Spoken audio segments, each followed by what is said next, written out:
back. I'm not wasting any time today. Probably heard me adjusting some settings. I bumped up the resolution to see if it's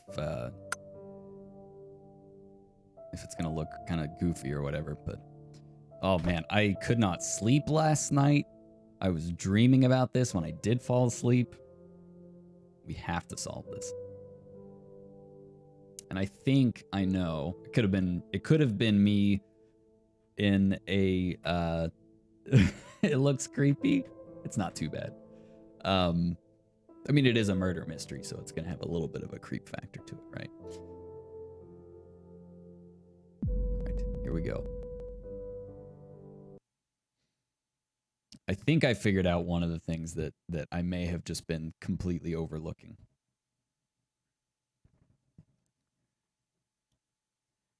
It is really creepy. The only creepy part so far has been when Sophia suddenly appeared, and then when she turned the lights off in the okay, I'm gonna play with the resolution to see if it looks better or worse when I change it. So let's try 1920 by 1080.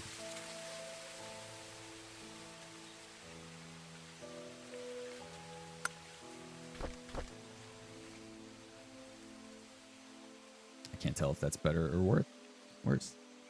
You're going to sleep? Okay, sleep good. Options. Let's put it back on the 1440. Not a huge difference, so we'll leave it.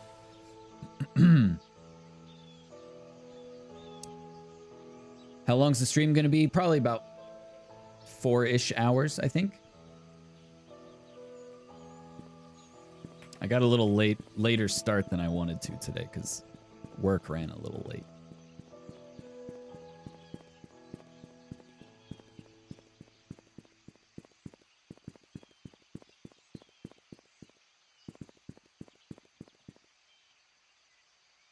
Oh yeah, we want to go to the church. I think there was something just extremely obvious that I was missing, so I want to test it. I've also got a Trello board set up so we can track evidence in a more organized way. I'm throwing myself into this game.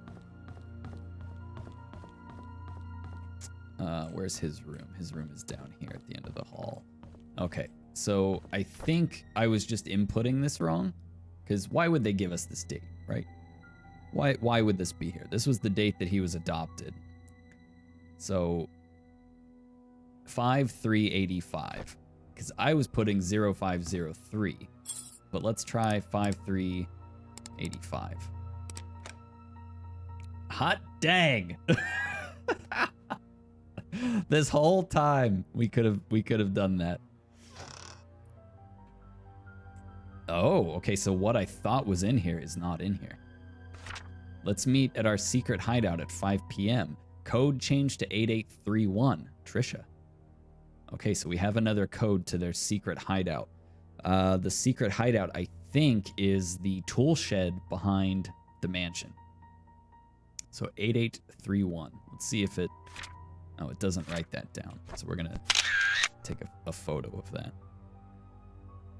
Oh, I'm so pleased that worked. All right, we have another journal. This is February 18th, 1990. Mr. Peterson passed away at the age of 81. Everyone attended his funeral today. He was buried next to Mrs. Peterson. The population of Painscreek is decreasing.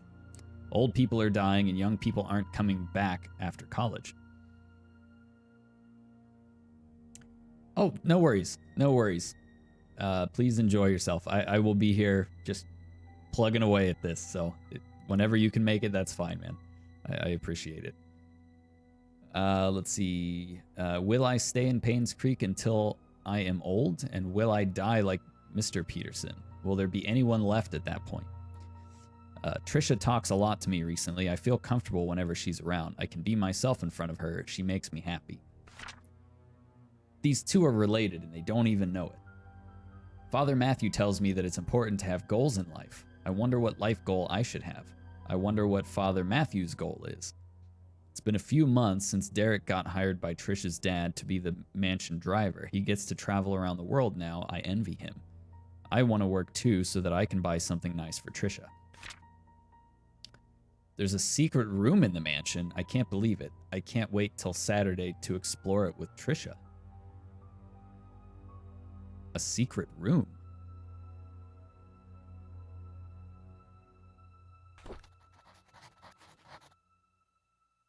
Maybe the hideout is not the shed. Maybe the hideout is the secret room. Okay, we have a baseball. It is a signed baseball. If I could get this to rotate the way that I want it, that would be cool. The rotation is really, really jank. Who's the signature? Oh, it's probably the guy... It's probably the guy in the poster here. Kevin Holland. Yep, that's the one. Okay, so we need to go back to the mansion now, it sounds like.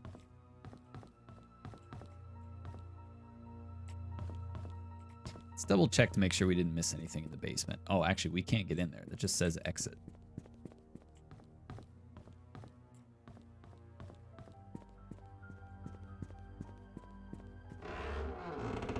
I'm so happy that that code worked. I'm like, why would they put that date on that plane? Why would that be there?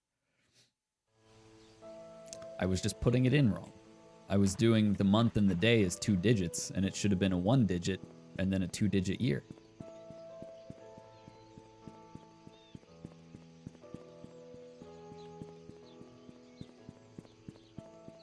I still have no idea about the dart puzzle though. Yeah, no, literally, dude, like at probably 1 o'clock in the morning, I woke up and I was like, oh my God. Day, month, year. Like, I literally could not sleep last night because of this game. It just had my mind going all night. That's how you know it's a good one. So this code that we just got, it's either for the shed out back, which I'm hoping it is because I think there's some tools in there that we might need. It's either that room or another secret room. And I don't know where that might be. That code that's in the gallery, I kind of want to try Richard and Vivian's anniversary as that code. But let's see where we'll chase this thread for now and we'll see where that leads us. That is something that is so well done with this game is it's not, like, it's linear to an extent, but they don't just give you like one thread that you can follow. There's so many different leads that you can follow at one time, and it keeps you guessing. I'd say it's very effective. Okay, so what was our code? 8831. Oops. That was it. Okay, so hopefully we find some tools in here. Oh, we've got some more keys. That's a good sign. What is this to? Trisha. Oh, this is probably her, it's either her desk drawer or the nightstand drawer or the music box. I'm thinking it's probably the nightstand drawer. We also have this key, which is attic. Oh, we can get into the attic now. I think it is through sulfur, yes. Yeah, I believe that's correct.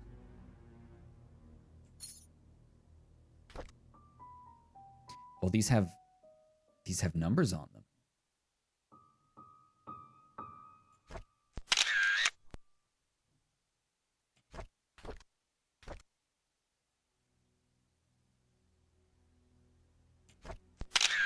The other ones that we found, oops, I don't think that they had numbers.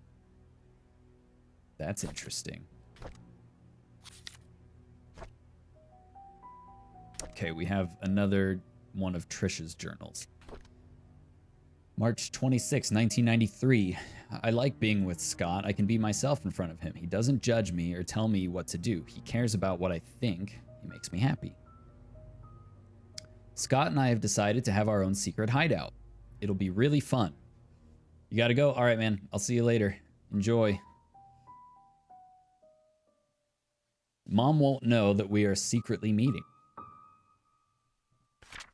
I'm so glad that Scott is now working at the mansion, although having Andrew as his supervisor is probably not the best idea. He's drunk all the time. I don't want him to influence Scott in a bad way. Scott has to work the garden the whole day. After that, he has some errands to do. I guess we won't be meeting today. I miss him already. Aww. I wanted to learn photography, so Mom hired Oliver to be my tutor. Okay, so we're starting to get some influence now into the photography guy. So that's good. That means we might be heading there soon. At first, I thought he would be too old to teach. Plus, his techniques are probably too ancient. But when he came, I was surprised that he's a very humble person. Despite our age differences, we talked for hours. I felt comfortable around him. Then he showed me the photos he took. They were beautiful. It was around this point that I figured out that Oliver is perfect as a tutor, that I shouldn't have been so quick to judge the old man. I'm glad Oliver is my teacher. Scott has finally finished moving all his stuff to the cabin. Winter's coming. It'll be extremely cold in the cabin. The fireplace should help. Maybe I should knit a scarf for Scott. I think I'll visit him today. Okay. So, 2 places we can check now is the attic, and we need to go back to... Oh, here's a note. Oliver from the photo lab borrowed a shovel and a wrench. P.S. We have extras, so I told him he could keep the tools until he was done with them. Oh. So we might not have to get them. Okay. We might find some tools in the attic then.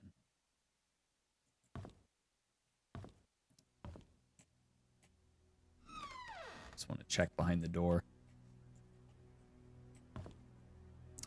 I'm not sure I'm loving the depth of field. I'm gonna give it a little shot, but I don't know. I'm not sold on it.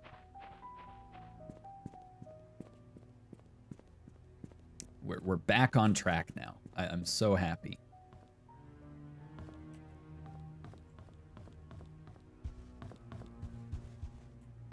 I think I just went too long yesterday that I fried my brain. Okay, here's Trish's room. So let's try this on the nightstand. That was it. We have another key. Dear Trisha, you can always stay at my place when you feel lonely. Dorothy. Yes. Dorothy is Oliver's wife. So we should now be able to get the key for the photography shop because she has the spare.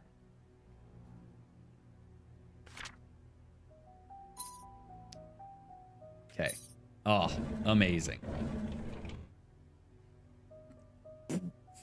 And here's the cross thing for Scott's basement. Oh my gosh. Okay, Mom is so judgmental. She doesn't want me to be near Scott, saying that I should find someone who is of the same class as me. What does that even mean? Who determines what class Scott is in? Did Mom talk to Father Matthew? Is that why Father Matthew also forbade us from seeing each other? Don't they know we're in love? Last night, Scott and Father Matthew had a big fight. Father Matthew told him to stop seeing me again. I asked Scott why, but he didn't know the reason. I feel so miserable. It's because you're related. Scott asked if I had a younger brother named Vincent. I didn't. He told me that it was probably just a rumor, but wanted to be sure about it. Who'd spread such a rumor about my family? At dinner, I asked Mom if I ever had a younger brother named Vincent. She stared at me and said no. She then asked where I got the name from. When I said from Scott, she told me dinner's over. I argued with her. She yelled and sent me to my room. Later, I heard her arguing with Dad. How could Mom fire Scott? Okay, so this was like 2 weeks later. Scott's fired. How could Mom fire Scott? That is so unreasonable. There's no reason at all for firing him, and why can't I see Scott anymore? I love Scott. Dad loves him too. Only Mom hates him, and I don't even know why. Oh, man, this is getting messy. We're getting really close to the day of all the murders and stuff. I find it really strange. I knew that today was Scott's day off, so I tried to surprise him at the cabin. However, I could not find him. I searched everywhere, inside and outside of the cabin. He was nowhere to be found.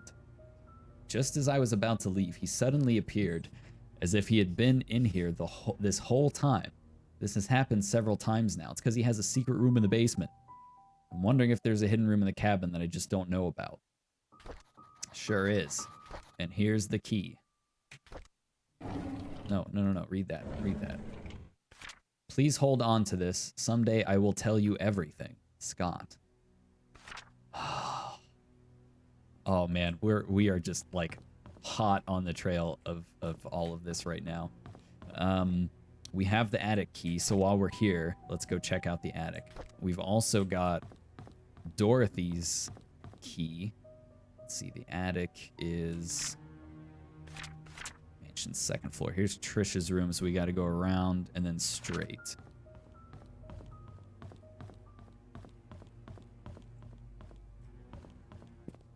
I think this is it.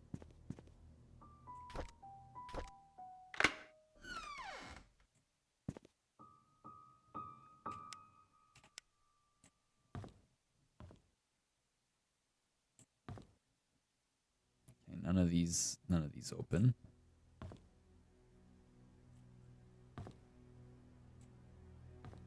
I'm like low-key afraid to look into the middle of the room in case Sophia shows up. You know, attics are notorious for being spooky. Secret safe instructions. Insert the clock key, set the time, turn the key. Wow, okay, so we must have done this way out of order. Because we solved this ages ago. We've done some things very out of order. Which is pretty amazing that I figured that out all by myself.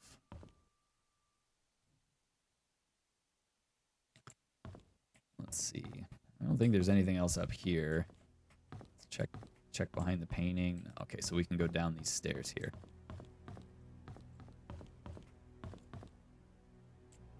Oh, we're in the garage.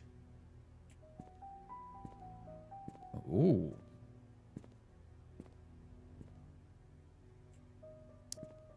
Certainly bottle caps. Bottles.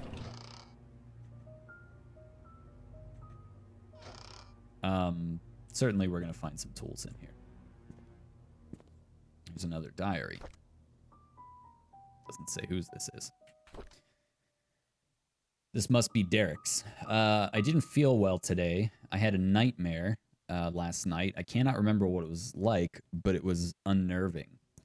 I see Scott all the time now since he has started working at the mansion. He's always with Trisha.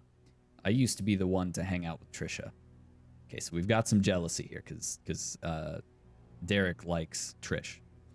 Mom says she feels better these days. It's as if she forgot she even has cancer. I hope she recovers quickly. Mr. Johnson is a great man to help us out like this. The doctor that's embezzling, thousands of dollars every month. Great man. Trisha talked to me today. She said Scott is busy recently and she feels lonely. I would never make her feel that way. I cannot say it to her, but I will be there whenever she needs me. We talked a lot. I wish every day would be like today.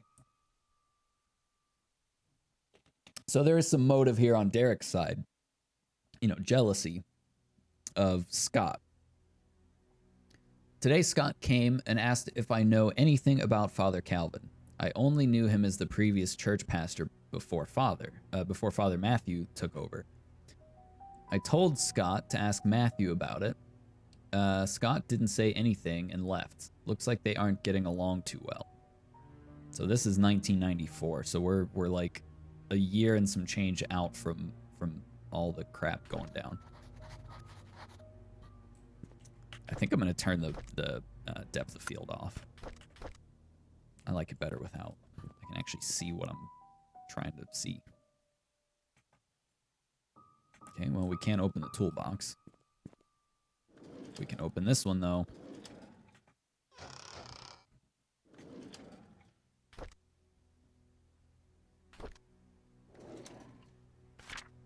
Okay, items needed for the barbecue. Charcoal, grill brush, grill fork, lighter fluids. Grill brush. You have that on there twice. Nope, nope, nope. Open. Okay, we can't pick up any of those. Oh, man. Okay.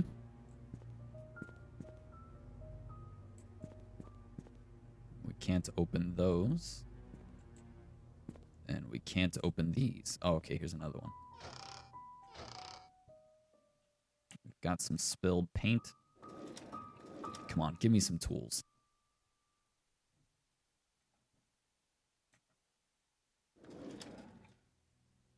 A well-cleaned grill fork.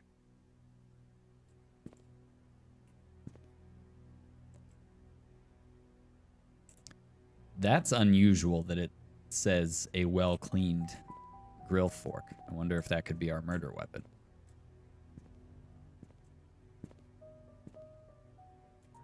So there was a barbecue.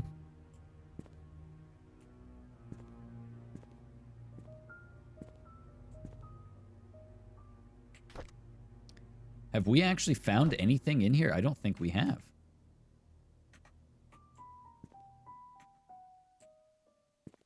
Very strange.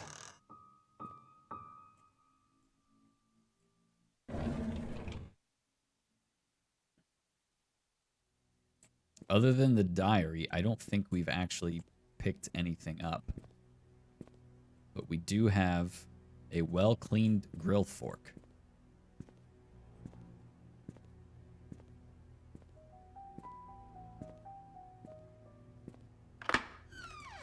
Okay, so now we can get to the garage. I think the gallery is right here somewhere. So I want to try... I want to try their anniversary, which that was under...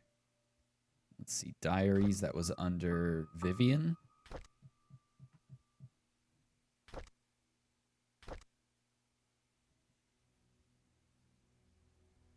Okay, so June 30th, 1972. So 0630.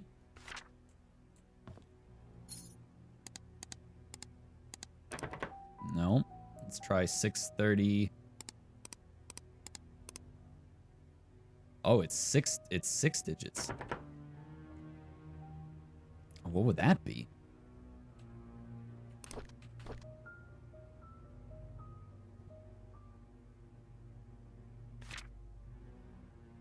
Six digits. Charles. Let's look through Charles's notes again. I don't see any dates.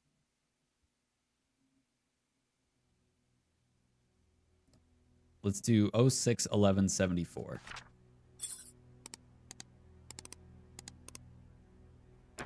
No, that's not it.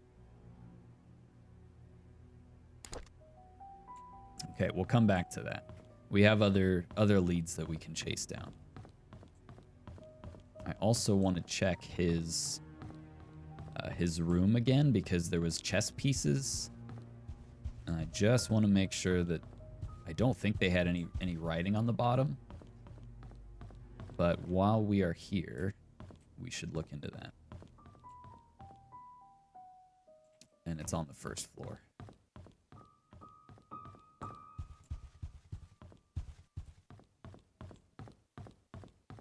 Hey, EJ, what's up, man? What is happening? I'm lost.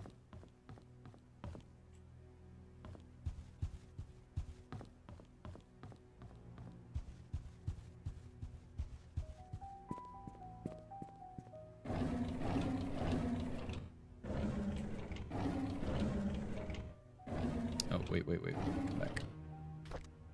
Ah, they do have numbers on them. Okay. Oh, this might actually be... Okay. I have a theory.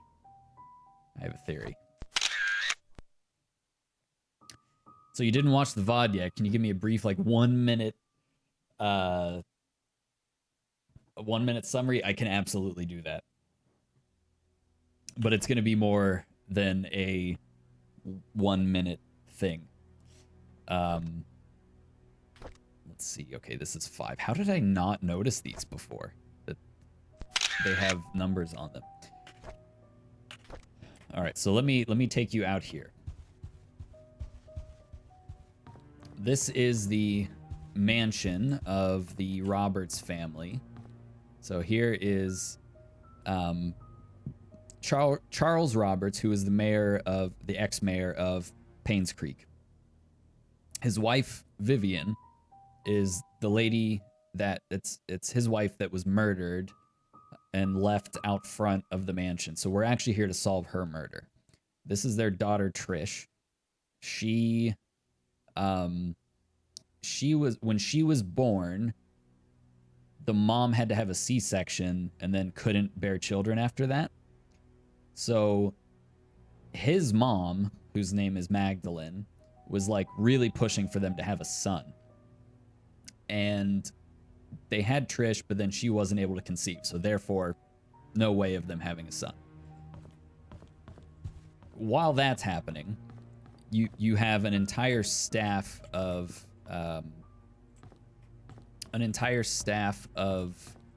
butlers and maids, and I'm currently trying to find the security room, which is on the second floor. You have a staff of people, and I'm taking you here because it's easier to put names with faces. This is not the security room. I made a wrong turn. Hold that thought. Here it is. So you've got Bernard Hopkins, who is the butler. Now, remember I told you that there was a coal mining accident like way back in the past, right? And Charles Roberts, the mayor, like owned that mining company, or his family owned that company.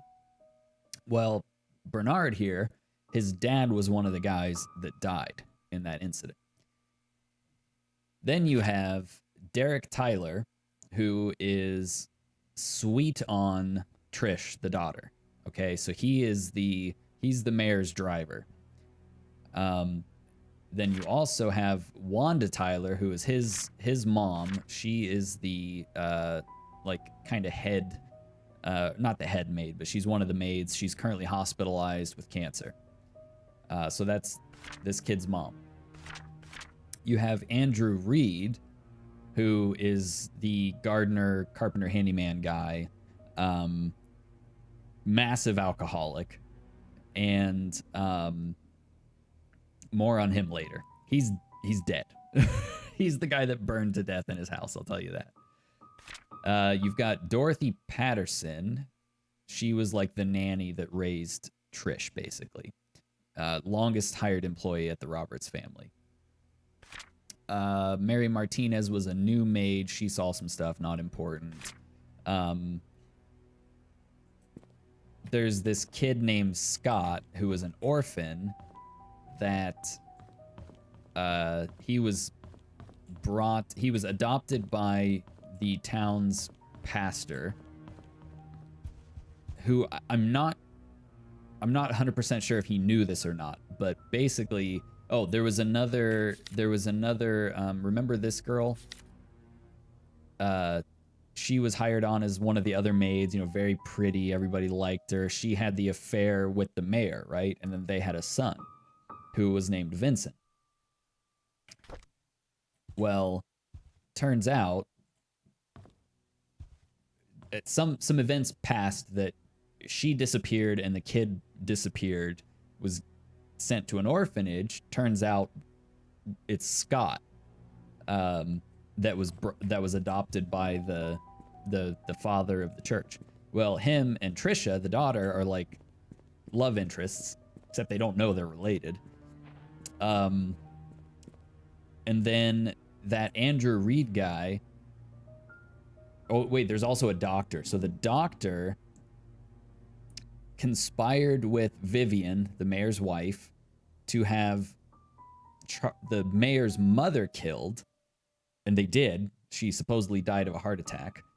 But it was induced by Vivian. So, yeah, a lot has happened. A lot has happened. But what we're trying to do is find who killed Vivian and why, like what was their motive, and what weapon they used. And I don't have any like solid, like 100% has to be this person kind of evidence yet. But we're back on a fresh lead now, and we're making progress. So I actually want to be going this way. Okay, so this is Oliver's photography. Oliver is married to the nanny. And we're going to be going to her house right now to hopefully get a key, a spare key to the photography shop so that we can get in and get some tools that are supposed to be there. I'm going to shut my door real quick, man. My neighbors are still doing construction and it's so loud.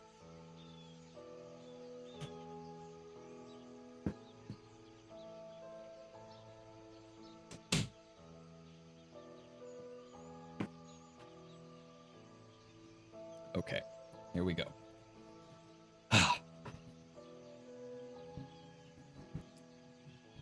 Yeah, being where you are, absolutely. It's kind of the same situation.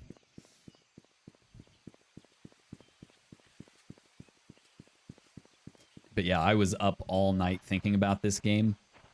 Like, all night. Oh, wait. It is not this house. I apologize.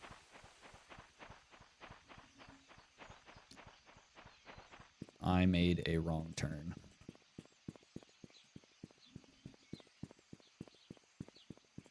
It's over here. Yeah, it was funny because like at 1 o'clock in the morning, I woke up and I had like just this epiphany of I've been doing one of these puzzles wrong. The answer is literally sitting 3 feet away from it. And then I tried it and it worked. I was so mad. I could have done that all along. Okay, this is Dorothy's house.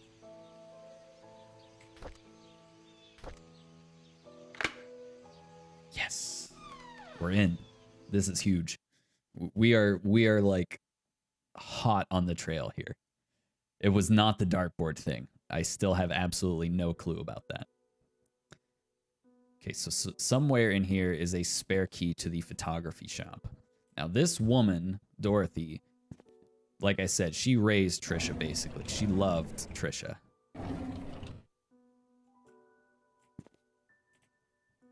Also, like, everybody's dead. Whether by like natural causes or straight up murder. Like everybody's dead.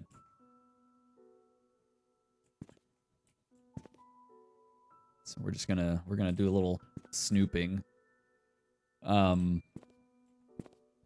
I really think I want to work some more mystery games like this into the stream. I'm just an absolute sucker for it.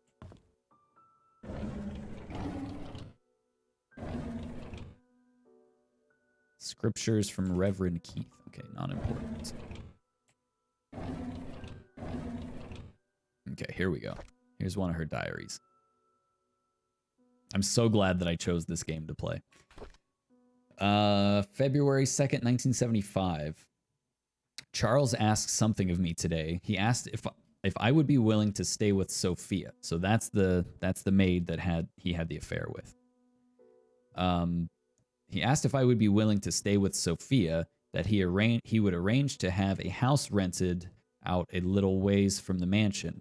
I told him that I would help, but that Sophia's pregnancy will eventually show. There's no way of hiding it. He seemed very worried. Charles came up to me and expressed his gratitude for taking care of Sophia. He said he will be covering all the necessary expenses. He told me not to tell anyone about it. As for Sophia's growing belly, when the time comes, I am to make up something about her running errands outside of Painscreek. I'm not sure if that will work. April 6, 1975. Sophia is 8 months into her pregnancy. Her belly is big now. I asked her how she felt. She told me she's happy and she feels hopeful for their future. She said it would be best if the baby is a boy. I can understand why she's thinking that way, but I can't help but wonder how Vivian will feel about it all. What will the ramifications of this be? Everybody get murdered. That's what. So, Sophia, I'll clue you in on this because we know this much. Going back to Scott's diary. So, Scott is Sophia's son, but he doesn't know it as of this point. There was a journal here where he says on June 26, 1975 at 11 p.m., Vivian, Dr. Johnson, and Andrew confronted Sophia. So they had a meeting somewhere outside. A fight broke out. Sophia fell and hit her head on a nearby well. She stopped moving. Dr. Johnson checked and realized she was dead. Her neck had broken. No one knew what to do. Vivian then asked Andrew to take care of the body and her baby. Andrew did what he had to do to protect Vivian. After that night, they vowed never to tell anyone about the incident. So Scott is finding out about this from Andrew, who was the one who had to basically clean up the mess. And that dude just lost it. Like, that's why he became an alcoholic. He started hallucinating and seeing Sophia. I'm thinking he actually may have committed suicide, that he might have actually set himself on fire because he tried to commit suicide a few times. So the doctor, Vivian, and Andrew more or less murdered Sophia. So that's a very important thing. And the date of that was June 26th. We have yet to find the well that was mentioned. But let's keep looking around the house here. Let's see what we can find. Okay, that's locked. Can we unlock that? No, we cannot unlock that. These are all very cute little houses.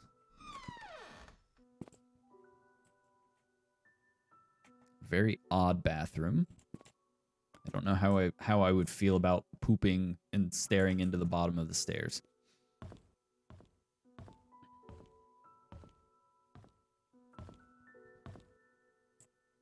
It's just me. Oh man, could you imagine getting into this tub? Like,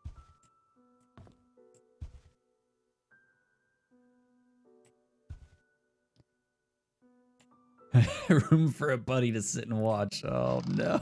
Okay, we got some medication here. It's a very small house. It's locked. No. It's locked. Okay, was not expecting that.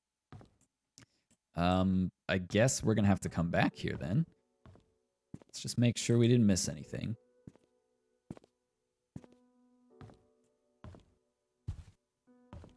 None of these desks. We do have another lead that we can chase down.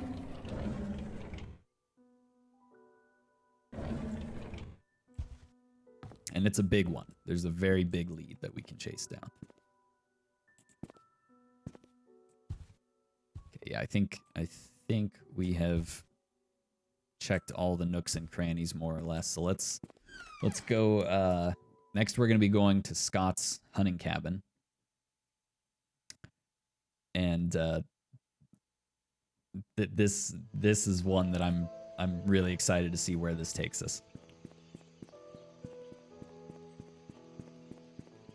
So we'll just go through here. I want to live here. Like,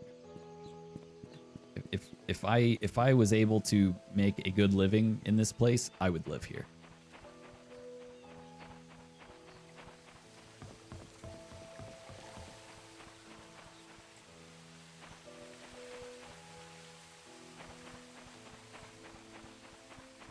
Wait, hold on. Were you here yesterday when we saw Sophia?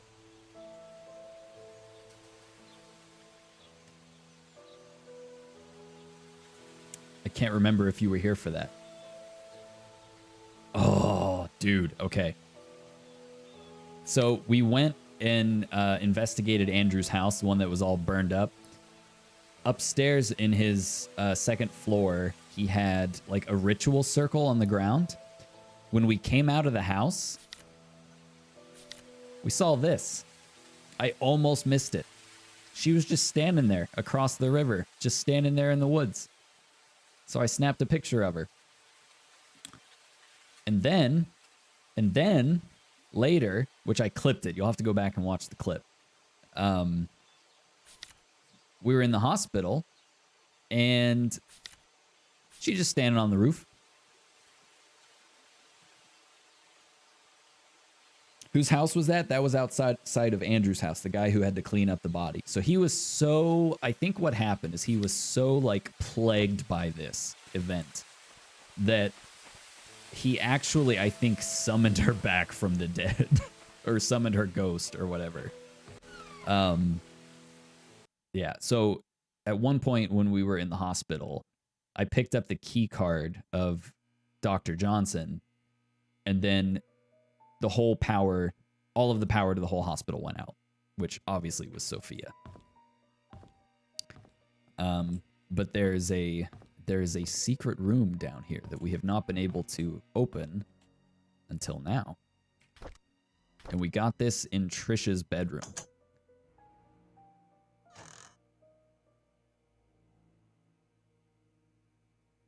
Okay, so what do we do here? Do I have to push it? Well, I'll be honest, I was expecting that to do something. Pull. Ah, there we go. Holy crap. Holy crap. I was not expecting this.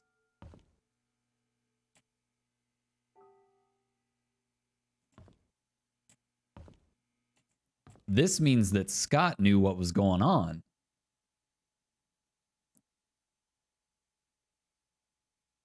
He found out who killed my mother. Okay, so Magdalene couldn't be her. She tried to find Sophia. Charles, he's my father. Charles's wife.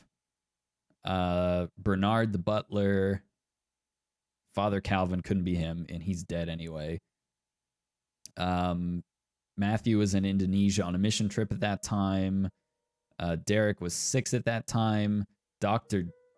Johnson killed Magdalene, basically. Dorothy, she loved and took care of Sophia when she was pregnant. And then Trisha. And then there is Sophia and him. So it looks like Scott was piecing together his own. I found out who killed my mother. Oh, dang. So he started typing it up, and it looks like somebody... Robert's estate security tapes. So they had mentioned that there was a security tape from, I think, June 26th that was missing. I wonder if he has it. Oh, it won't let me... Oh, here we go.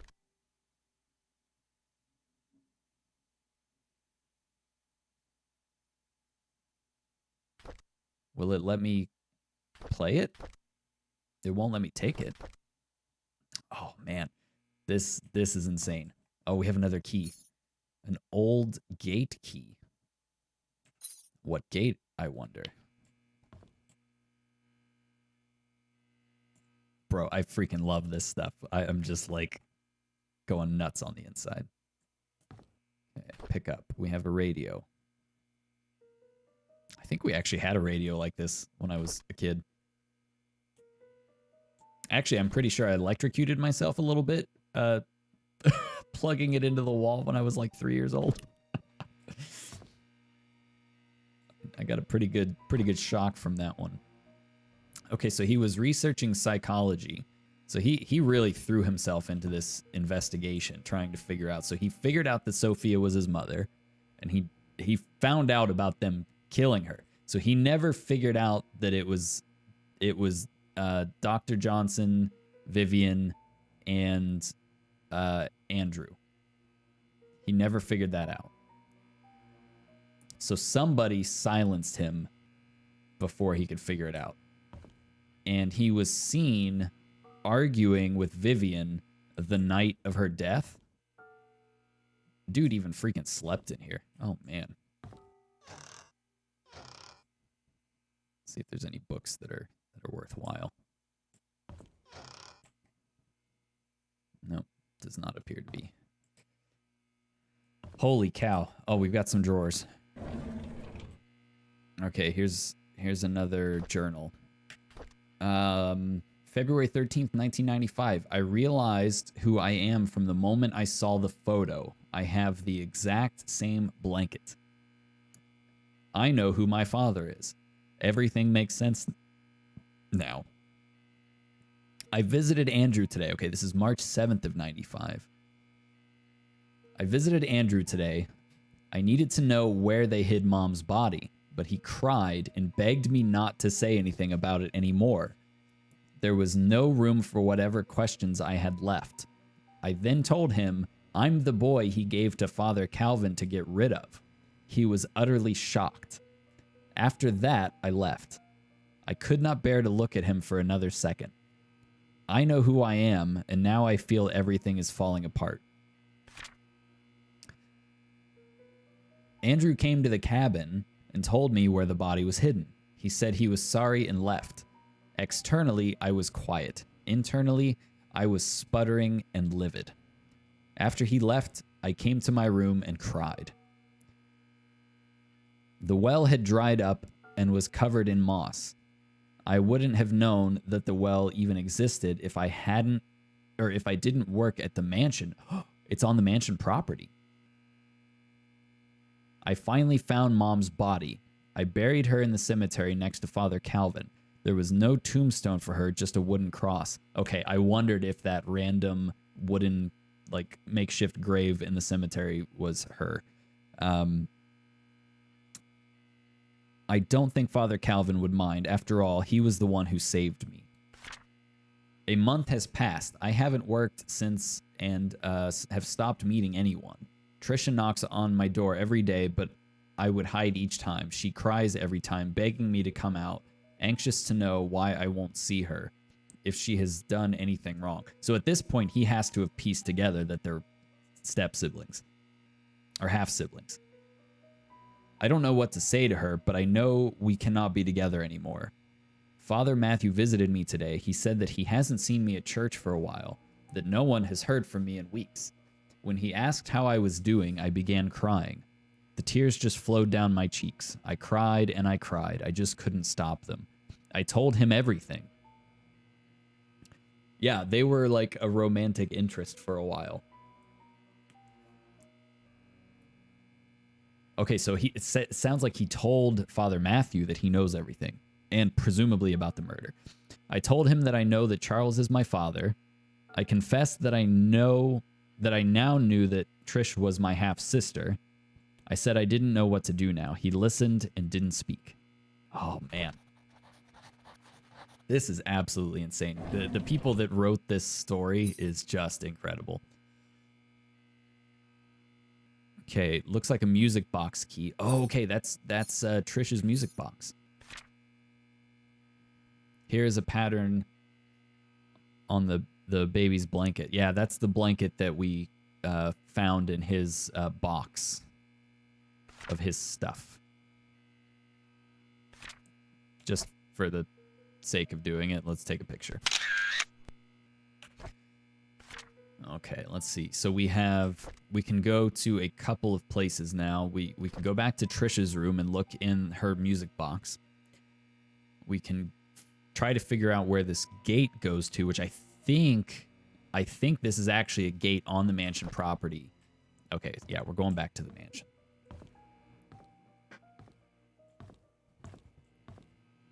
I think we're getting close. I really think we're getting close.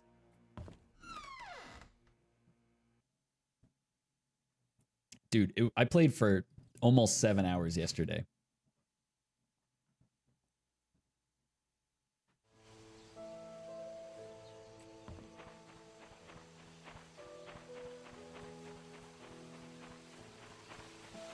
I can't imagine that this is like a 15 or 20 hour game. I guess it could be depending on how slow you take it, but we're on a roll here, so we're gonna keep pushing. I think there's something like 30 or 50 achievements for this game too. There's a lot of achievements.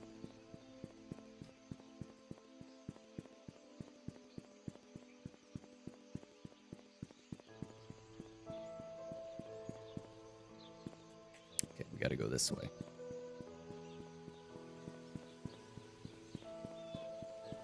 There's another game that maybe we can do next called, what is it, Sole Suspect or something like that. So your character actually gets killed.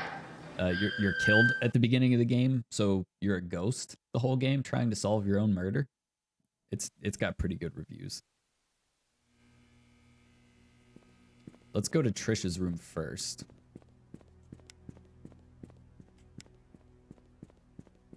Because I've been wanting to see what's in that lockbox for a while.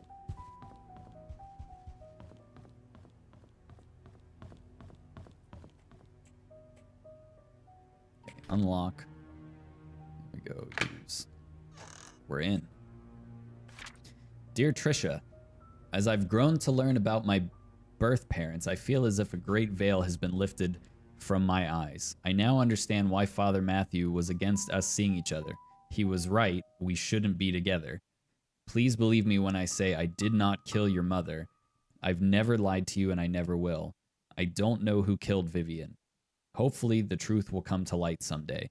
There is so much that I want to tell you, but I cannot at this moment. I pray the day when I can express everything to you will come quickly. All I can say now is that I am sorry for all the pain that I've caused you. Please forgive me. Sincerely, Scott. What else is in here? Is that it?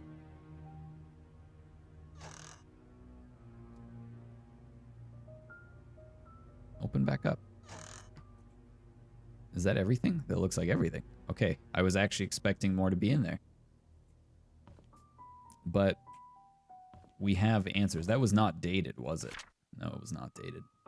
But that was sent. He sent that to her after Vivian's murder. Okay, so we're going to go back out. I think I know what gate that key is for. Because he said something about the well, and he would have never known had he not worked at the mansion. And I did stumble upon a gate over here yesterday. It did not let me flip it over. That's the one.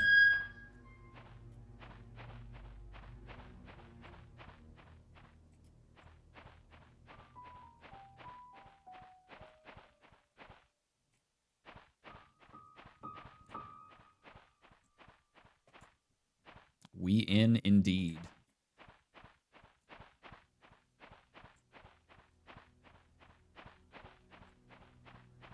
Trail closed. Do not enter. Here's the well. Looks like we can go down.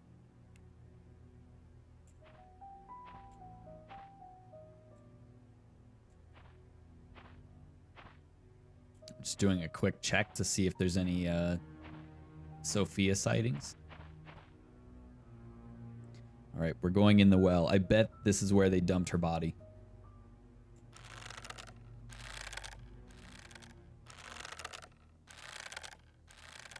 That's so cool that it lets us control this. I like that.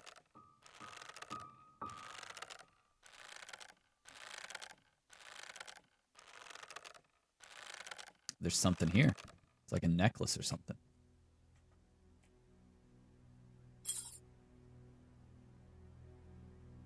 There's some numbers on the back. 0526.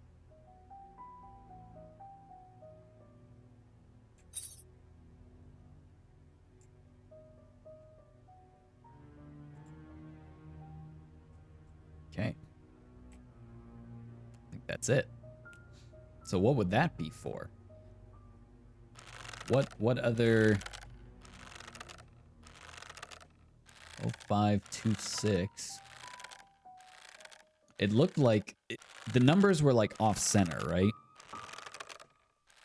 So I wonder if there was like other numbers that were smudged off.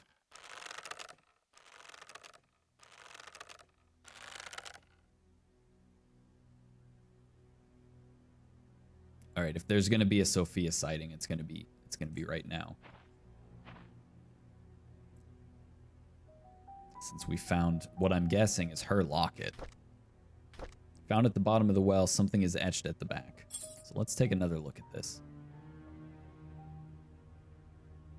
0526.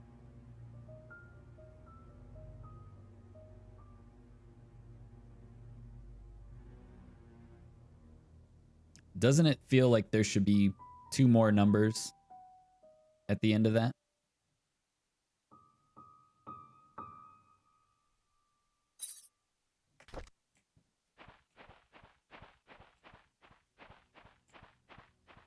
That doesn't seem like a complete thing. Seems like we could clean it.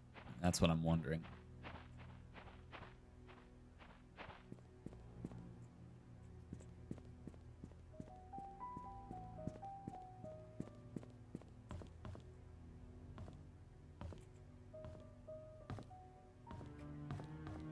Now the other thing...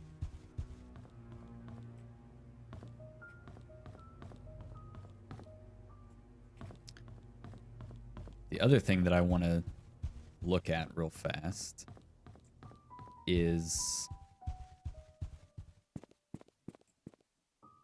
BRB, 5 minutes? All right, I'm going to try to solve something while you're doing that. Because we've got these chest pieces. Chess pieces. And they are different pieces. So from like highest rank to lowest rank would be 1, 7, 5, 2.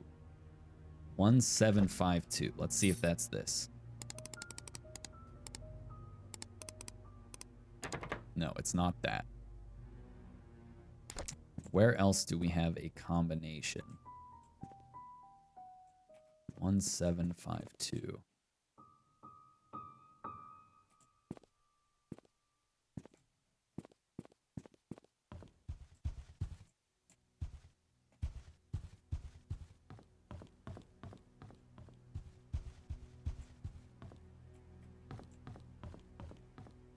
There was no locks or anything out here. 1752. We found 2 numbers. Maybe that's not the whole picture. So we have the king. We have a rook. We have a knight, and we have a pawn. Maybe we're missing the queen and the bishop. So that would be 6 digits.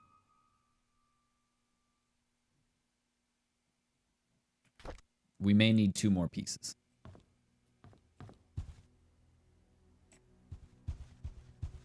Okay, what do we have right now? We have Slim Jim.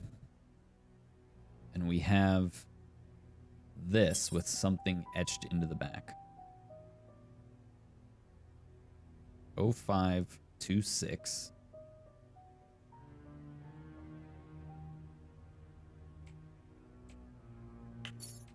Let's check Charles's diaries and see if anything pings on that date. No.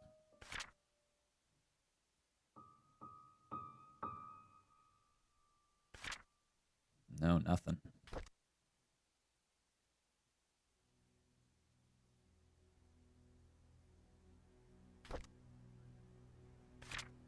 I don't know of anyone else that would talk about that. 0526.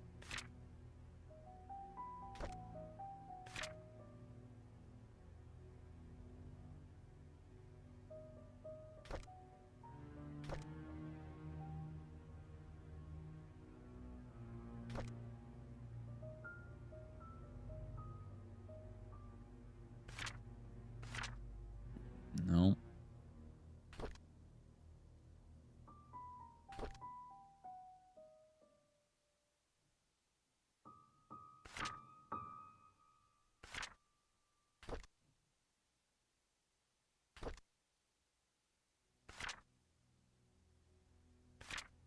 Hmm.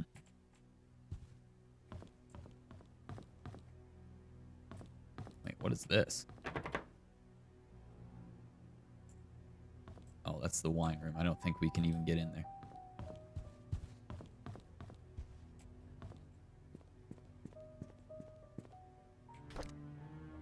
So I'm wondering, too, if we're able to clean this.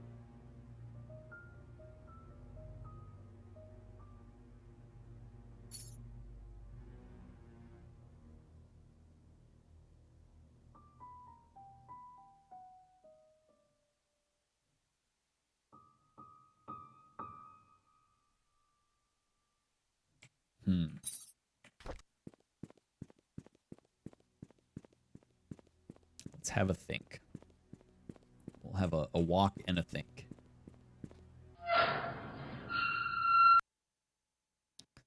Trying to think of where the other combination locks are. We have one in Bernard's house, so maybe we could go try that combination on his house. The chess pieces.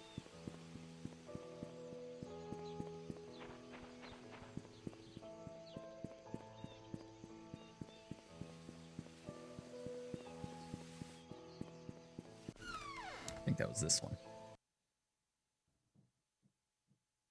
Man, my freaking neighbors. Ugh.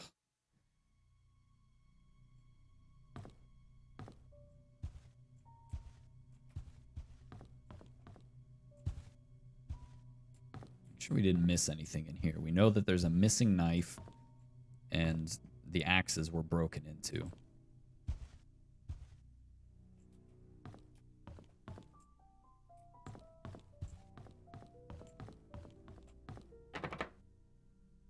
Oh, this door is locked. We also have that bloody panel on the floor that we need some kind of a tool to get into. I don't know if Aunt Cecilia's apartment code is important. Study room lock desk hint. Subtract the yellow darts points from the red darts total. We still have not figured that out. Okay, so what was the numbers we said here? It would be 1752.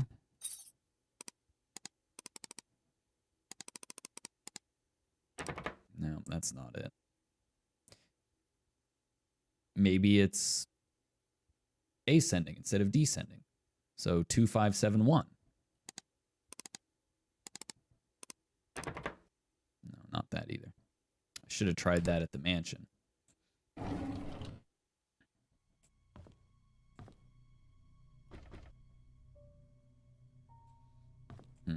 So there's still a combination lock and a locked room in Bernard's house, as well as that bloody panel.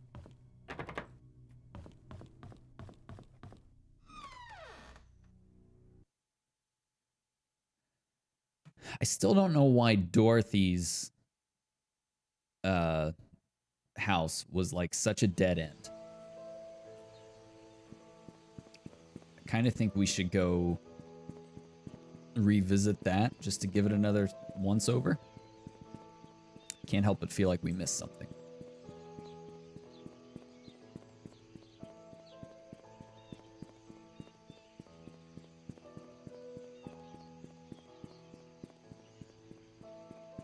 your back feel better?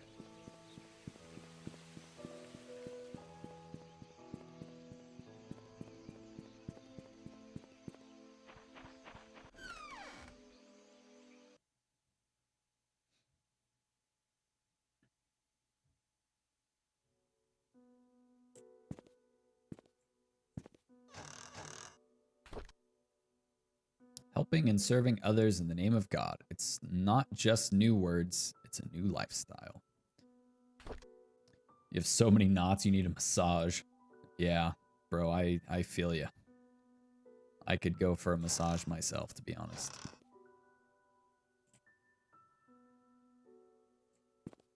Yeah, I can't help but feel like we missed something in here.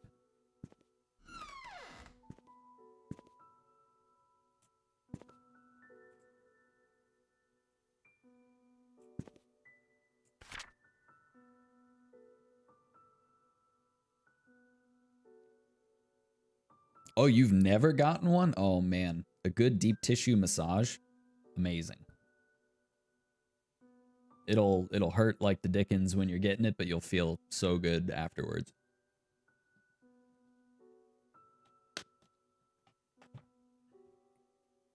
I got a massage in the Philippines, like a Korean style massage. That was weird. Girl was like literally like she had her knees like she was sitting on my back, drilling her knees into my back and like pulling my arms and stuff. It was pretty funny. Felt really good though. They also kind of punch you a little bit, which is it's different. Most people just want to secure the lives of their loved ones without having the constant worry. I don't know if this is actually important.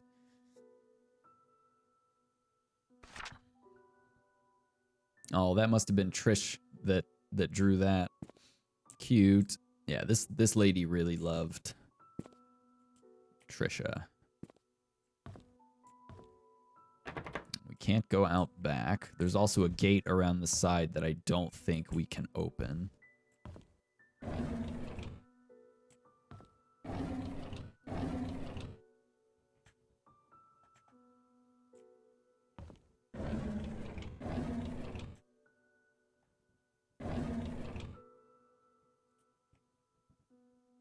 She supposedly has a spare key for the photo shop. Where would you keep that? I would think like upstairs. I don't know why I just went out.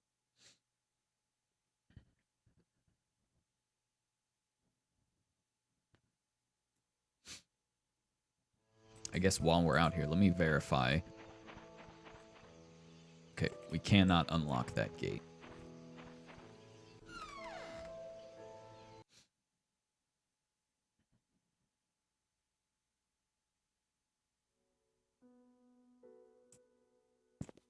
Okay, back upstairs we go.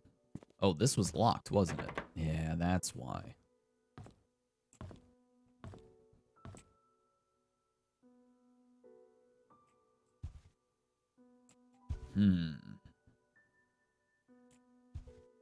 Okay, so the spare key for the photo place must be in there.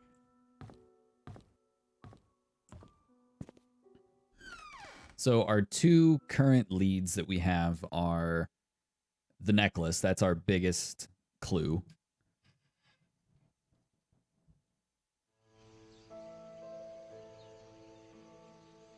And then we have the darts puzzle. We also have these chess pieces with numbers on the bottom.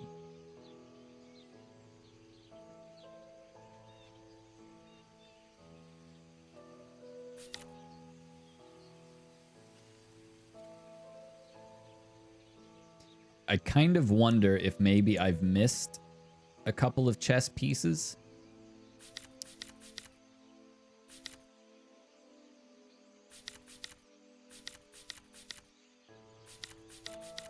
And I haven't seen a chess board anywhere now that I think about it. So I'm thinking that there's more to that than what we have. There's more to discover. I don't think we need to go back to the hospital right now. That's been a dead end. Let's see.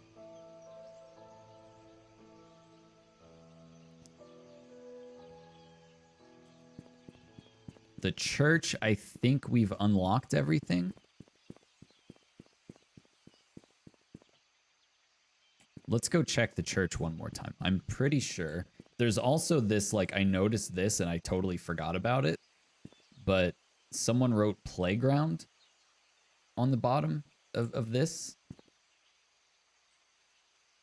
And I think that's important.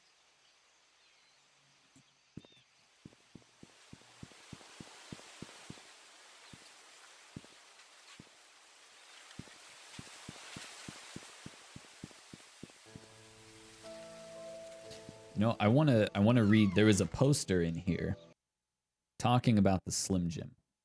And I want to read if it mentions anything about using it for anything other than opening car doors.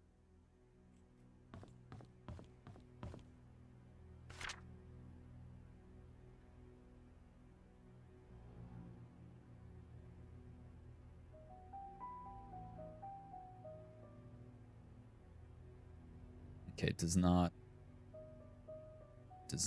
say. I was wondering if maybe we could use it for, well, anything else. Yeah, I still don't know what the deal is with this.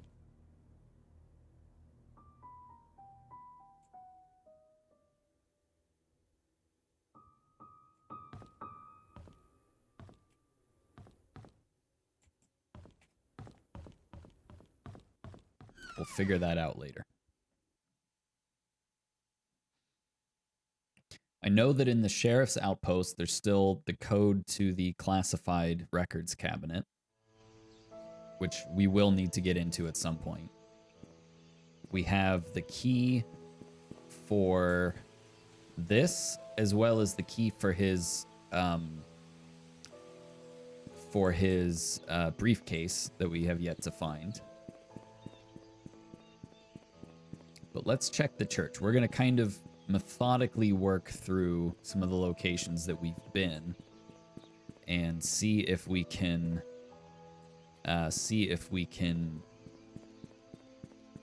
kind of definitively say, okay, we don't need to go here anymore. Also, like, why have we been able to get into these other vehicles? You know?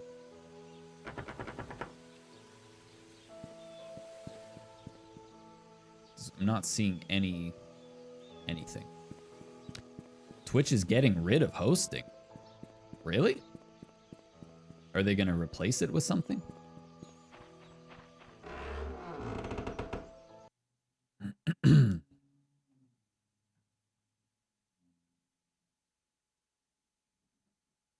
Really? It's just going away. That's odd.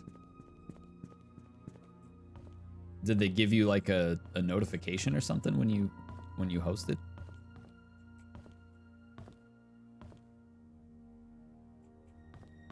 Actually, you know what? I think we still have a combination for his desk. We do.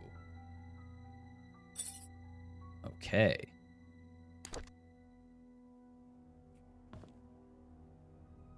Final court appearance. Public baptism.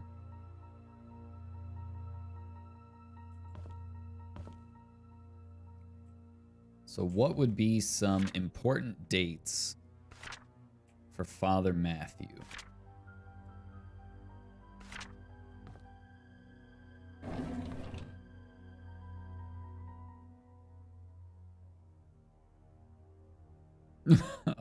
Yep, that sounds like classic Twitch, right?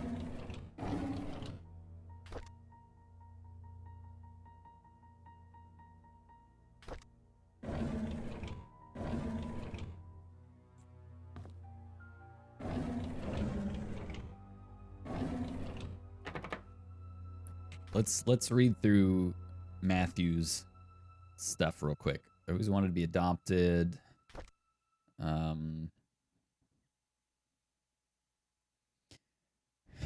Let's see.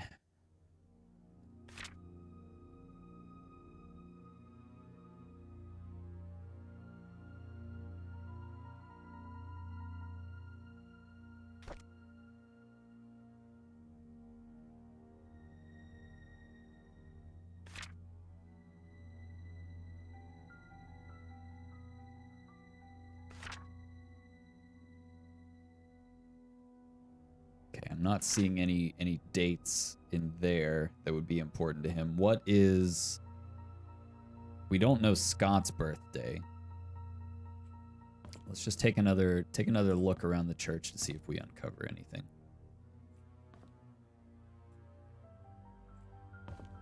What I'm hoping to find is maybe a chessboard.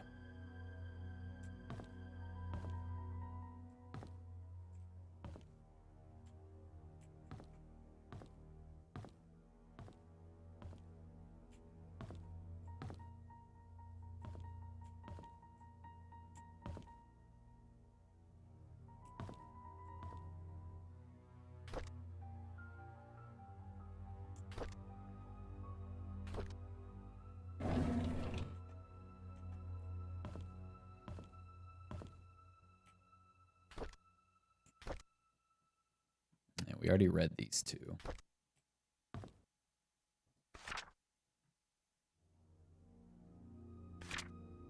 Donation, check from car dealership.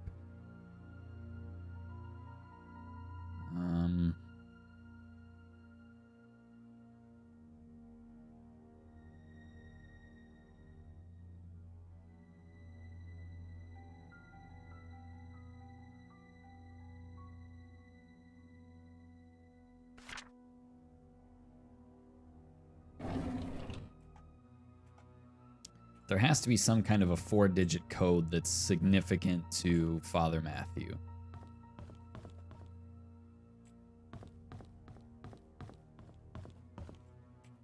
And the church would definitely be the place that you would, look for that, right?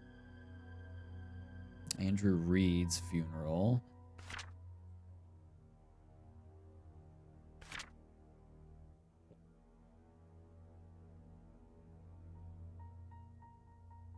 I mean, we could try like 4692. That's the last 4 of his phone number.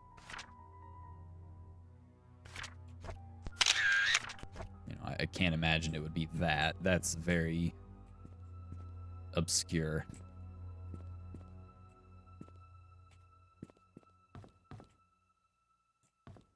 We've already looked at that.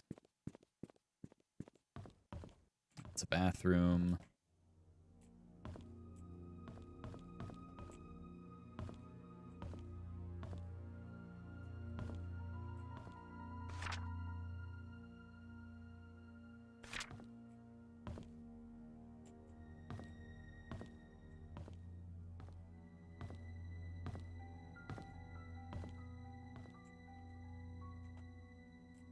Not seeing anything.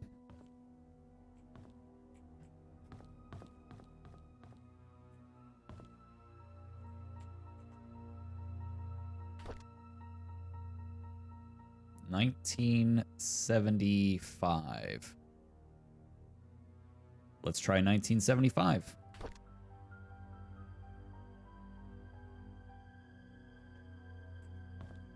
Let's try that.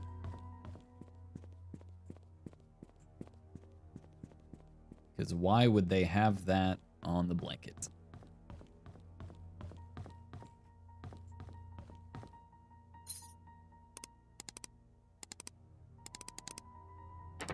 Crap. Crap.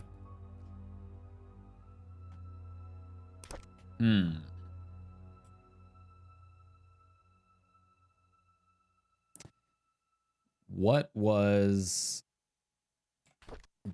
the what was his birthday?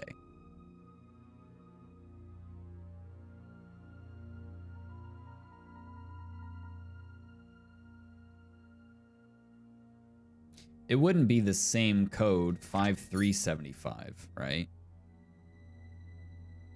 Or it was 80. Was it 85?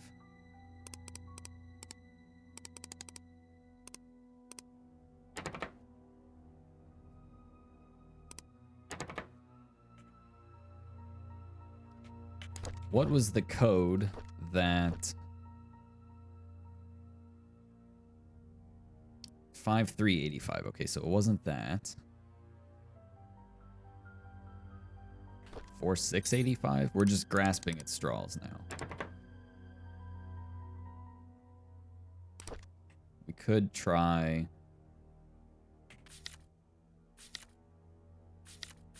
2571.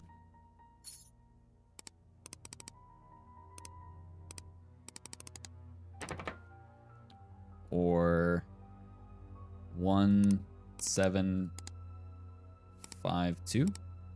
No, okay. So we don't know this one yet.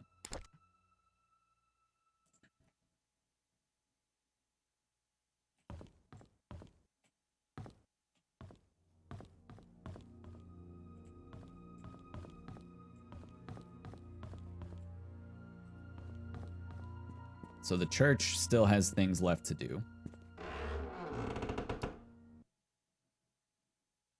We still have not found any of these tools. Everybody keeps talking about tools. Like, I returned tools to the storage shed. There's no tools in the storage shed.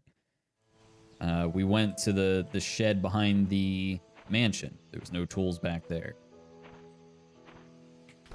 What is the deal with this locket? 0526.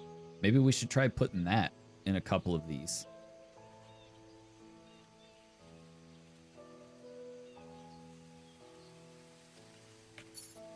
Let's try 0526 in this, since we're here. I doubt it. I can't imagine why it would open this. Oh, actually, it might, because Father Matthew was kind of sweet on Sophia, and he lied and told everybody that they were cousins.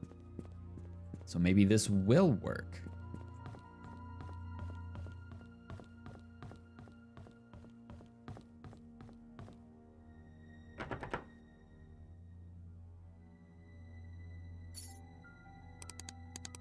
Oh, 526. No, that's not it. We can just go everywhere and start plugging 0526 into everything and see if something pops open. We have Bernard's house that it could maybe work in.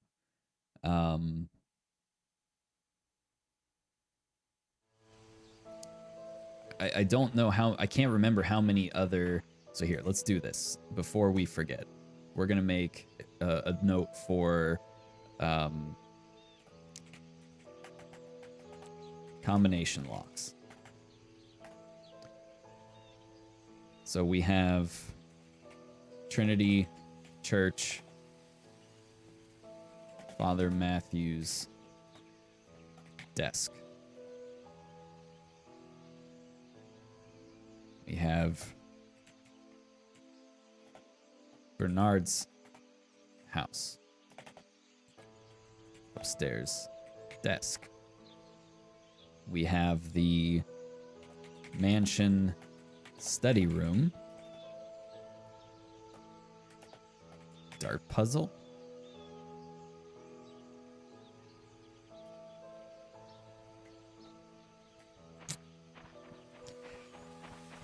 I did some things today.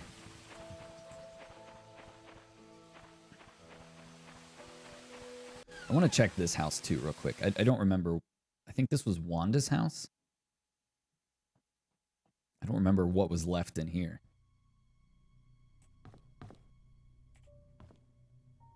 We can't check her phone.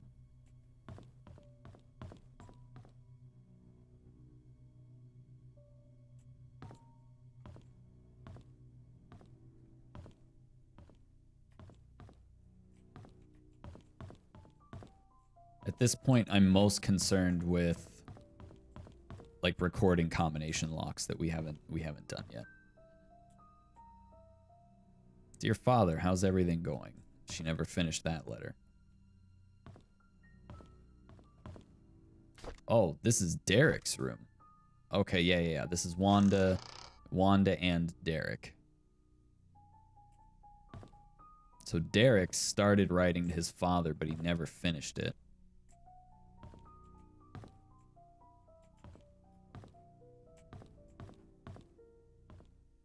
And then Wanda, she was given this bag, which it doesn't look like there's like anything we can take out of it. There's nothing written on it.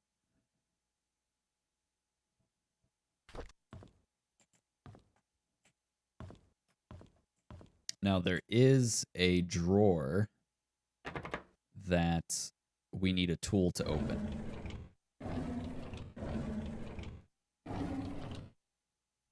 So let's make a card for tools.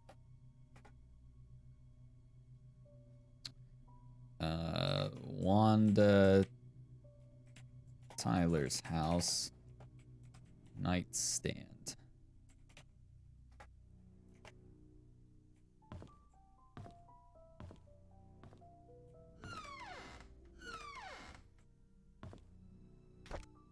I think we've read this one. Yeah. Oh yeah. That's right. She said she wished that Sophia would just disappear.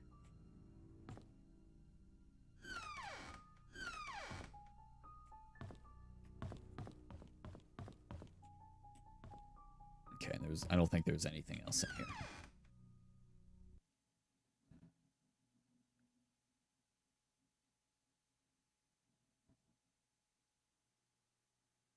I think you might be right about cleaning that necklace, and I'll tell you why. Because it's an item that we can keep in our inventory, and it allows us to use it somewhere. So where would we go to clean this up? Maybe the garage, like a tool, like a buffing wheel, or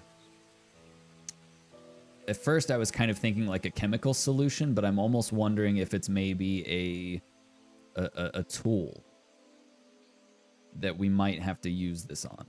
Maybe a grill brush?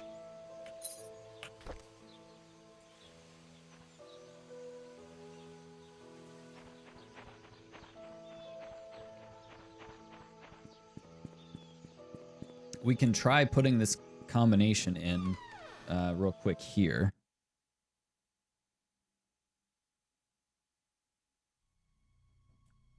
But I don't think 0526 is the full picture here. I think it's actually a 6-digit, which is probably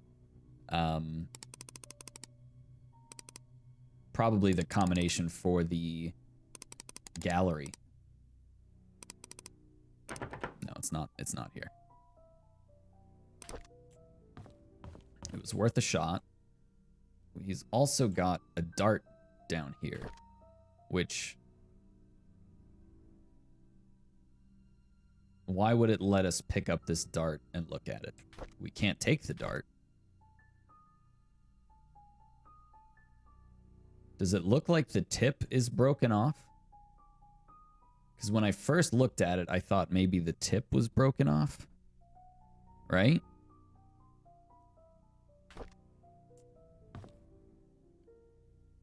That might be why we couldn't solve... Hold up.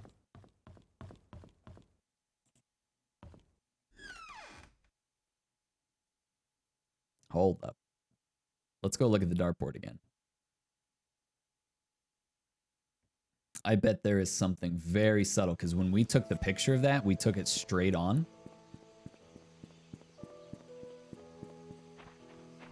To me, the tip of that dartboard... In fact, when I first picked it up yesterday, I was like, this dartboard asset, or this dart asset looks kind of weird. Like, the tip of that looks very weird. Maybe he broke it off.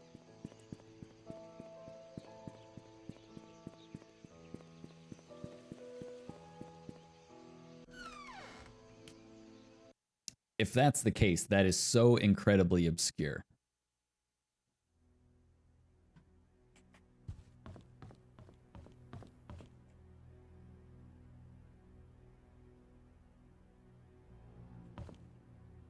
I'm not seeing anything. Back with snacks. Ooh.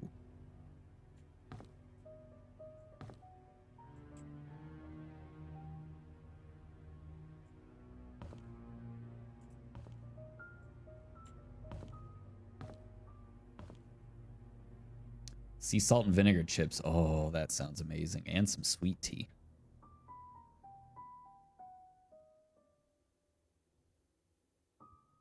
Okay, so I'm not seeing what I was hoping to see here.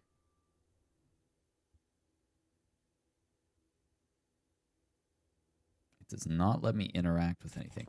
Let's go look at the darts over here and see if they look similar. Oh, they do look similar. Okay, well, that theory is blown out the window now. There is still something. There is still something that we are missing with the darts.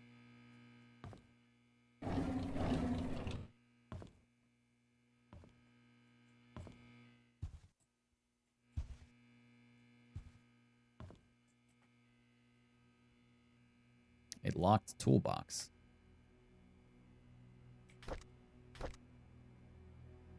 We don't have any keys.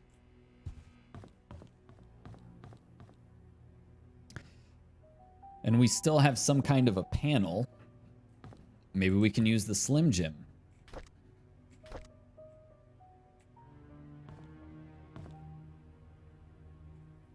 I don't want to spend a whole lot of time looking for that. We spent plenty of time yesterday. We've got other leads that we need to be chasing down.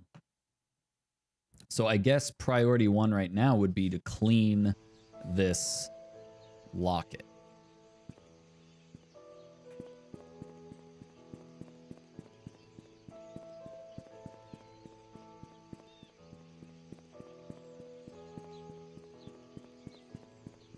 Where would be the best place to clean something like that? Your two options would be a chemical solution, like alcohol or something like that, right? Or a mechanical thing, like some kind of an abrasive brush or a buffing wheel.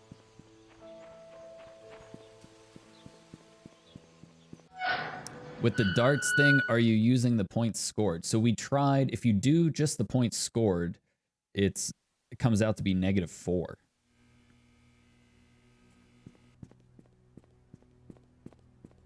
But the way that that is worded is very odd.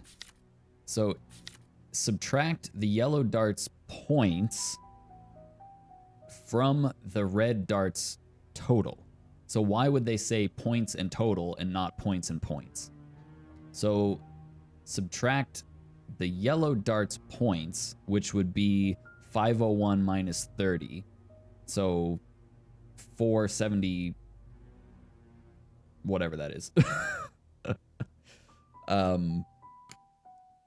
471. So 471, subtract the yellow dart's points, 471, from the red dart's total. If you total, that would be 26.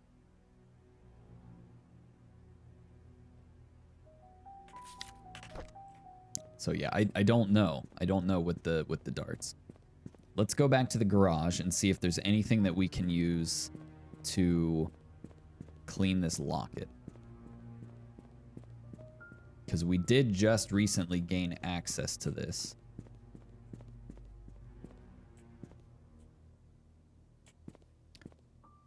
And we have a well-cleaned grill fork.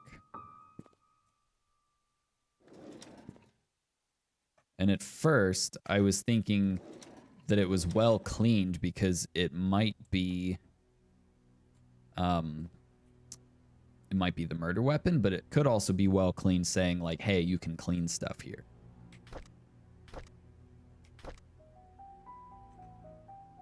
So there might be something in here that we can use to clean this locket. We have a bunch of barrels. We don't know what they're for.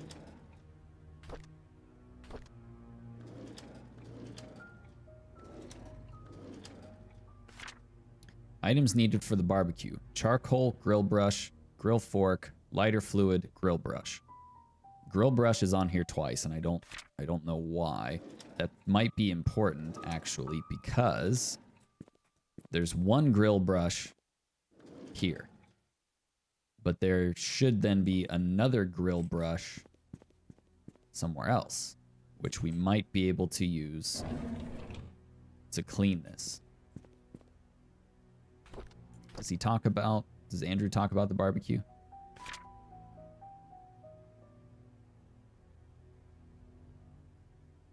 No, he didn't.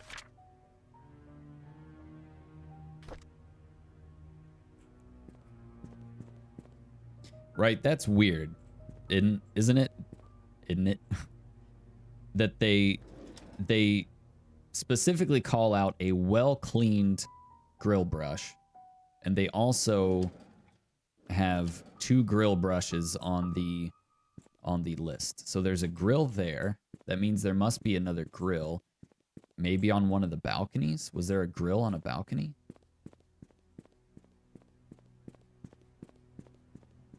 I don't think there was a grill out back anywhere. Oh no, there was one in here, I think. I think we saw a grill in here. Hold up. Okay, here we go. Where there is grill, may there be grill brush as well? Come on, guys, give me a grill brush.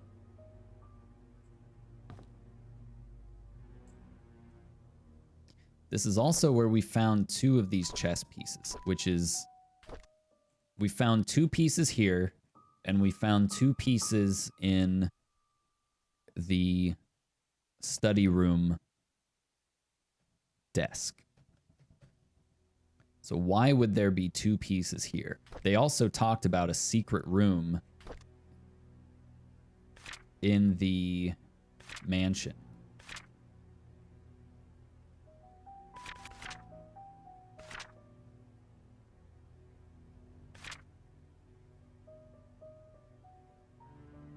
Where did they talk about that?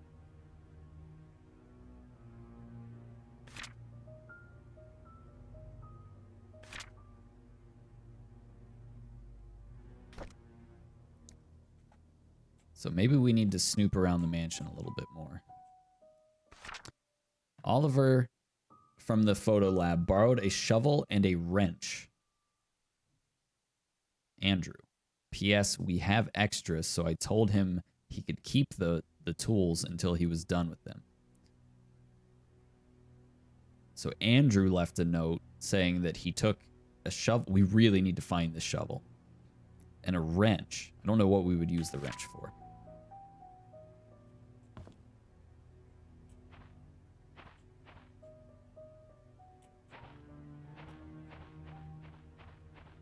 Let's snoop around the mansion a little bit. See if we can find the secret room.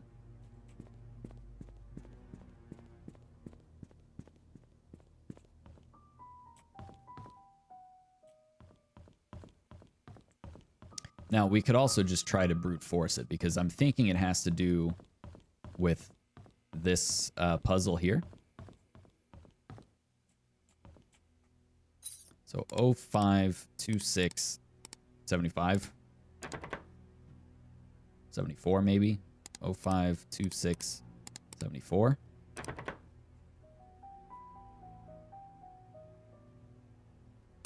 don't know.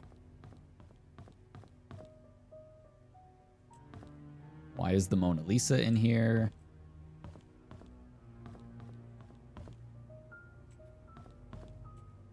But I think that might be what this is for.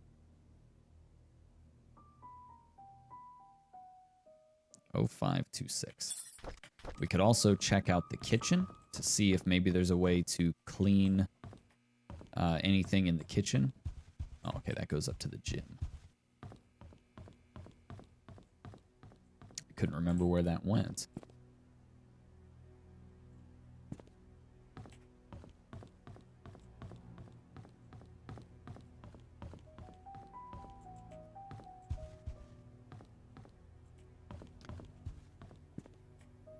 We have a sink.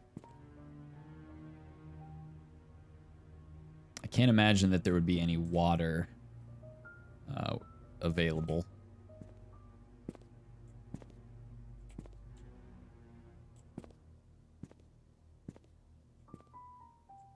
I don't see any... I don't see another grill brush. I'm really hung up on this grill brush thing. dead end.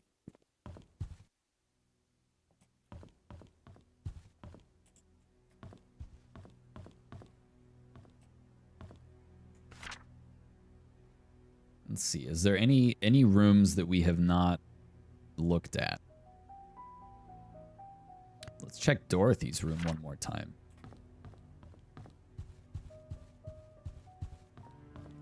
Where is that? Here's the... Oh, that's on the second floor.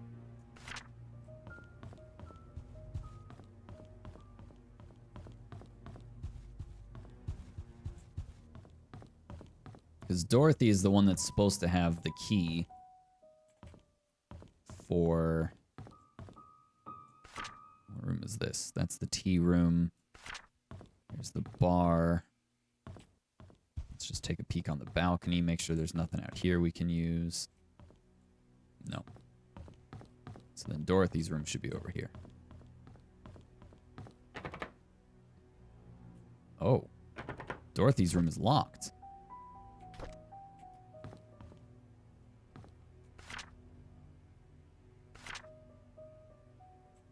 No, this is not Dorothy's room. This is the guest room.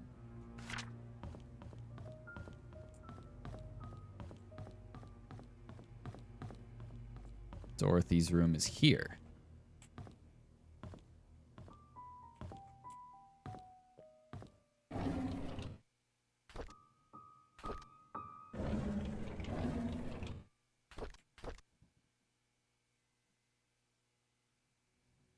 Let's read this again. Maybe we missed something.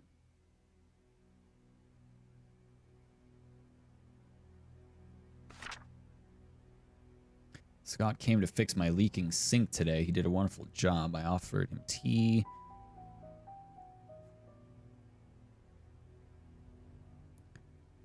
Okay.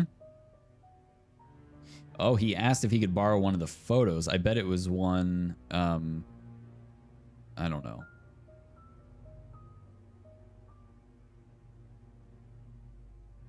Let's see. It's ironic that Andrew died shortly after being saved.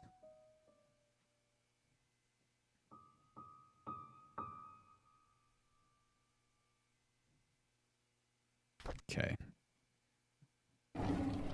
Nothing huge in there.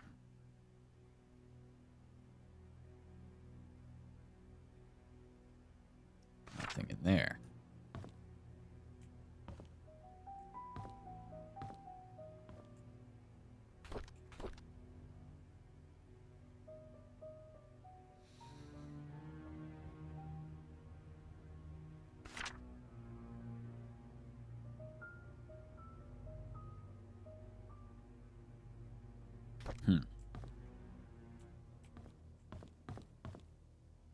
Dorothy is supposed to have the spare key for the photography shop. So it must be in that locked room in her house.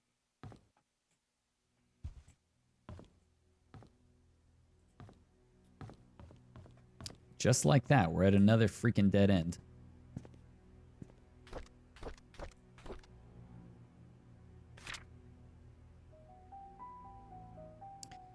It was requesting the search of a missing security tape dated June 28th, 1975. So that tape is actually 2 days after Sophia died.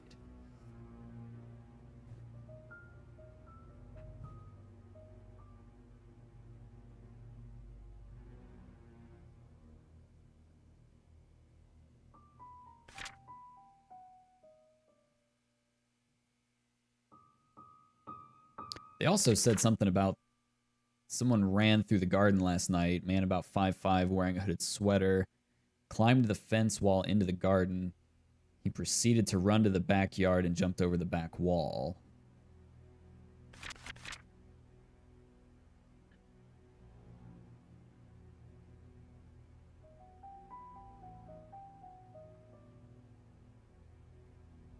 A young lady found her crying and brought her back. She didn't know the lady's name, but remembered her being pretty and having long black hair. So that's Sophia. She was wearing a black dress similar to what the mansion maids wear at work. Yeah, so that was Sophia that was like hiding out in the woods somewhere.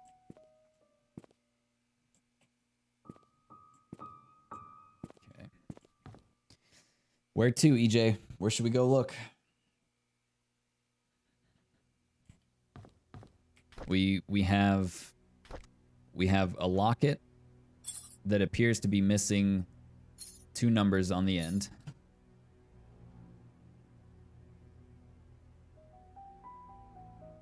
Like, that very clearly right there looks like part of it is clean and part of it is really, like, smudged.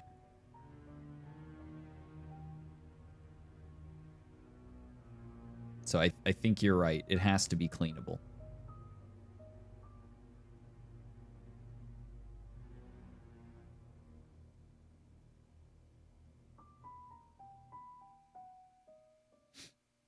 So that's kind of the only, like, real lead that we have. We also have this, but until we get the power turned on at the hospital, it's useless.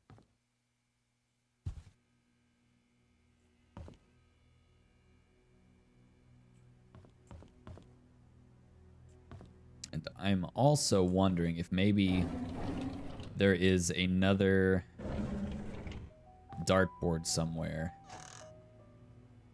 that we are just missing.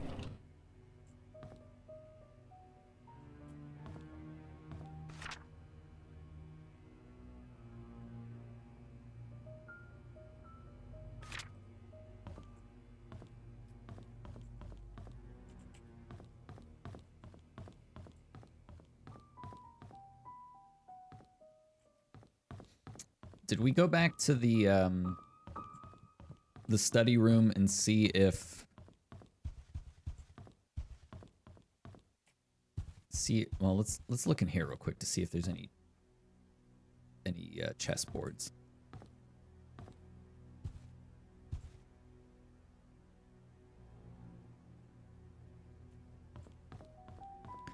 I also wonder if we missed something in Scott's cabin.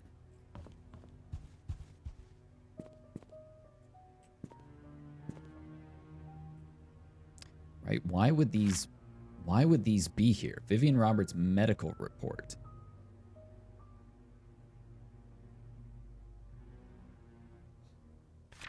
Why would these be in here?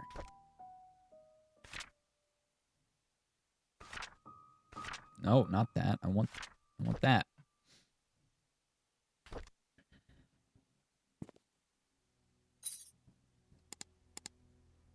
Two, 5, 1, 7.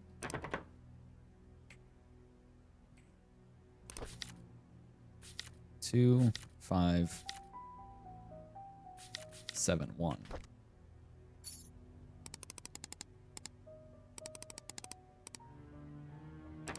No, because this is the darts thing. We know this is the darts thing, so obviously this is not gonna work there.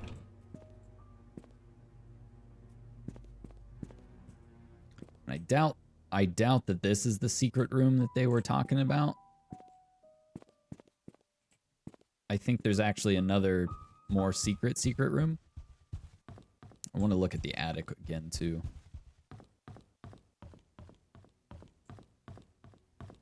We just got to retrace our footsteps.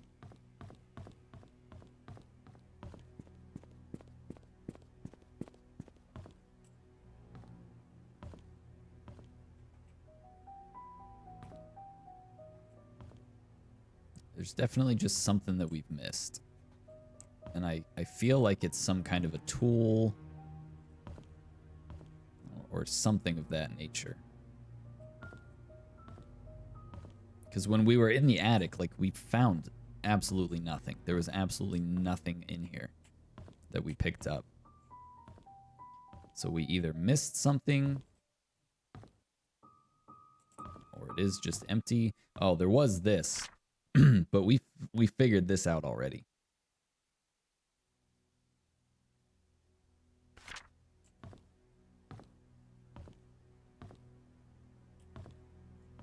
We figured that already. And then this comes down into the garage, which did nothing for us, really.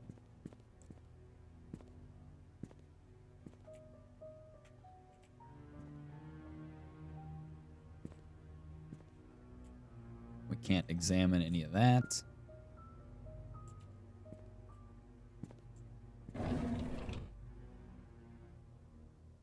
Bottle caps. Why would it show bottle caps?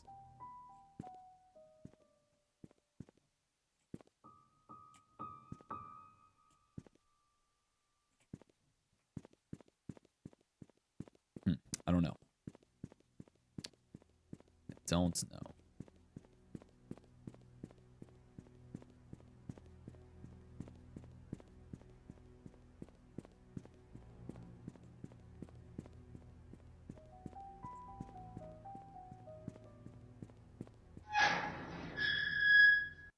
Where would we use those chess pieces?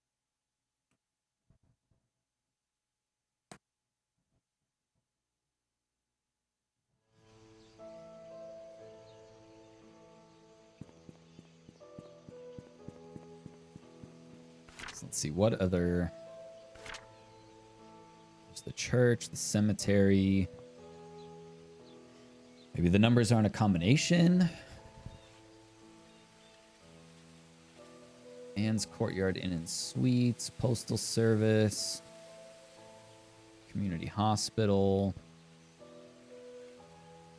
I mean, we could try it at the sheriff's outpost. I mean, I don't know why that would be the combination for that, but and she still had a locked room that we need a key for. Let's go back to Scott's cabin. Let's start there, because that was kind of the last place that we started to really get some hot leads. And the trail kind of went cold after that. We went from there. We got the lock box key, or the music box key for Trish's room.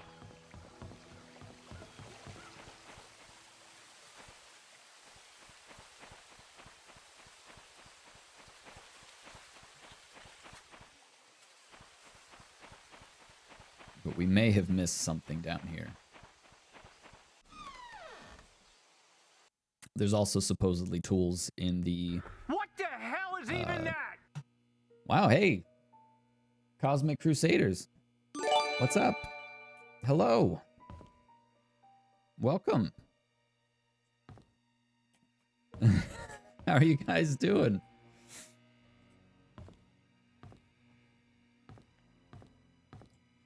That's a pleasant surprise.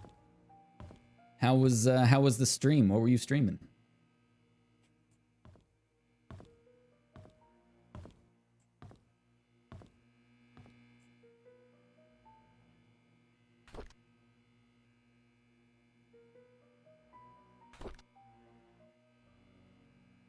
I wonder if we missed like a key or something. There's a lot of things in this room.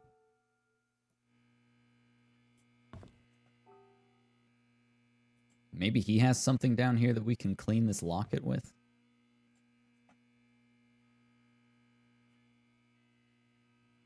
I didn't really look at this bench very well. You love this game? Oh, good. Excellent. We're working our way through it.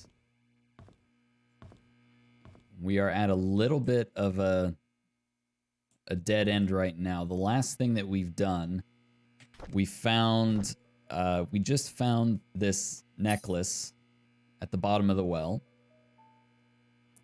And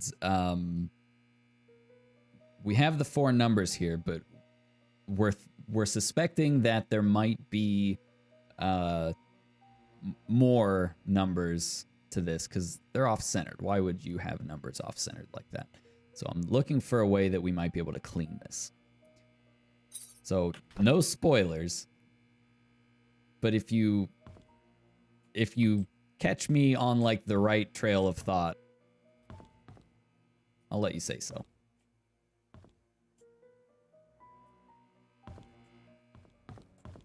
So I was hoping that we would find something else down here. Hey, that's all right. No worries. No worries at all. There's a few puzzles that we have that we're kind of stumped on. One of them being the dartboard puzzle. And then now with the necklace, we're kind of, that's our current lead.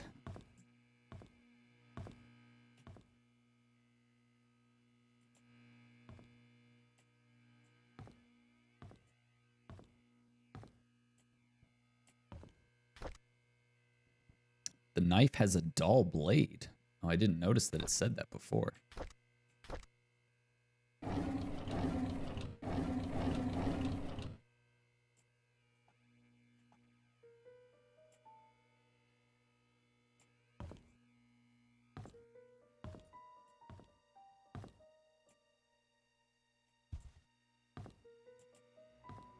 Okay, maybe we did not miss anything in here. Maybe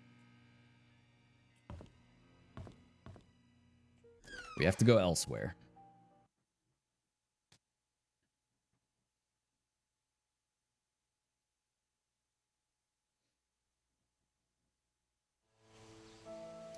So, Cosmic Bobby, have you actually seen the end of this game? Have you played it yourself?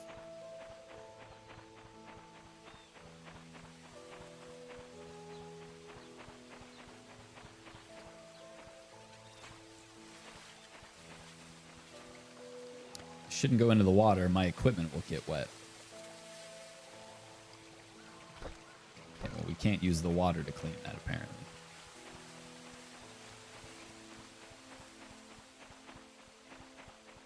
You know, they did mention the cemetery, too, so we could maybe go back and look at the cemetery.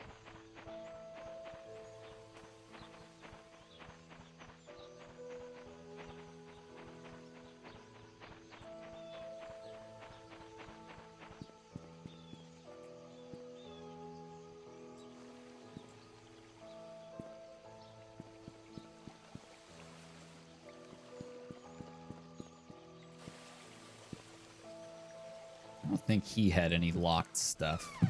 He had the he had that bottle of alcohol in here, like that rum bottle, but there's no way we can do anything with that.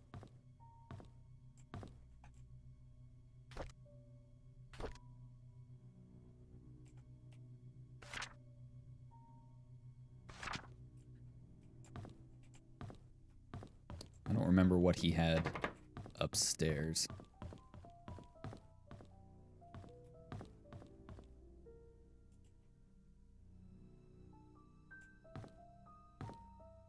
Just this ritual circle. Can we place it in the center here? Does that do something? No.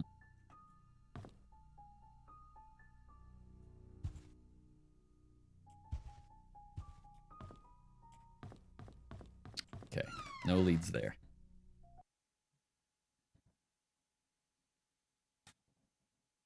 We are back to grasping at straws.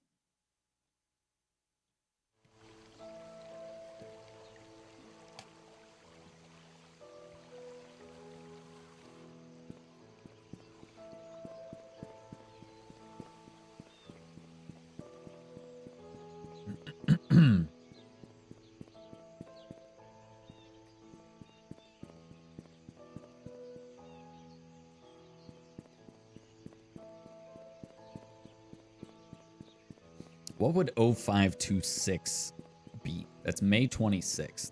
The date of the incident was June 26th, but they wouldn't put that on the back of... They wouldn't put that on the back of a pendant.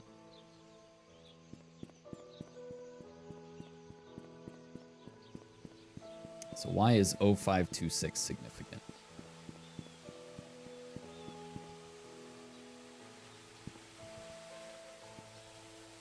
I'm gonna look at these names one more time and see if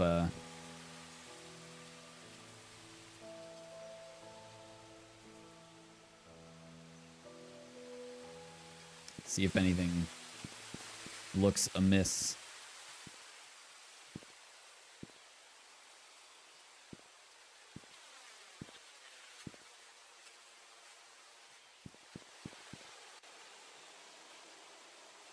$1907.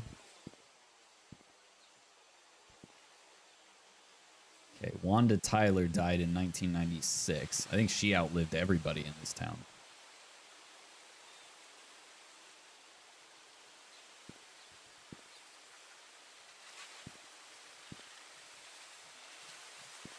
Except for the sheriff. I think the sheriff was the last person alive. Ian Goldberg. None of these names mean anything. None of these names mean anything.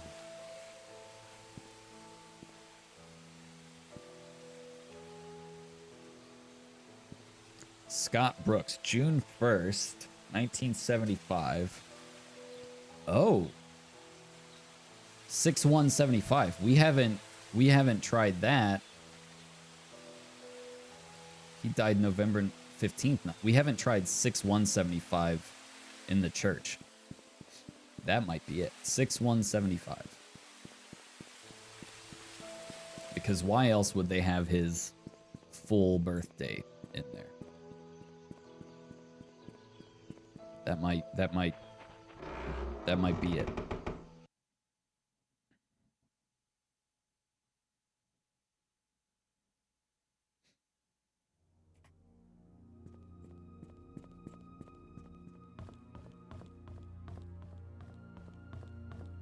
Six 175. Please open.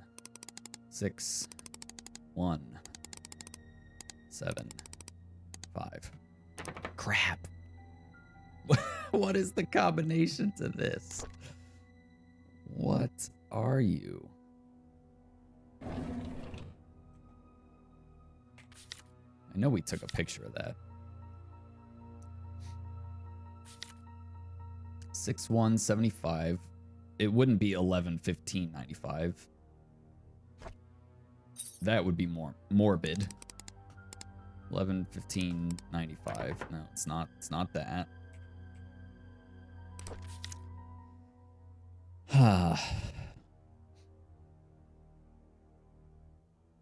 We already tried the chess pieces, which still have no idea what's going on with those.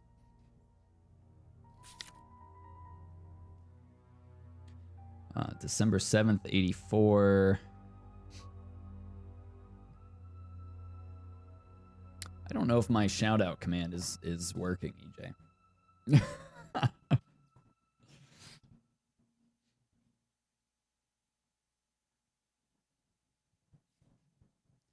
We already used Calvin's birthday to unlock the confession booth lock.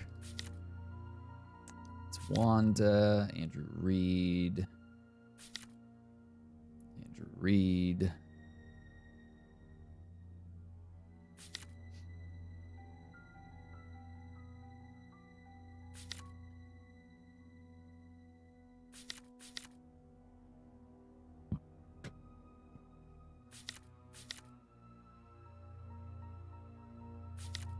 Thank you for doing that, EJ.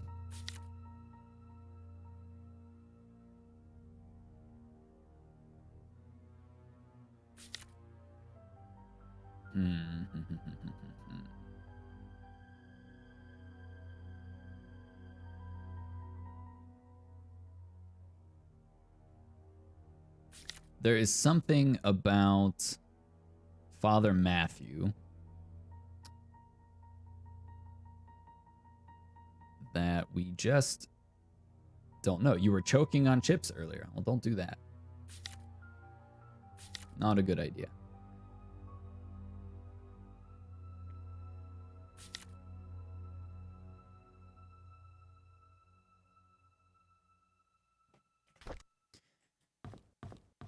So they did say under the flower pot.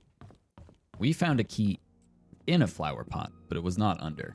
Like, that would have to be the same key, right?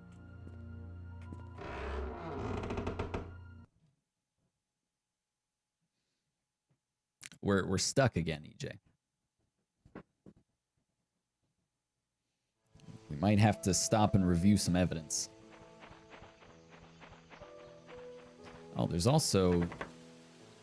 Oh, I think this is just the... No, what is this? I don't know what that is. I don't think we can get in. Like, there's nothing over here. I haven't really checked any of this, but there can't be anything here. I think we found the key in that flower pot, and it doesn't let us interact. So like, there's definitely there's no other keys in any other flower pots. That would be silly.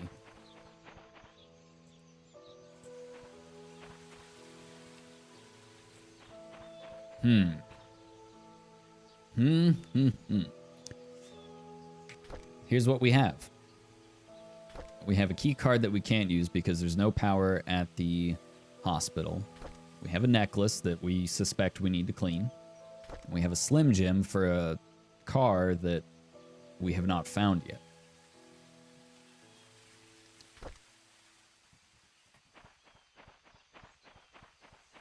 So the last bit of like journal stuff that we have found was Trish.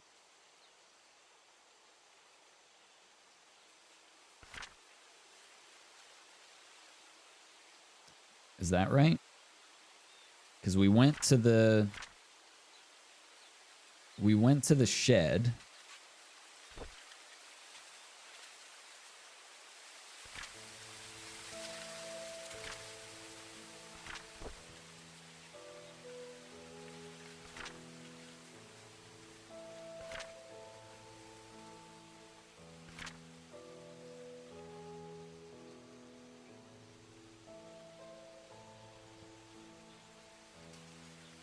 Okay, this led us over to Scott's shed, where we found his basement.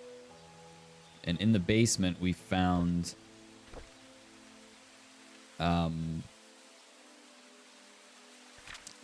couple other journals.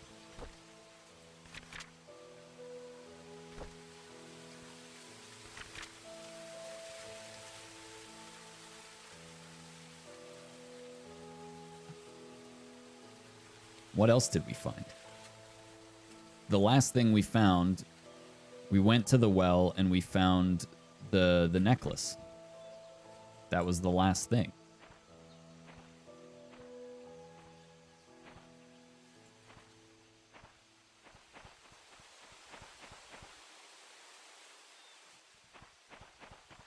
That was the last thing. So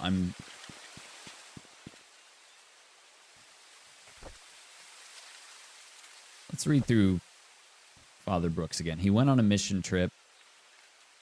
There was like no significant dates in here. We already did that. What was this? I've given useful thought to your request.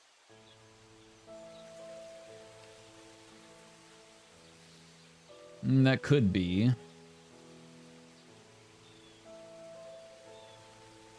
Oh, this was, that was the doctor trying to kill the mom. We did that. We did that. Here's the key that you requested, 7 Black Pine Road.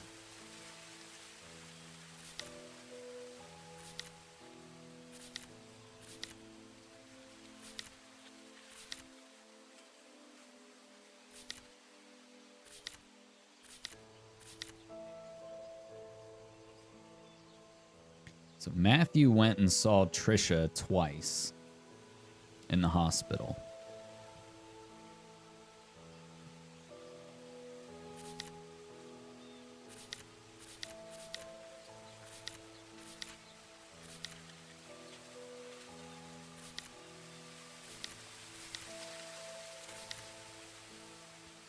Who is Aunt Cecilia? 447206.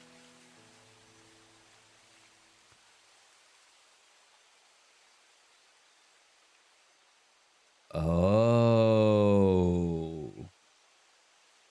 Aunt Cecilia.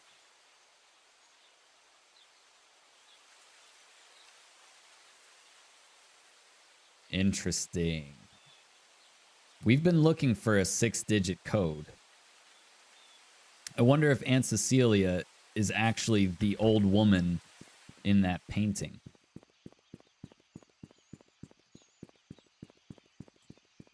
Because there's no mention of an Aunt Cecilia anywhere. Like, nobody talks about Aunt Cecilia. But I wonder if that painting might be called... Because there's a bunch of, like, famous paintings in there, right? I bet if you look up Cecilia painting or something, it's going to be this old woman wearing this white bandana or whatever.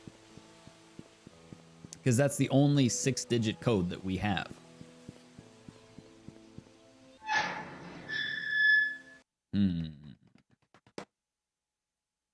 Could that be it?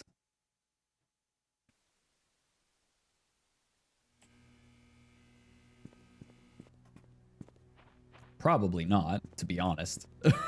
I'm guessing probably not, but it's worth a shot.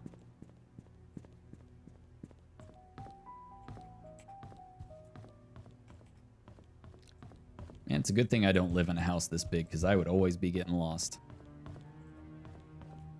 Here we go. Because Bernard the butler, like, obviously he knew the house pretty well. Let's see, what was our code? 447206.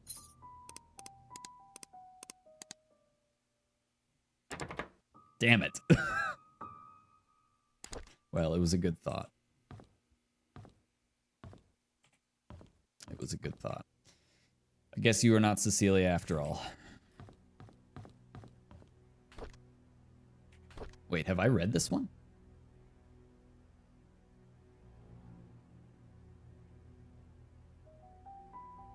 You almost got I don't think I've read this. Oh, we may have missed this. We went hunting this afternoon. Scott's quite a fast learner and has good manners too. Told him to call me Charles, but he kept saying it's more appropriate to call me Mr. Roberts. He almost got a deer on his second try. If he keeps this up, I'll take him over Bernard as my hunting partner. Trisha's been rather obvious in her interests. He's a good-looking young man and respectful to others. I don't mind his status. There's nothing wrong with being an orphan. If there is, it's the parents' fault. I know that Trisha fancies him. I've grown to like him too. Today is Mom's death anniversary. So August 27th, 93 maybe? It's been 18 years since she passed away. I paid my respects at her tombstone. Vivia wasn't feeling well and chose not to come, so I asked Scott to accompany me. He brought fresh lilies. He said lilies suggest that the soul of the deceased has returned to a peaceful state. Sometimes I feel like he's a son to me. Now that I think about it, Vivian is always getting sick during this time of year. I knew our relationship would not be... Okay, so remember August 27th, 93. I knew our relationship would not be as close as we had it, but ever since Vivian discovered my affair, she hasn't been the same. She once joked to her friends during a dinner that all politicians are alike, and as a politician's wife, she has learned to close one eye. Sometimes I feel sorry for her. I think it was because of Trisha that she didn't leave me. She is a good wife and a good mother. I'm grateful for that. So, I missed this. I just completely missed that. So, 8/27/93. Damn it.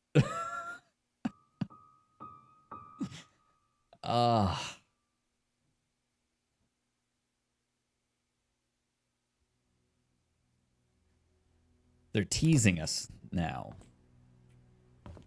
Why would you have your mom's death date as your safe code, though, honestly?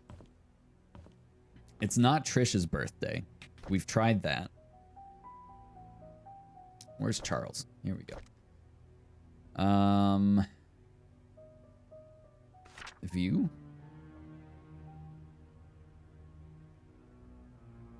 That was a short one. And we tried 061174. That wasn't it. 061174. It's not that.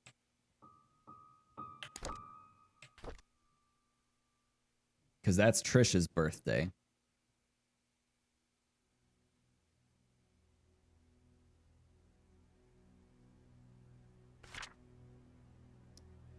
Let's see.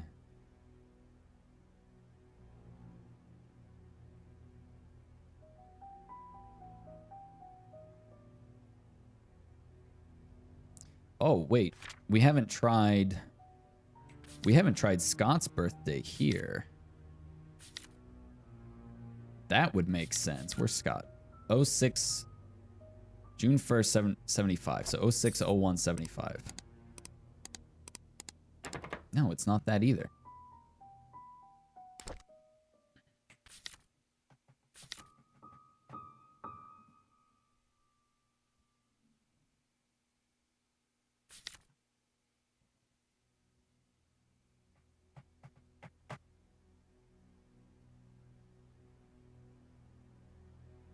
Who the hell is Aunt Cecilia?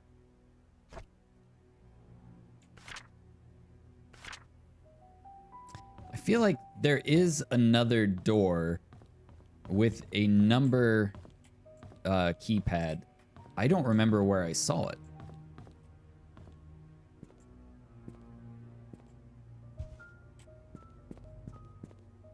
We can't unlock that door. I'm positive of it. It was like... It was a door that had a number pad instead of a key.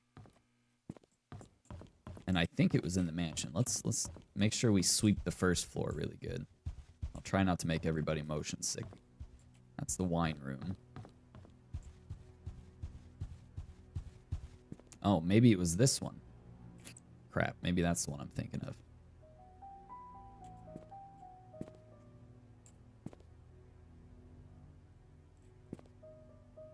We are definitely missing something. Like, what is the deal with the chess pieces?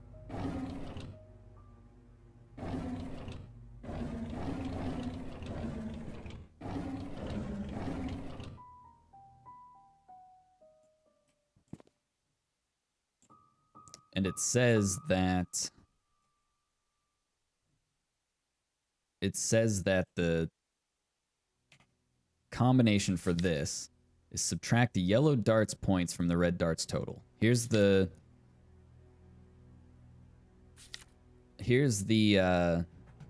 dartboard. So the red darts, the total is 26 because you have... Oh, where's the picture? There it is. So here's your scoring, and it says that you start with 501. The player's starting score value is set to 501. The aim is to finish the game with as low a score as possible. Scoring a double on the last dart thrown will make that player's score 0.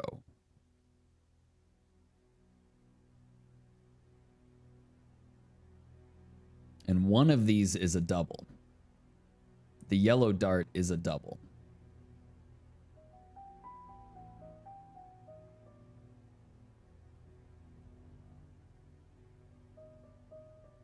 But we have no way of knowing if that was the last dart thrown. Their score is added up.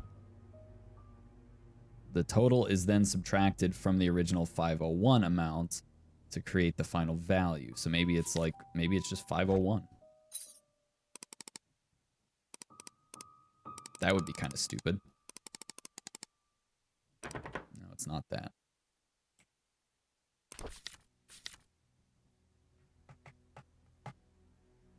So if you have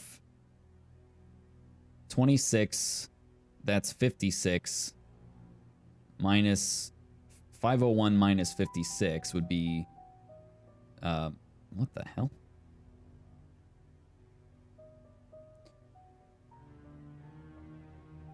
Amazon business. I don't know. I don't want that.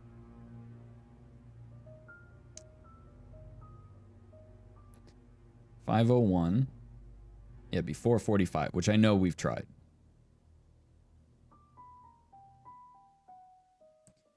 But it's the wording. Subtract the yellow dart's points, which would be 30, from the red dart's total.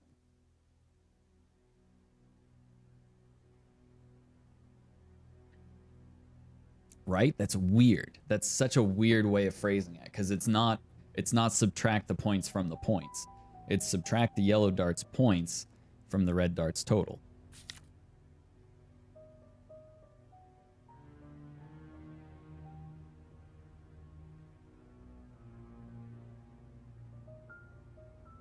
But is the points the 30, or is the points the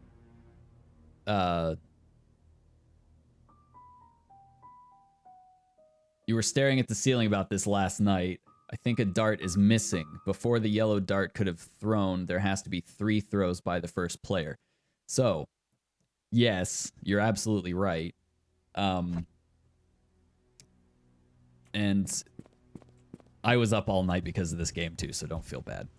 So I do want to show you. Here's the front door. There is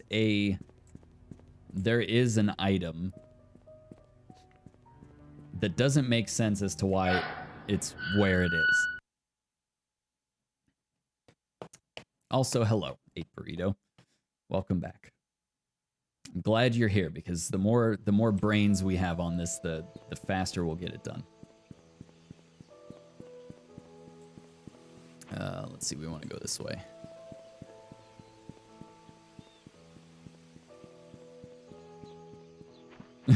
Partial break. Dude, us too. I think part of my problem was by the end of yesterday's stream, I was so fried that I couldn't make heads or tails of anything. But at 1 o'clock in the morning, I did figure out the solution to one of these puzzles. And it was very obvious. All right, so in Bernard's house, this is where we find the clue, right? This is where the hint is. Also in this room is not just a yellow dart, but a red dart that we can pick up, but we can't do anything with it. Like, we can't take it with us. Why would this be here? Originally, like initially, I thought that the tip looked like it was broken off. So maybe like the tip of it was stuck in the thing, but that's not the case. They all just look like that. I think you can't really see, but that one's the same way. So looking at the picture, this was the other dart that I was talking about last night, maybe. Did they get a bullseye? Like, the only thing that I kept thinking this whole time was that the bullseye looks a little off. Like, it's such a low resolution asset. Oh, the dart's behind the bar. Well, let's go back there. Since we're in dart mode. Where's the exit? Here we go. When I searched this game, because I didn't look anything up. There was no cheating on my part. But when I typed in the name of the game in Google, one of the first things that came up was Painscreek Killing's dartboard. So we're not the only ones who have struggled with this, apparently.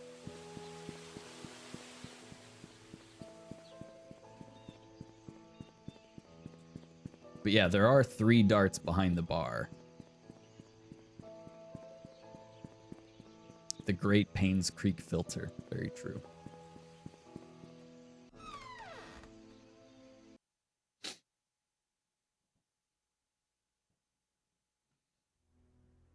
All right, so behind the bar, we have what would seem to be the remaining darts from the game. 1 red and 2 yellow, right?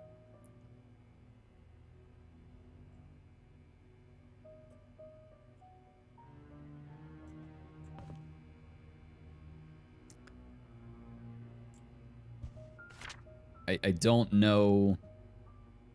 I don't know how we glean any information from that.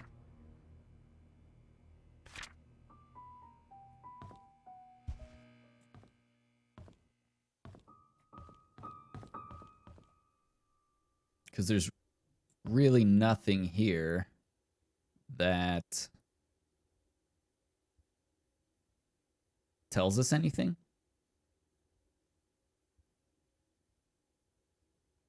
Maybe it's just there to taunt us. Maybe. But it is the code to the desk. So I don't know. And why would it be a 4-digit? It's a 4-digit combination, which is kind of weird given the fact that like your score is probably going to be 3 digits.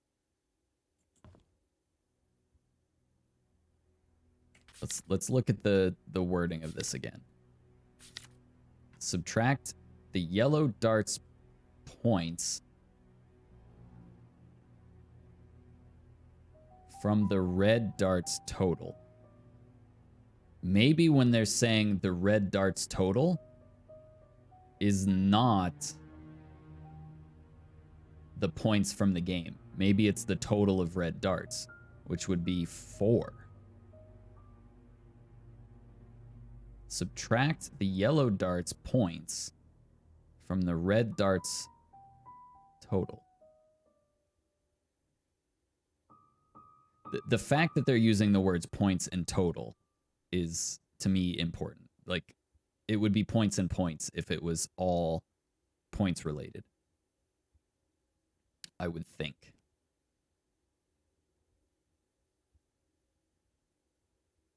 Also, I have no idea if the AOL password is important or if Aunt Cecilia's apartment code is important. We don't know who Aunt Cecilia is.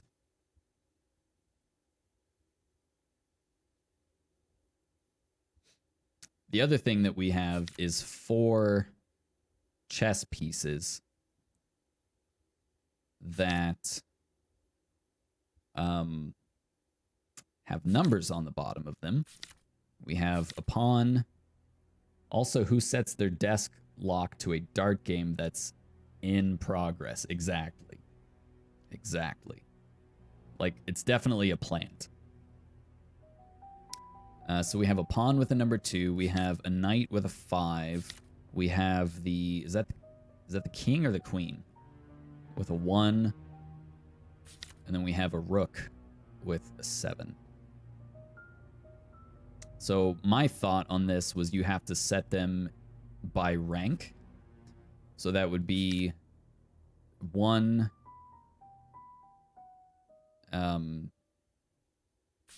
1752 or 2571. But I don't know where we would use this, and I don't know if there's 2 more chess pieces. 2 of the chess pieces we found in the desk where we're trying to use the dart puzzle for, in the study room in the mansion. The other 2 pieces were found in the storage shed behind the mansion, where Trish and Scott would hang out.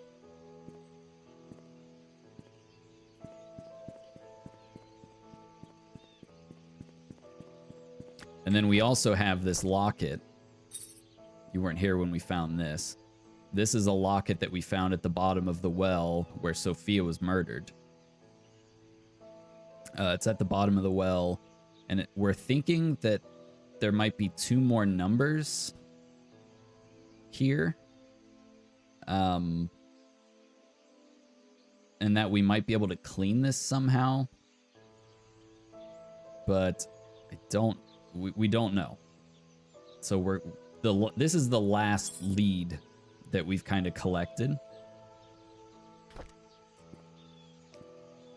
And we're kind of at the point where we were last night, where we're a little bit stuck.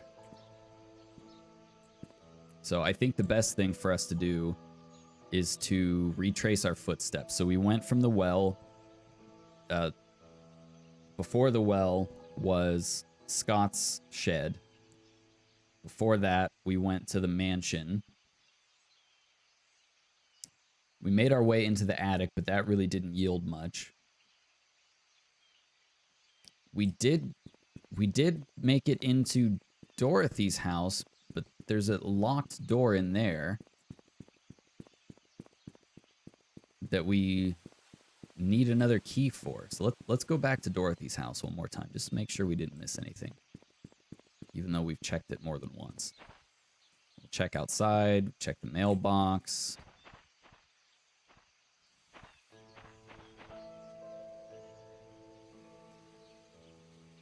We can double check the well again.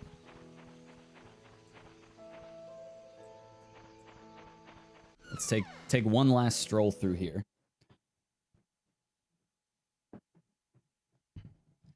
I'm gonna be up all night again because of this freaking game.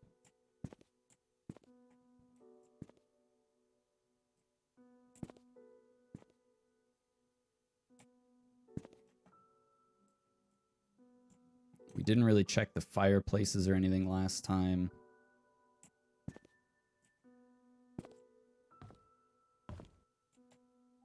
So we found her journal. And that was kind of about it.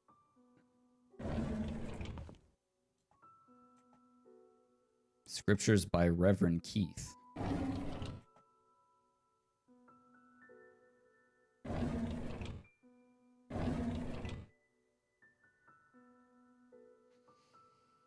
Dang, dude, has it been 4 years already? Man. What are we going to do for the 5-year streamiversary?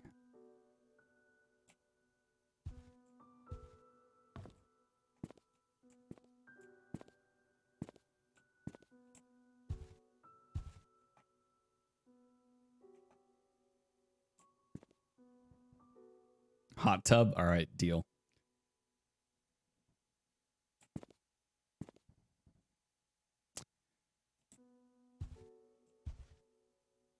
This is where we're supposed to find the key for the spare key for the photography studio. It's not there. I actually didn't even notice that key hanger was there before. And I would have been very upset if the key was just hanging there the whole time.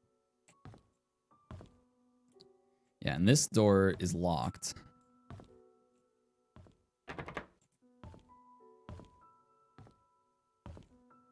That's so weird. This is exactly how my bedroom was growing up, where the wall did not extend all the way to the top of the ceiling.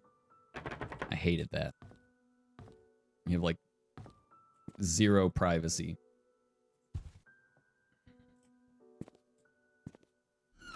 Okay, we'll go back and check the well one more time.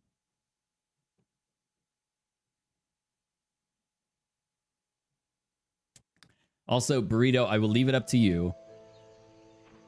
If you want to look up the solution, don't tell me the solution.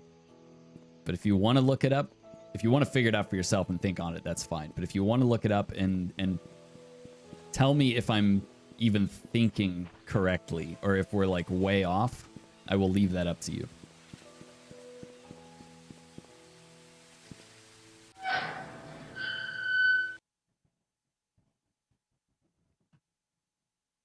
I would like to go through this without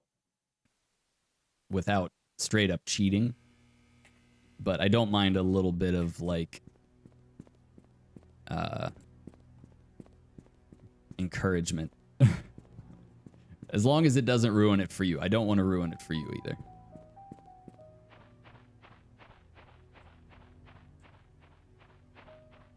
We can also just keep struggling. Let's check the storage shed again real quick while we're here. So here's the 2 pieces that we found. There's nothing in these. Yeah, I agree. So is this the queen or the king? I'm not like a massive chess nerd, so I feel like that's the... I don't know, actually. This is the queen, right? Because the king has the cross on top.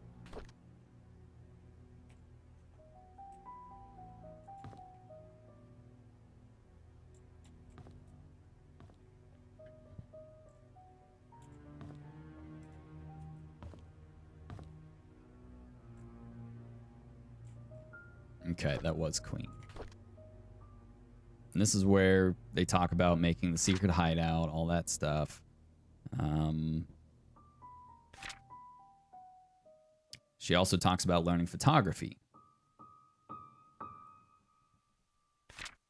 Maybe we should check her room out again. Maybe we missed something in her room. Also, Andrew... Oliver borrowed from the photo lab a shovel and a wrench. We have extras. Yeah, that's what I was thinking. Maybe we missed something on the walls. We have extras, so I told him he could keep the tools until he was done with them. Well, all of the extras seem to be disappearing. There was also... Oh, yeah. Remember where it said that somebody jumped the back wall? That must be where they did it.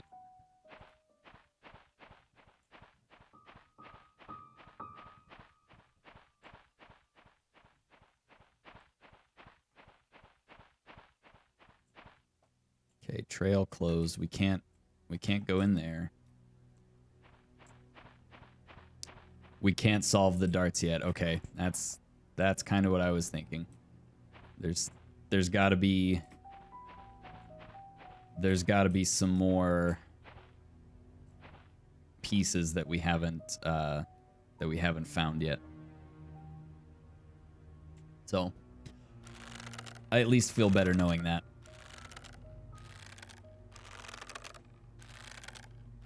So this is the well where Sophia hit her head and died when Vivian, Andrew, and the doctor were fighting with her, and we found her locket down here. Now I'm not seeing anything on the walls, on the floor. Nothing. But let's think while we're here, right? It's a well. It's wet. It's very mossy.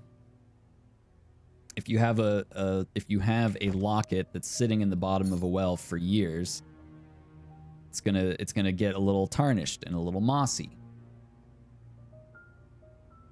You have returned. Welcome back. We are once again stuck. You have the most perfect timing every time, but it's all good. So I am of the opinion that we probably have to clean that locket somehow. You are cursed. Could be. We're stuck in the well. Get help.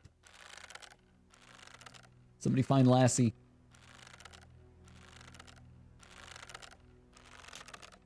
Can I just skip work tomorrow?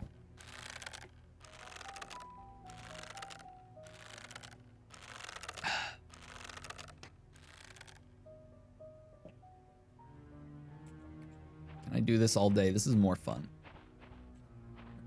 Okay, so that's kind of the last location that yielded any useful stuff. There's also like this weird area here that doesn't seem to serve any purpose whatsoever.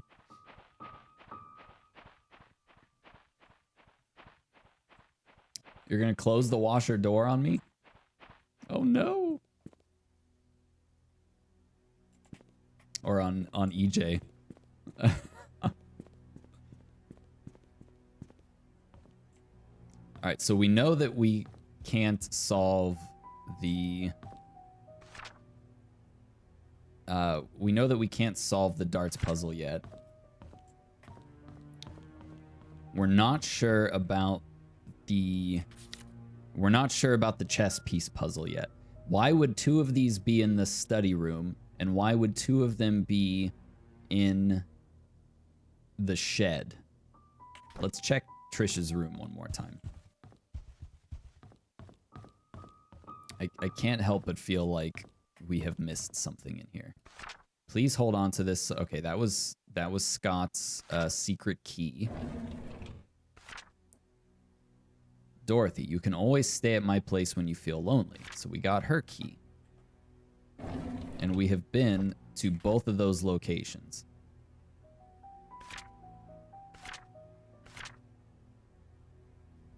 And that's where it talks about her suspecting that the cabin has a secret room. And then we came back here and we opened her music box where Scott said that he hopes that he gets to explain everything to her someday. Which I doubt happened because freaking everybody died. And there's no way for us to rotate this to see if there's anything on the back. But that was like all that was in here. Which was weird. Like there was literally nothing else in here. So that must only be for story or lore.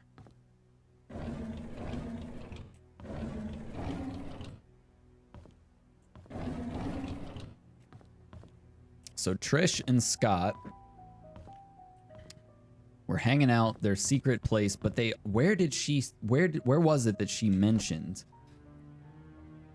that there was a secret room in the mansion? That was in one of her journals. But I can't find it.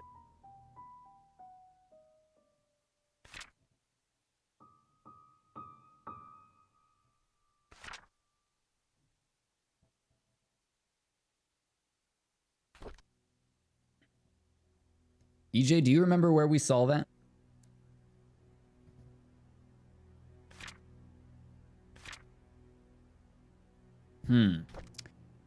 She mentioned something about...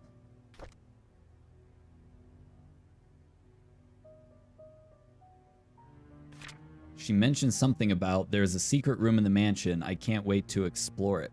Oh, maybe that was Derek.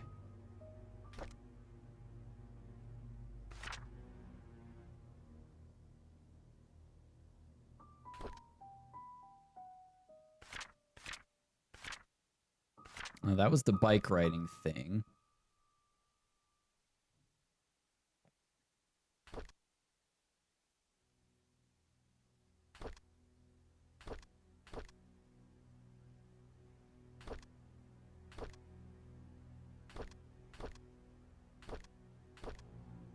Because she said something about there's a secret room in the mansion. I can't wait to explore it with Scott. Unless he was writing that and saying that he couldn't wait to explore it with her. I think Scott was the one writing about it. Strong sip. All right, here we go.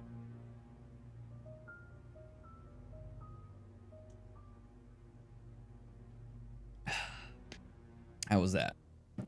Also, this is caffeinated, so rip my chance of sleeping tonight.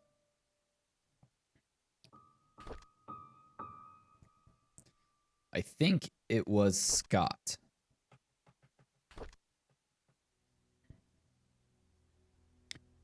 It wouldn't be this journal.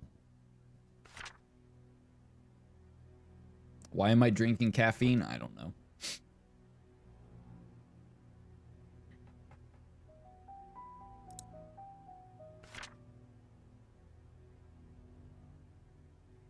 It wasn't this journal. It had to be when they were younger.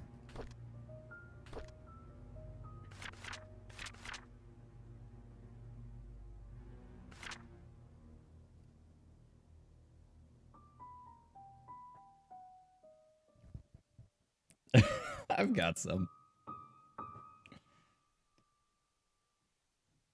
All right, I'll take a swig of that too.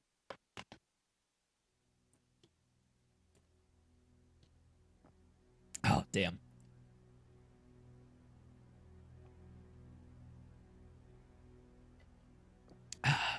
There we go. I'm trying to not have to run to the bathroom every 3 minutes.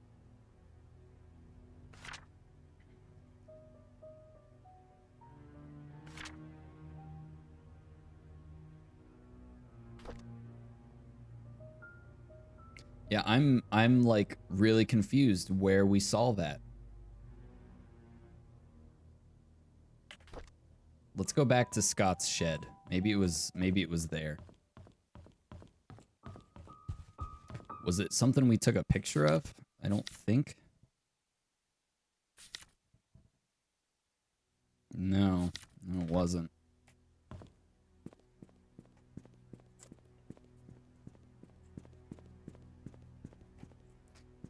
Or what? It wasn't the one in the garage. I feel like some of our evidence isn't showing up in our list.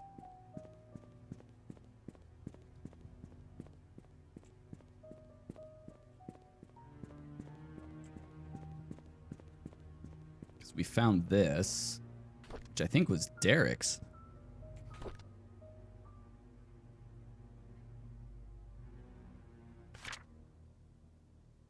Yeah, this is where you just said that Scott and Trish are getting along too well. So Derek's got some jealousy because the two of them are hanging out.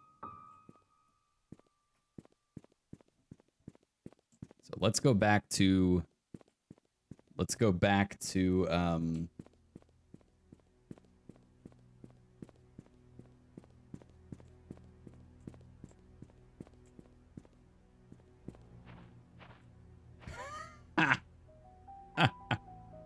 Perfect. Perfect. That's exactly what I need. Then I can just sit here forever. I'll never have to leave this spot.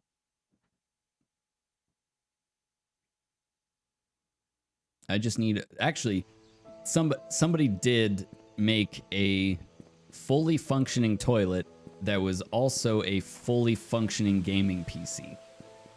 Look it up. It's very impressive, as a matter of fact. Gaming PP.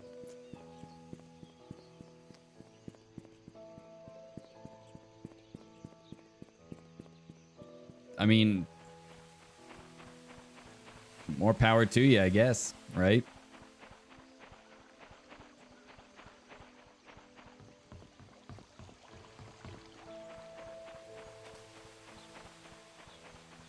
So I don't think you guys were here, so this will be the first time you guys are seeing this, and maybe this will jog something in your brain. We did make it into Scott's secret room in his basement. So in here, so Scott did figure out that Sophia was his mother. Now, the other thing we did not look at was, we didn't really look at the writing on here. So the time capsule is in the cemetery. There's the old sewer entrance, which is probably that door kind of tucked off in the bushes there that I kept wondering what it is. So it looks like that's a sewer entrance. Dorothy's house, Andrew's house, Bernard's house, Derek and Wanda's house. So we've been to all those places except for the time capsule and the sewer. So Scott figured out who his mother was and figured out that she died. He kind of beat it out of... Oh.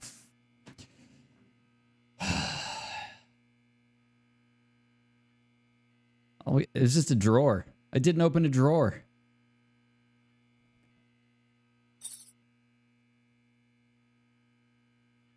I wonder what this goes to. I bet this goes to the sewers. Good grief.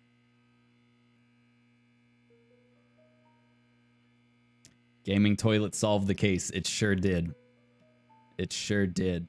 So, this is a map of the sewer. So it looks like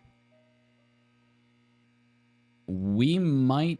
Okay, we'll see where this goes. But it looks like we might be able to use this to access maybe the hospital to turn the lights back on. All right, we're back in business, guys.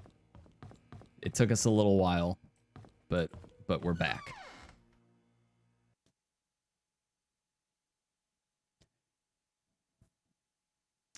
when we hit a wall like that, just remind me to go back and thoroughly check the last place that we were.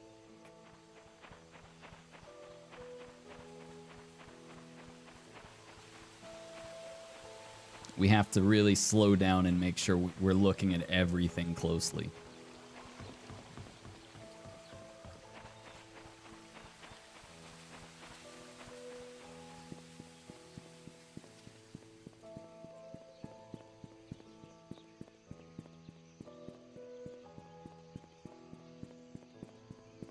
So that sewer entrance is over here, and I will be absolutely shocked.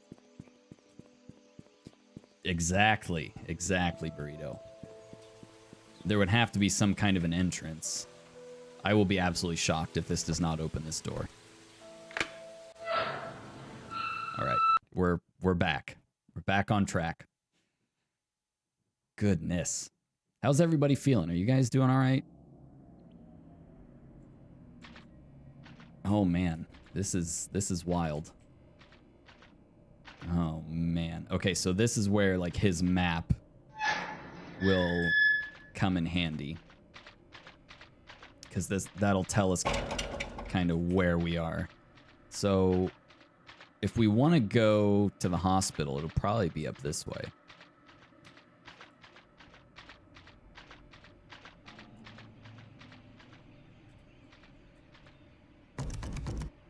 It's locked. It's locked, but that looks like you could literally just unlock it right there. Where does this go? The top has been sealed shut. Okay, so we can't go up there.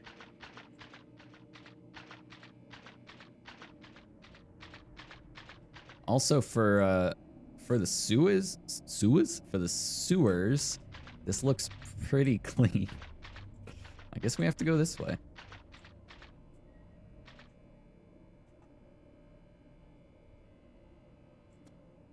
I was gonna say the sewage system, and it did not come out. Also locked. Also locked. And we cannot get through it. Wicked clean sewers. Okay. All right, so let's see if we can make sense of this where we are on the map. We came in here. We went to the right.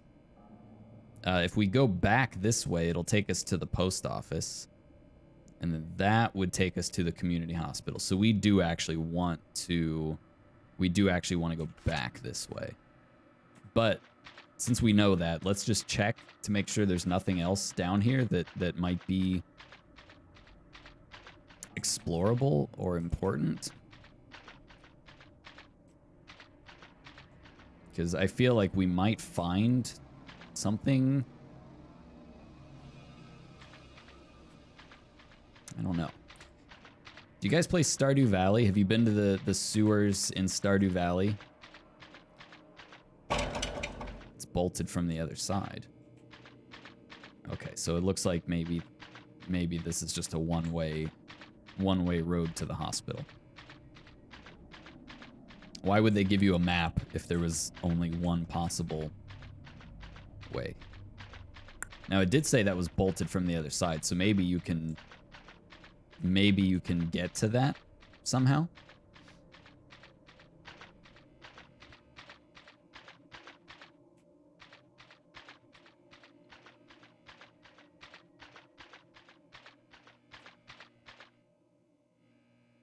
Did we take the fork already? Okay, so this should be a dead end. Yeah, and then over here should be the hospital.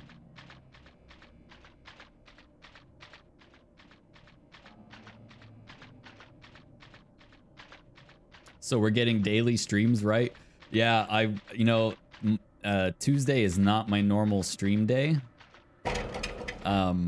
My kind of tentative schedule right now is Wednesday, Friday, and Sunday.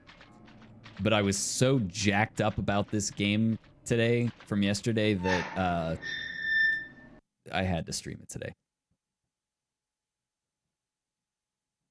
So today was a bonus stream. All right. We are back in the hospital. So, oh, the morgue.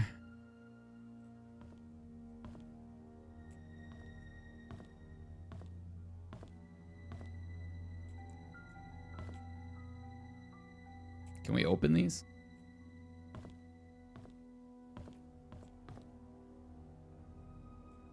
Oh, we got some keys. We've got keys. Oh, this looks like... Oh my gosh, you guys, this is our PI. So this must be the key to his... Hold on, let's take a picture of this. This must be the key to his glove box and his briefcase. Okay, there's the briefcase. BH.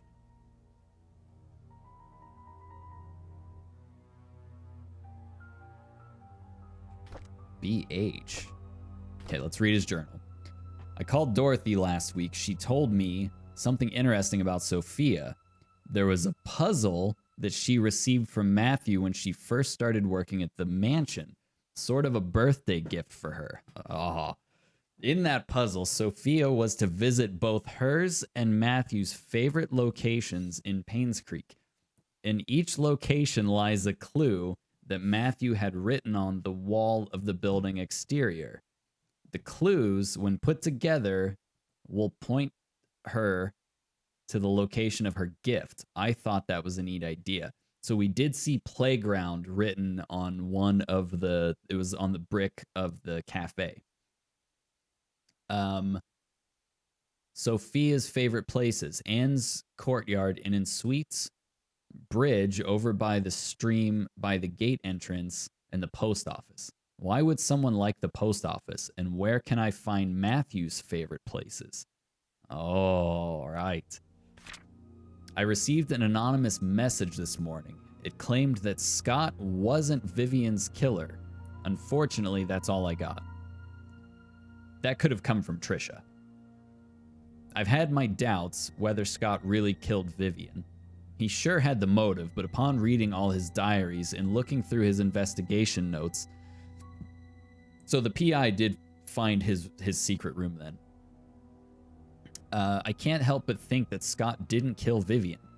On the contrary, he was trying to find out who killed Vivian, as well as what really happened to Andrew Reed and Dr. Johnson. Definitely not suicides, those two. I still don't know if this anonymous person is a man or a woman, but they've helped solidify my thoughts on Scott. I received another message yesterday. It told me to look into Bernard, the mansion's butler. I can't help but feel that this person is trying to tell me something, but not exactly what. The message said I will find something in the house. Today I received a key in the mail with the initials BH. Does it stand for Bernard's house? There is a locked room in Bernard's house that we haven't been able to get to. I've searched everywhere and read all of Bernard's diaries. Something just doesn't add up. Maybe it's just a hunch, or simply that I'm thinking too much. But would he have really killed Vivian? There's something else about his entries that just make me pause and wonder if he was indeed a murderer. I photographed all the pages. So Bernard did seem off when we were reading his stuff. Like he started to looks like we've only actually found one of his diaries, but at the end of this he started to kind of seem like there was this girl named Angela that he didn't marry before, and he was like, you know, who is my type? Vivian? And then he crosses it out and says, I don't know who. So like he was kind of starting to develop feelings for Vivian. And he's like, you know, a war hero, not war hero, but he was in the military, decorated, you know, veteran.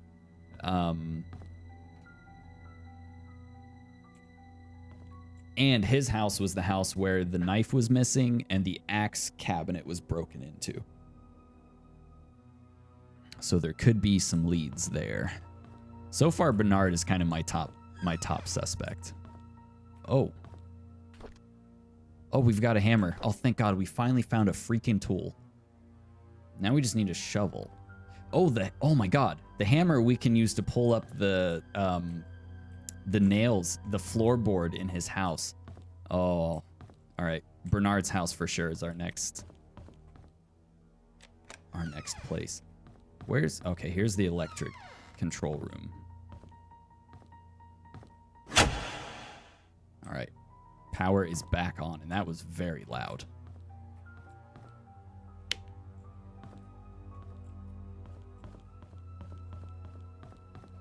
Let's see. We should finally be able to get into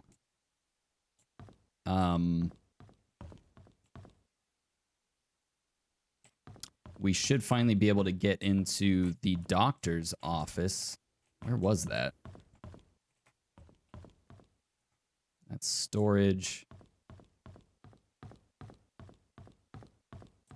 That's the nurse's station. Oh, okay, here we go. Right here. So we can finally use this key card now. So this is Dr. Robert Johnson's office. Henry, I just received a letter from the NMB investigation firm regarding the use of the RRF funds. I need you to call me. Henry, we really need to talk. Please call back. Who's Henry? What's going on? Oh, Henry? yeah, Why Henry. aren't you returning my call? Henry Johnson. That's what it was. This is really important. Okay, so Henry just like that was probably when he was dead already.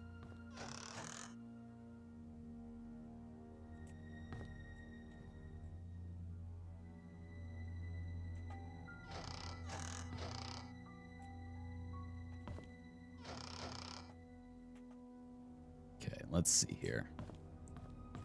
There's definitely got to be something in here. Dr. Henry Johnson. Dear Dr. Henry Johnson, I would like to thank you for your contribution to the Painscreek Community Hospital and the people of Painscreek for the past 2 decades. However, there have been reports regarding the mishandling of funds designated for PCH, most of which came from the Roberts Relief Fund. This support was meant to help with the purchases of medical equipment and supplies. Since a sum of nearly $160,000 has been estimated missing, we have no other choice except to open an investigation. This is from Vivian. Until you are able to explain the discrepancies between your accounting and ours, we have no choice but to suspend all funding for the hospital for the time being. I will be meeting you and your accountant to solve these issues so we may continue to support the hospital's needs.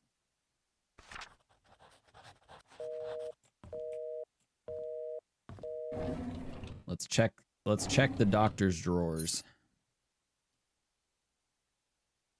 Oh, this is Trish's room key. When Trish was in the hospital, that's the room that she stayed in. To Charles Roberts. I don't know if it's a joke that you sent me the threat letter, but if you knew about the well, then you must have found out the truth. Just so you know, your wife was the one behind all of it. If you have any grudge, it's with her, not me. I was just a witness in Sophia's death, nothing more. Henry Johnson, June 30th, 1995. Fax it tomorrow. I know what you did. Meet me by the well at midnight. You know which one. Come alone. Vivian also got a letter like that. That's the second letter like that we've seen. So I guess now we need to let's go upstairs real quick and go to the room that Trish stayed in. which was 2:03. Freaking lights better not go off again. I swear.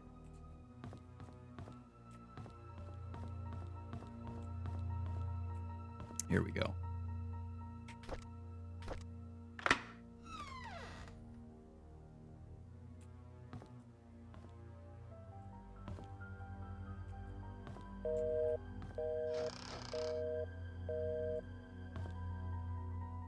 Why is there VHS tapes in here?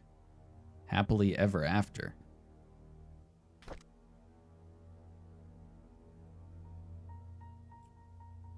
Oh, I guess she was probably just watching movies in here while she was sick.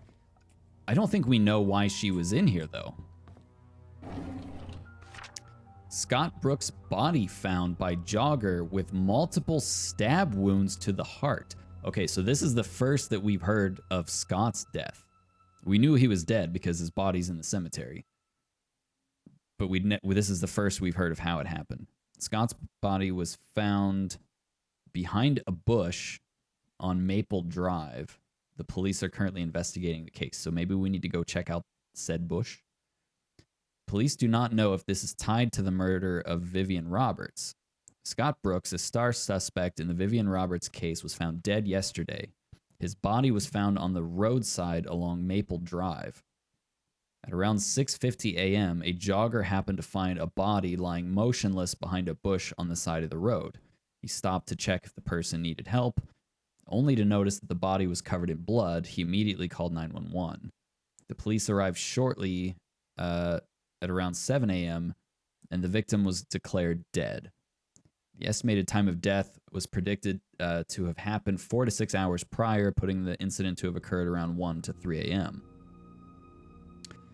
Questions have been raised in regards to the murder of Vivian Roberts, of which Scott Brooks was the key suspect. He had been released from prison due to insufficient, whatever. So Scott was stabbed to death. Looks like a room key. Okay, so here's another one of Trish's diaries. Yesterday, on hearing that Scott was apprehended for the murder of her mother, Trisha collapsed. Oh wait, no, this is not Trish's diary.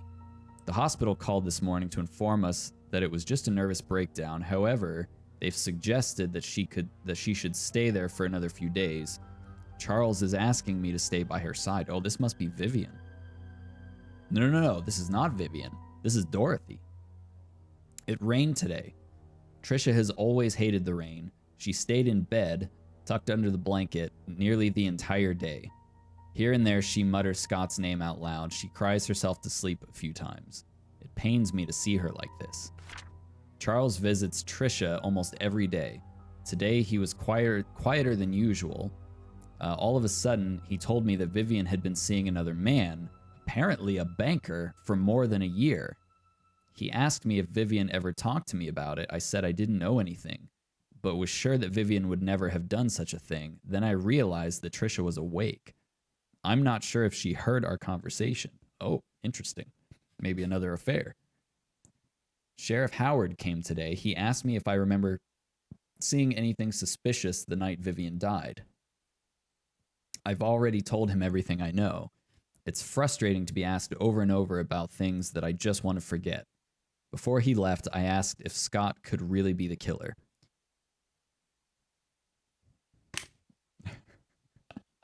Thank you.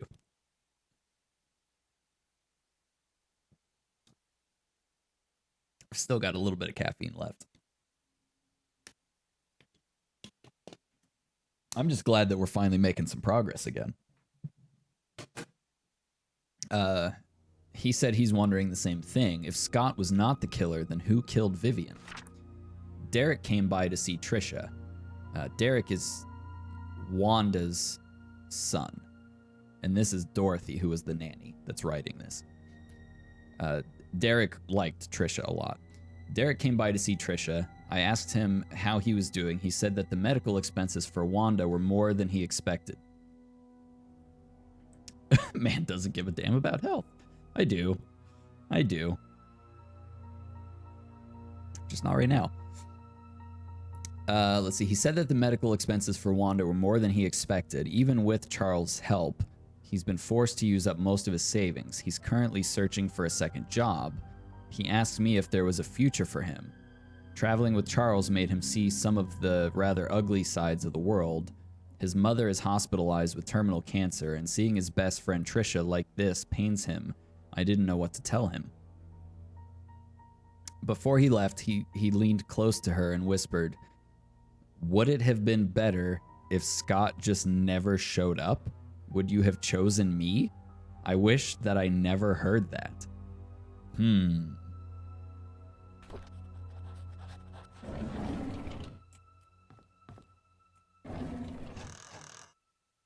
Okay, so that key that we just got is for that other room in Dorothy's house. I think that's our next stop. Has to be. Here.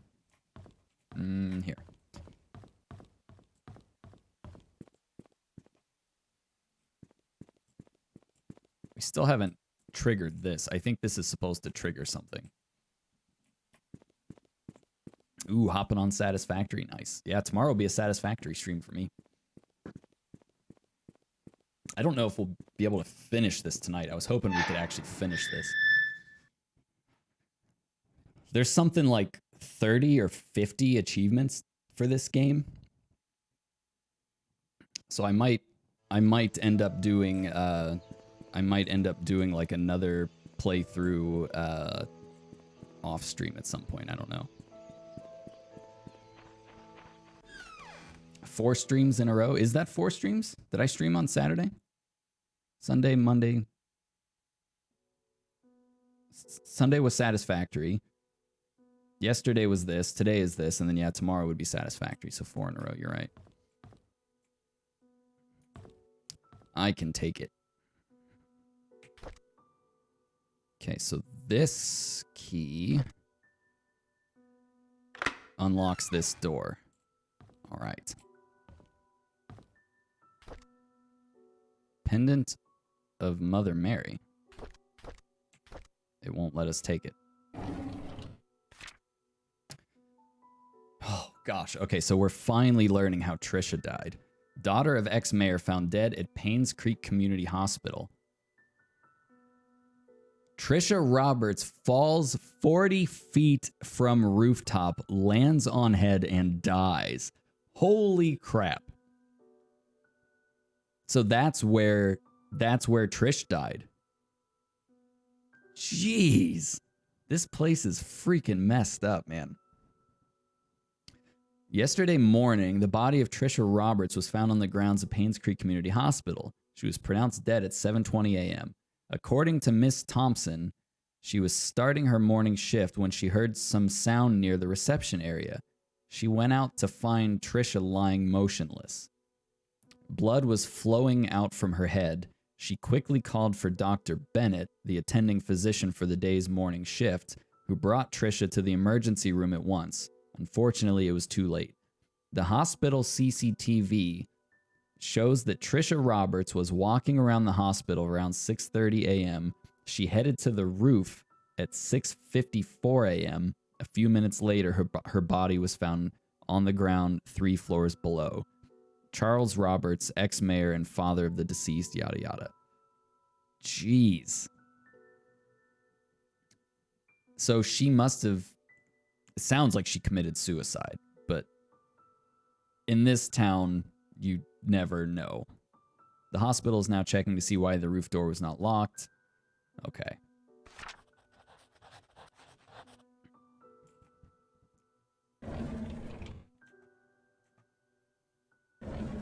Everybody in this town is dead. Scott was released from prison this morning. Matthew went to pick him up. There's a lot of tension here in Painscreek. Most people think of Scott as a murderer. Charles tried to stop Trisha from seeing Scott, but it's no use. She was already waiting for him at the cabin. Charles is drinking again. He couldn't stop Trisha from trying to see Scott, yet Scott seemed to be avoiding her. Trisha should not have been discharged from the hospital at this point. She still needs help and rehabilitation. So she was out of the hospital at some point. Derek and Scott fought at the market today. Derek asked Scott why he's avoiding Trisha. Scott didn't say anything. He just walked away. Derek told him not to come back anymore. It's sad to see what's happening to them now. They used to be such good friends. Oh my God, Scott was killed. Trisha's been going crazy ever since Scott died. She sometimes screams in the middle of the night. Here and there, she'll ask us why Scott hasn't visited her for a while. No one seems to know how to answer without agitating her condition. So she just snapped. Trisha is finally being admitted to the hospital for another mental breakdown. Charles doesn't know what to do. I've asked for his permission to take care of Trisha at the hospital until she recovers. I think Charles appreciates my help. So that actually makes me wonder. This picture that we took at the hospital, that I'm not actually sure if that's Sophia. That actually might be Trisha. Because she's on the roof, and it almost looks like she's wearing... It's hard to see what Sophia's wearing there. I mean, it could be Sophia, but it could also be Trisha.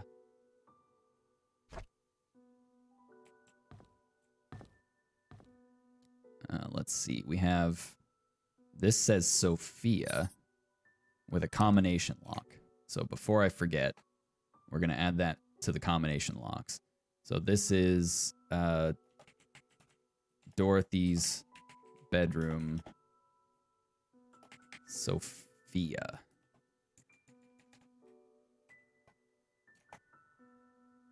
I don't think we know the combination to this yet.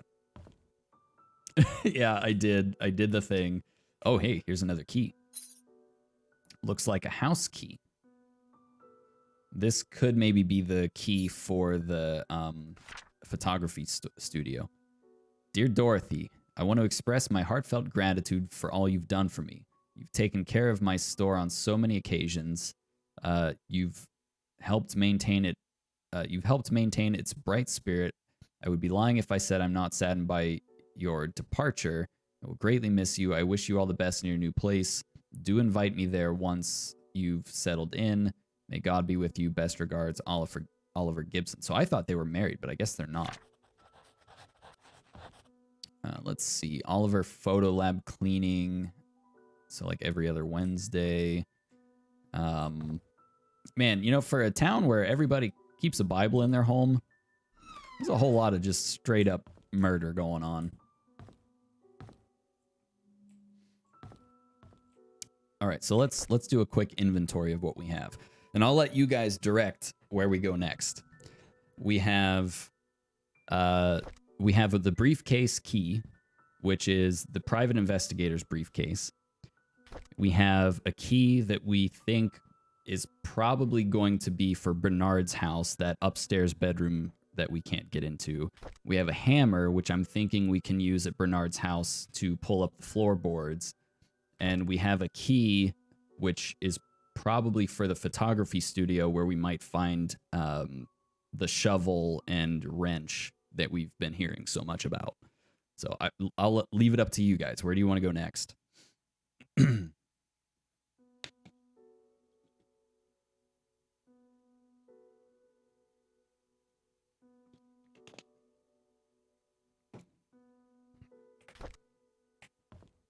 Bernard. All right, we'll go to Bernard's house. Everyone in agreement?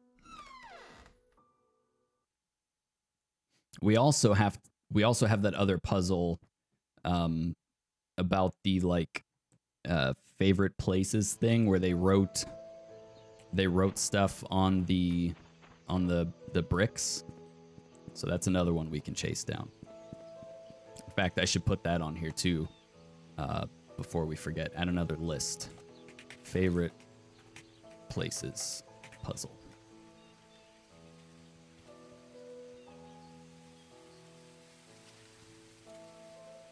Why did that get moved there? That should be over here.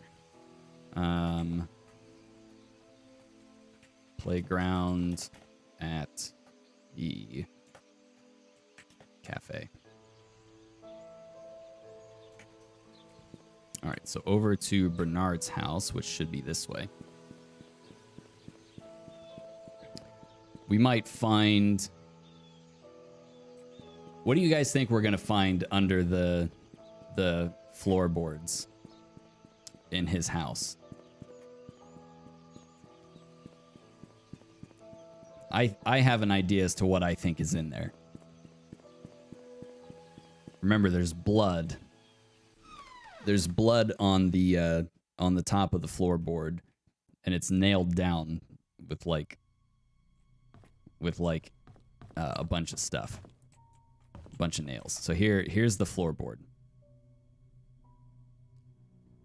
Now we should be able to use the hammer to pry these nails up. So let's see. It looks like it's gonna let us use it. Oh my god, it did. That's exactly what I thought was in there.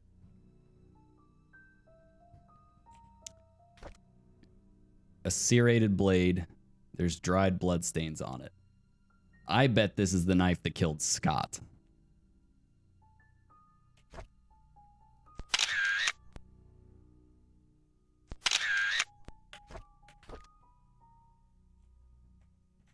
Hot dang. And then this should be this key. It is. I can't even imagine what we're going to find in here.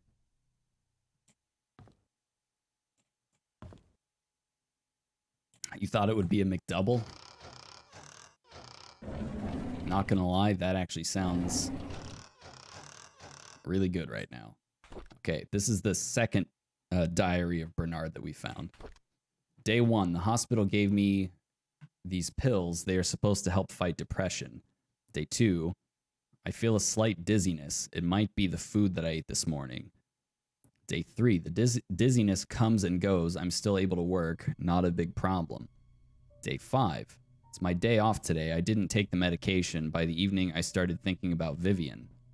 Yeah, so he's starting to get like really obsessive with Vivian. I had to drive Vivian again, so I took double the dosage. I had a migraine for the rest of the day. At least I didn't have to think about her. That's right. I think in one of her diaries, she said something about him being like really standoffish at some point. So that makes sense.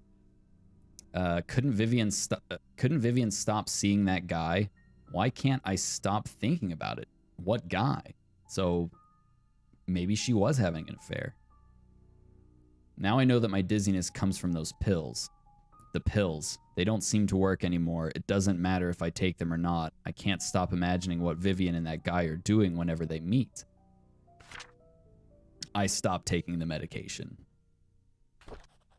Oh yeah, this dude freaking snapped. Oh no. Oh no, bitch.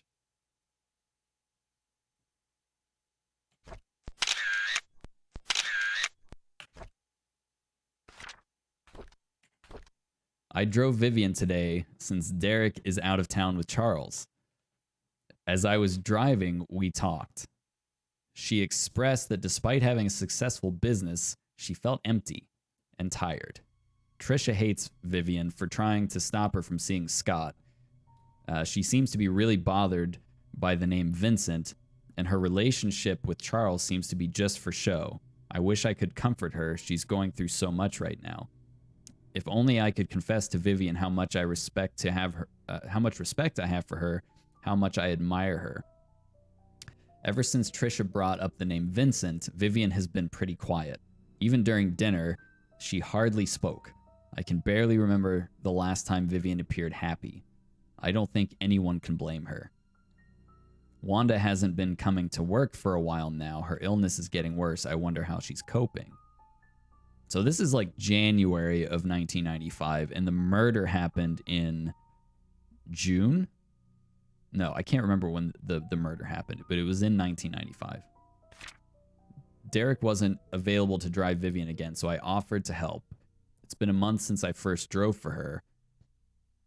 She's been opening up more to me, telling me about the struggles she's faced with her rocky relationship with Charles, how she really dislikes Scott, Sometimes I would give her some suggestions when she asks what she should do. Other times she just wants someone to listen to her. Mostly I am just happy to be with her. Vivian seems rather distraught recently. During the afternoon tea gathering, I stood outside the room and tried to listen to the conversations. She feels miserable being with Charles. They hardly look at each other, let alone speak. Personally, I don't think Charles deserves her. Yeah, this is looking bad for old Bernie here. I finished reading Vivian's biography. Half the facts were incorrect. The writer should have done his homework better. That's right. He had that book downstairs. It looked like this dude just worships her. Sometimes when I'm driving for Vivian, she asks me to drop her off at the corner of a street, typically in front of Tom's Cafe. She's always telling me that she'll make it back home on her own. It aroused my curiosity, so after dropping her off today, I parked the car and watched her. She ordered a cup of coffee to go. She then left the cafe and walked up the street for about 5 minutes to a residential area. She stopped in front of an apartment and pressed the doorbell. Shortly after, a man in his early 30s, wearing a suit, opened the door. He leaned over and hugged Vivian. She gave the coffee to him and they exchanged some words. I couldn't hear what they said. They then entered the apartment together. Who is he? Oh, dang. This is the 6th time I followed Vivian. After she went into the building with the guy, I parked the car nearby to wait for her to come out. Is this considered stalking? About 2 hours later, a cab stopped out in front of the apartment. Shortly afterwards, Vivian came outside, and the man followed closely behind. They chatted for a bit. Vivian looked extremely comfortable with him. Before leaving, she kissed him on the cheek. What's going on? I tracked down the guy. He works at a bank, so that makes sense with what the PI was saying. Of course, he said he got all of that from these journals anyway. The place they meet is his apartment. How could she do that? Who the hell is he? I reported sick for the 3rd consecutive day. As I laid in bed, I keep thinking on why Vivian would be seeing another man. No matter what Charles did to her, she has kept her faith in him throughout the years. How could she be having an affair now? She's better than that. She's supposed to choose me. Bernard guilty as hell.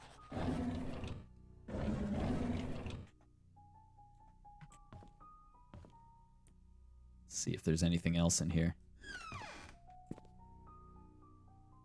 Wow, all of these were already open. That's weird.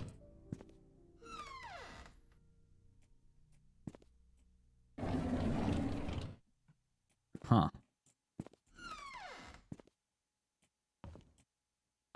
Okay, so we have potentially the murder weapon. A murder weapon. Now, whether it was used to murder Scott or to murder Vivian, we don't know. Or both. It could be both. We also don't know the combination to his desk. Now, he's obsessed. He's obsessed with Vivian, right? Do we know Vivian's birthday? I don't know if we do. Let's see if it's on her biography. Where was that? It's in here.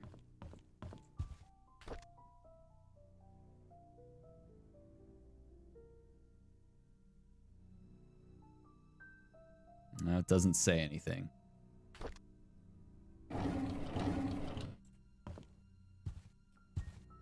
Yeah, see, this is where the missing knife, that's the one that he used. And then there's an axe. So I'm thinking the knife was probably used to kill Scott.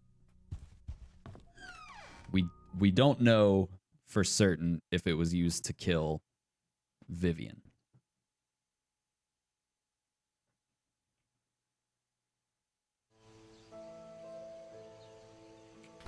Let's see what else we have. We have the briefcase key. Now, I didn't think about this until just now. We found the PI stuff in the morgue.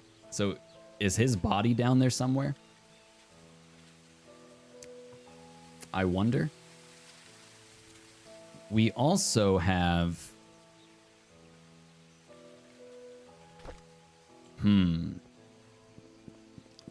What was the lady's house that was over here? Because she had a drawer that we needed something to pry it open with. And we should be able to use the hammer for that.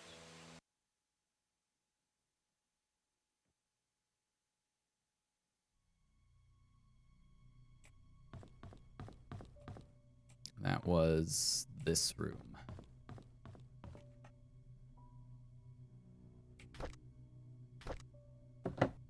There we go.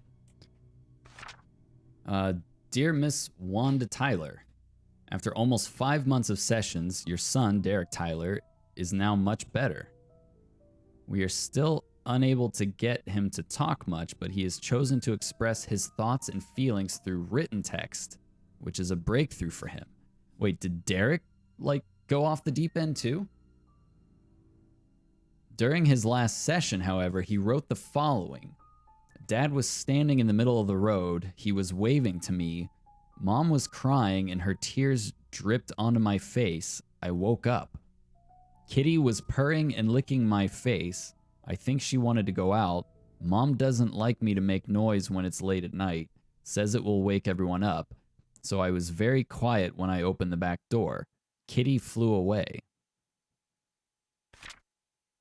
There were noises behind the wall fence. There's a door that's always locked, but there's a light behind the keyhole. I walked to the door and looked through the keyhole. There were 4 people. 2 of them were fighting. A baby was crying. Then one of them fell down and hit her head. Okay, so that's Sophia. He's talking about the night Sophia died. But he wouldn't have been born. She stopped moving. Her eyes were open. I wet my pants because she was looking at me. Derek has since been very quiet. We haven't been able to grasp fully if what he wrote was real or imaginary. Nevertheless, we are concerned with his situation. Kindly get back to us so we can discuss further steps in helping him. That's weird.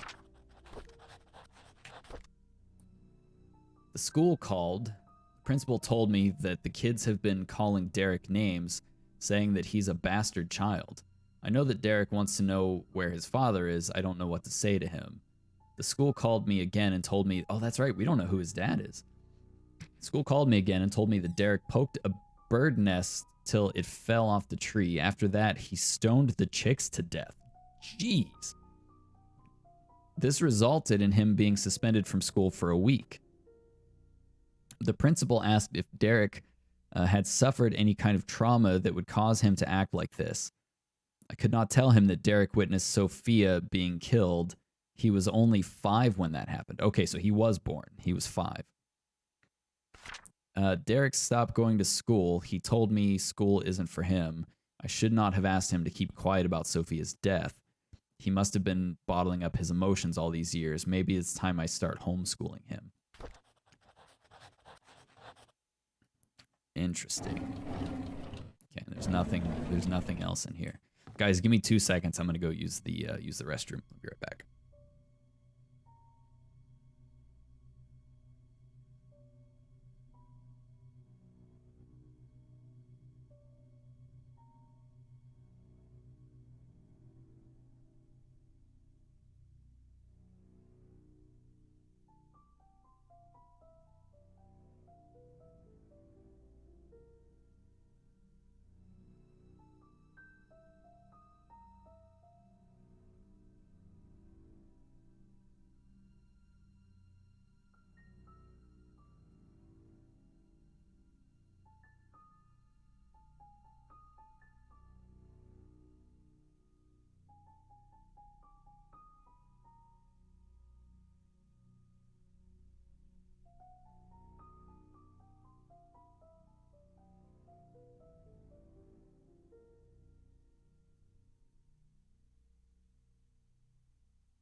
All right, I'm back.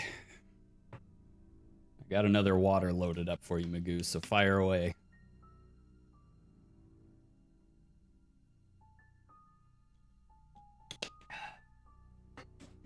That's the last of the caffeine. All right, let's see what we got. We still have the hammer, so that means... still means that we need to use it somewhere else. We have the briefcase key. And we have what I'm assuming is the photography studio key. So let's see if the photography studio has anything for us.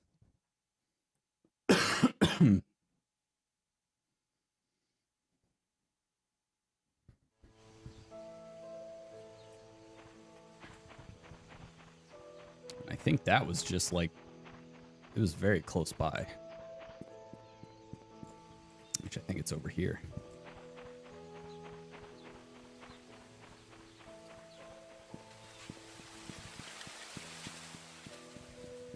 No, I probably won't, to be honest. It'll be a struggle.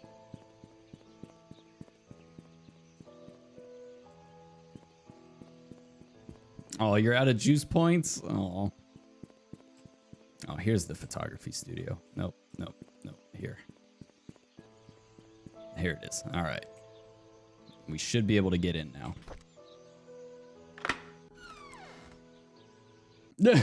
And Burrito with the assist. You guys are awesome.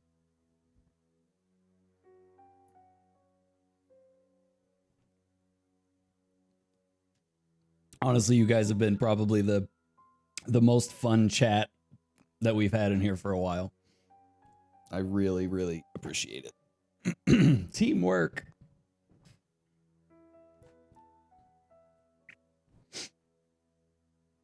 All right. So we should find a shovel. We should find... What I'm hoping that we find is maybe a way that we could clean this necklace. Because, you know, photography studios, there's chemicals and stuff, right? In the dark room.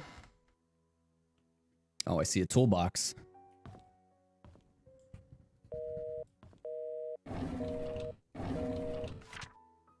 Office of Church Haven. Dear Mr. Oliver Gibson, we regret to hear that Father Matthew will not be joining any part of the annual religious gathering event from July 18th until the 23rd. The storage system I recommended works very nicely. I'm so glad to hear that. I'm glad that it's working, because that means it's going to work for me. Thank you, Internet Nerd. Can I get a t-shirt that says that? Let's see. From July 18th until the 23rd in South York, we received Father Matthew's memo yesterday stating that he was not feeling well. I assume he has also informed you about this last-minute change. Please send him our regards. We wish him a swift recovery. Yeah, so there's still more on Father Matthew that we don't know.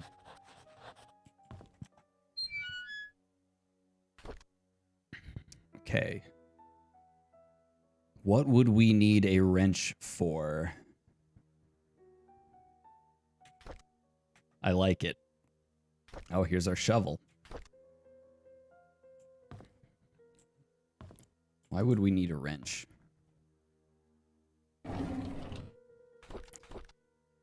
We just attended Trish's funeral this morning. Charles tried to be strong, but by the end of the ceremony, his face was wet.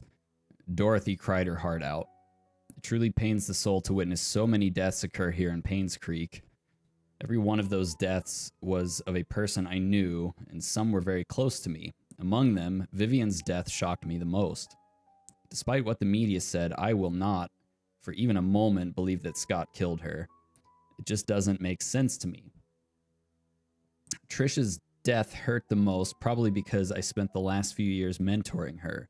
She was smart, kind, and very talented. She was turning into a very promising young woman. With her passing, Charles has lost all his family members, He's all alone. I can't imagine the pain he is going through. I didn't even think about it till right now that Charles was like the last one left alive. His mom was murdered. His wife was murdered. His daughter was murdered.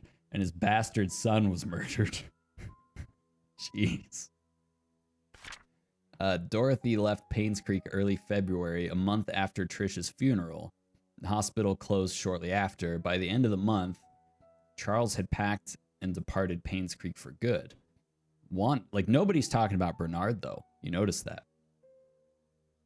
Wanda passed away on March 12th, 1996. Her cancer had spread too far and too deep.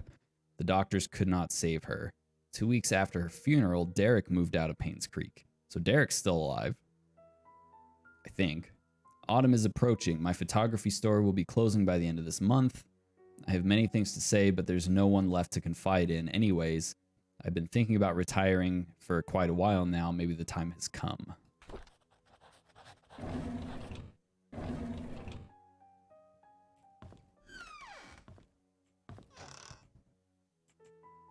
Okay. Are there any other rooms in here? Oh, okay, there are. That's locked and not a door that we will be able to go in. Let's see what's upstairs. Also locked. Also not anywhere that we can go. So we got what we needed here.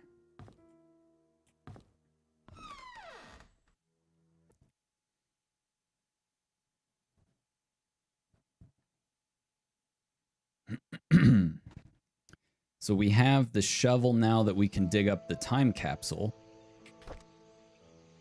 I'm not sure what the wrench is for.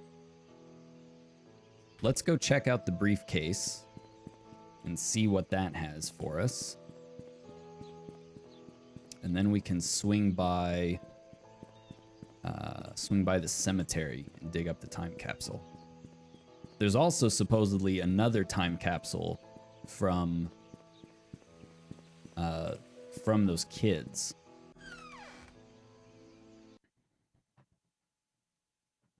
And we don't have any dates on when those were, because remember, one of those was this one where there was like bloody splatter all over it.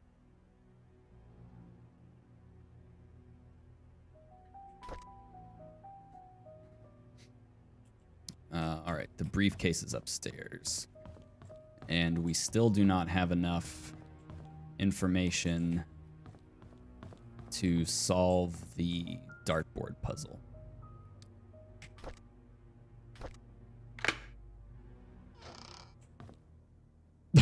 As I say that, I think we just did it.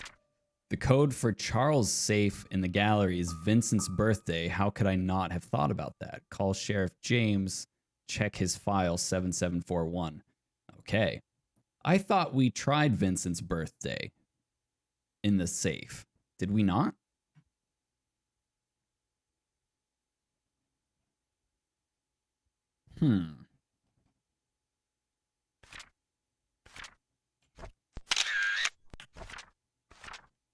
Autopsy report. Third-degree burns, pneumothorax. Did the dates wrong again? I might have. This must be for Andrew. Yeah, Andrew Reed. It says right there in front of my face. 44-year-old white male with burns found at home, pronounced dead at the scene. Third-degree burns found across body, completely charred over the head, face, neck, and hands. Heavily charred across the front and back of the body, legs, and feet. Closer inspection reveals punctured lungs with an object similar to a switchblade or small knife. Pneumothorax is a possible cause of death, but body is too burnt to confirm. A small knife. We found a small knife in Derek's room. This is Henry Johnson. Oh, okay, so this is the doctor. Exsanguination. 61-year-old white male pulled out of the car submerged in lake. Victim's lungs do not contain water, which shows that he did not die by drowning. Due to the prolonged submerging of the body in water, the estimated time of death might not be accurate. Estimated time of death is between 12 to 16 days. Top right side of the skull, leaning towards the front and above the right eye, has a wide crack, usually caused by a sharp object and strong force. Front torso, face, and back portion of the forearm suffered numerous lacerations. Victim most likely succumbed to blood loss before being placed in water. Vivian Roberts. All right, we're finally going to learn how she died. 55-year-old white female found lying in front of mansion gates. Pronounced dead at the scene. 12-centimeter wide and 7-centimeter deep crack found on the right side of the head. Impact caused by strong force with a sharp object. An axe, maybe? Lacerations on front torso and back sides of both forearms. Victim died from blood loss.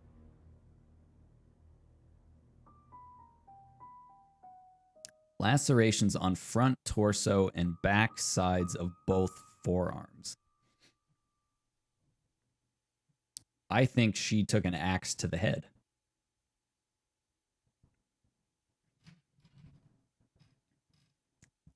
You need programmable splitters to make 60 black powder a minute if I want to do it in a factory. I'm making 45, so not too bad. Yeah, run with that. That'll keep you going.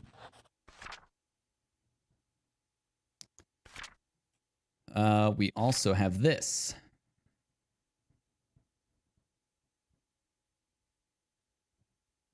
So I think we finally have our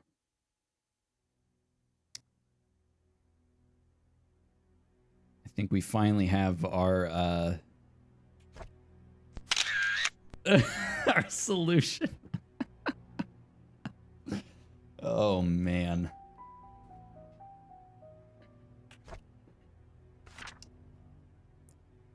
We've been waiting how long for that, honestly?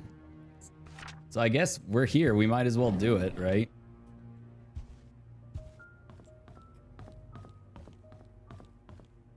What else did we pick up? That was it, right? Just reading stuff. Oh, we have to go back to the mansion for that. So we still have not unlocked Father Matthew's desk. We have not unlocked Bernard's desk. While we're at the mansion, we'll do the dartboard thing first. We still have not opened the gallery safe, which is apparently Vincent's birthday. I don't know if we've actually gotten the correct date yet. Maybe that's what's in the desk or the gallery, or no, it would have to be in the desk. So let's see what we find in the desk. Do you boys want to start doing the math on this?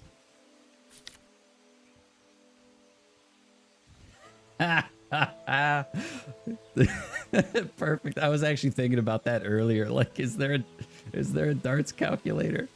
So we have a bullseye, a inner ring. Is that a double and then a triple? Or is the outside... Oh, we have it here. Double is the outside, inner is the triple. So we have 50, right? Bullseye is 50. 60 and 36. So 50, 60, and 36 for red. Bullseye is 100. So 100, 60, and 36. And then for yellow, we have 7 and 2, so that'd be 9. Math away, boys, math away. So it's the as soon as it finishes loading, I'll pull up the hint again.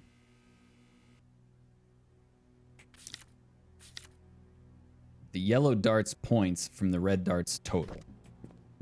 is what it says.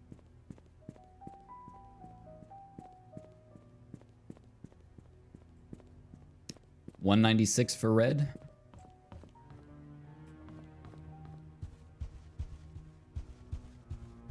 So 187. Let's try 0187. That's not it.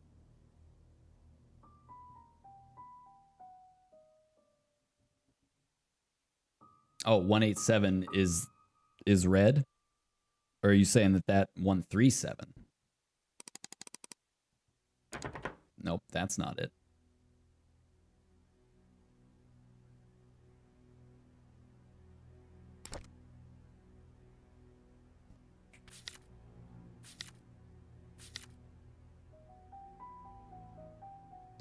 Let's see.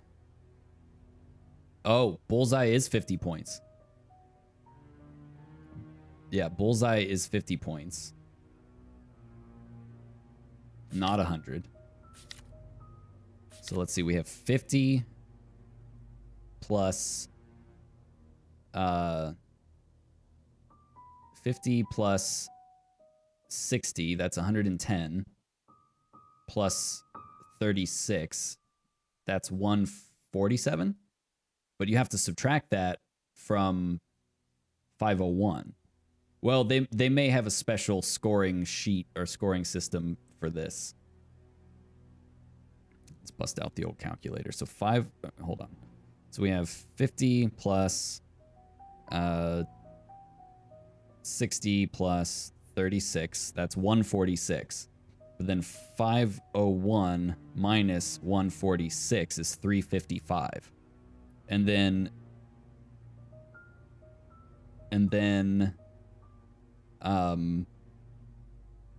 137, dude. So the 355 we would subtract 9 minus 9 would be 346. So let's see if 346 is our number. No, it's not. So I did the math wrong. So here, let me show you the score sheet. So here at the bottom, this is a standard version of the game. Players start with a double scoring. Oh, players must finish with a double scoring dart. The player's starting score value is set to 501. The aim is to finish the game with as low a score as possible. Scoring a double on the last dart thrown will make that player's score 0. When the player has thrown their 3 darts, their score is added up. The total is then subtracted from that original 501 amount to create the final value. Again, the lowest score is the winner. So I don't know if there's any way for us to tell if the last dart thrown was a double, which would make, but that wouldn't make any sense.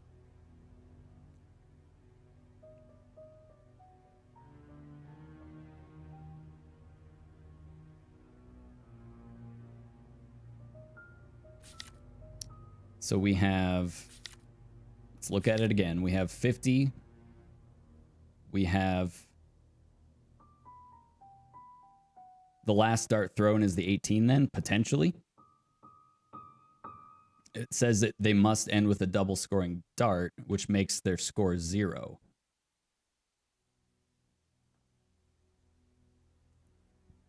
But I don't see how that would help us here. So we have 50 plus 60 plus 36, which is 146. 501 minus 146 is 355. 355 minus 9 would be 346. We tried that. That wasn't it. So the yellow score. Yeah, no, you have to be right there. Red through 3, yellow only through 2. So you would then, so maybe we do have to take So 501 minus 9 is 492. So we have 50 plus 60 plus 36, which is 146. 501 minus 146, 355. So remember 355. And then 501 minus 9, 492. But if you subtract that, you would end up with a negative number. Let's just try 492, because if their score was 0,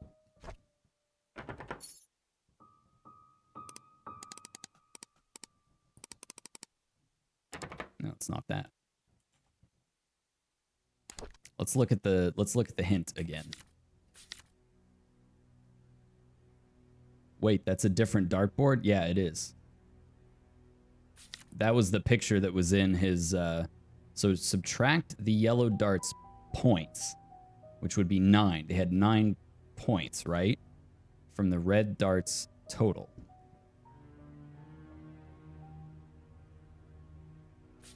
So let's pull up the dartboard. So 50, 60. Oh.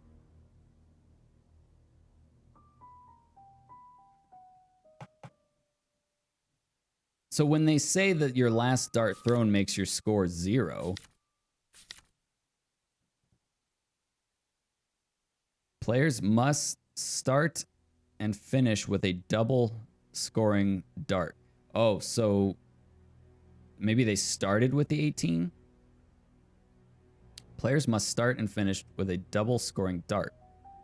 Player starting score is set to 501. The aim is to finish the game with as low a score as possible. Scoring a double on the last dart thrown will make that player's score 0. Players must start and finish with a double scoring dart. Well, they didn't do that.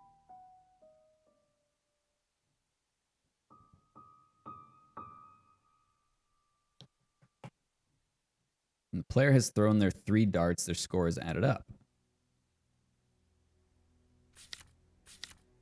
Do you have your calculator up, Burrito? So we have bullseye, we have a triple 20, and a double what looks like 18.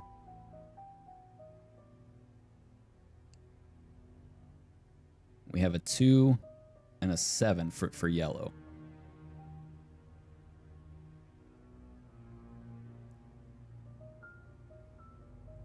So 50 plus 60 plus 36 minus 9 would be 137. Did we try 137?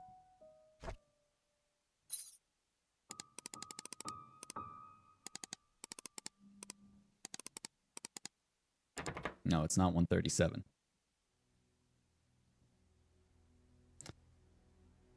Well, so it says the total. So I don't know if the total is... So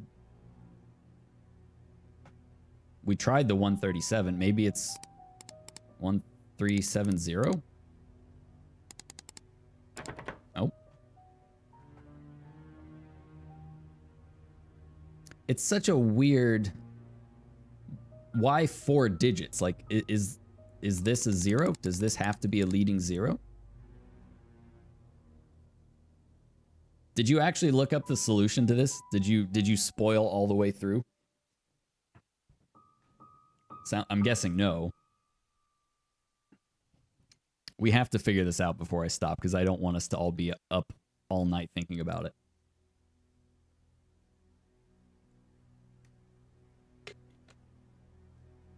Okay, good. So let's keep looking.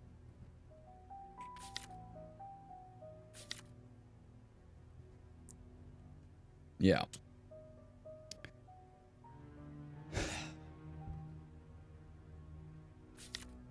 Let's look at this again. Make sure we didn't miss anything. The inner bull scores 50. The outer purple scores 25. Is it in the inner or the outer? It looks like it's in the inner. Yeah, it's in the inner.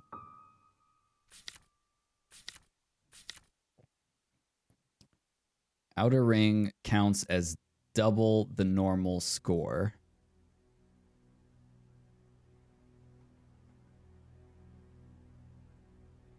The inner ring counts as triple the normal score.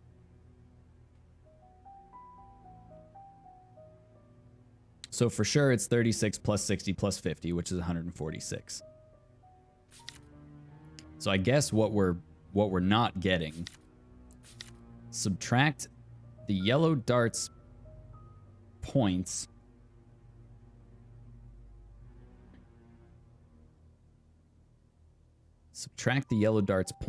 from the red dart's total.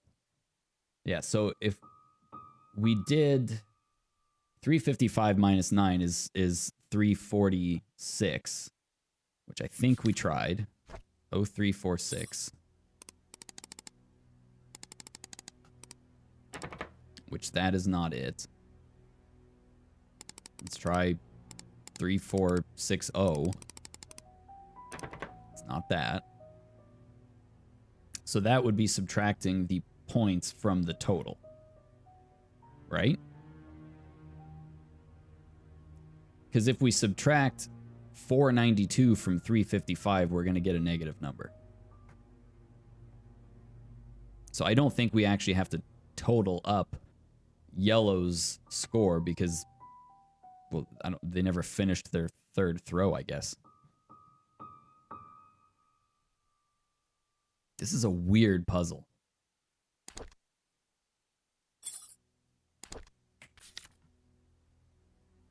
Subtract the yellow dart's points from the red dart's total. We've tried 137.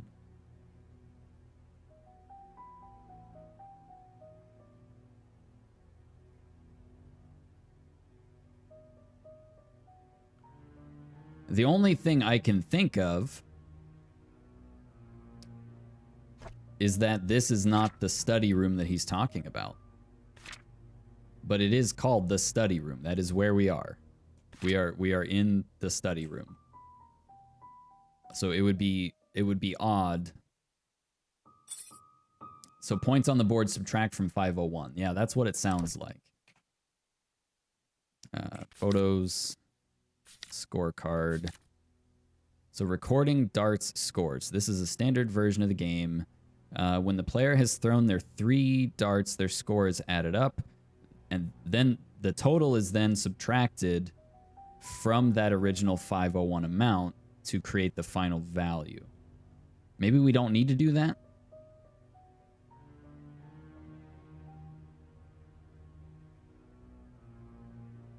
Because it says the total is then subtracted, and it's telling us to look at the red total.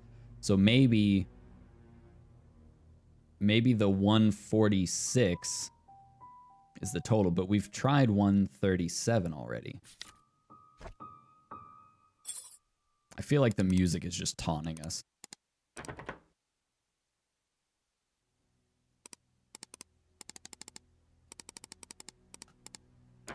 Yeah. So it's not the 137, which would be, where is that dartboard?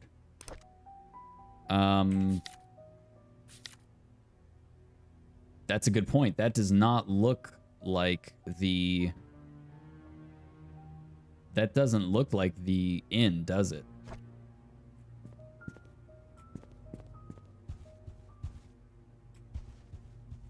So maybe we still don't have enough information to do that one properly. What was the other thing we could do here?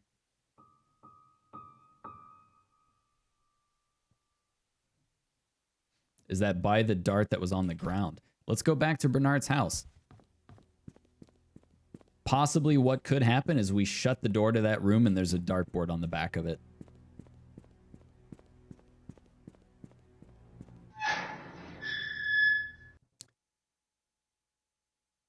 Which that might make sense because it seemed like the PI was focusing his investigation around Bernard. So you might be onto something there.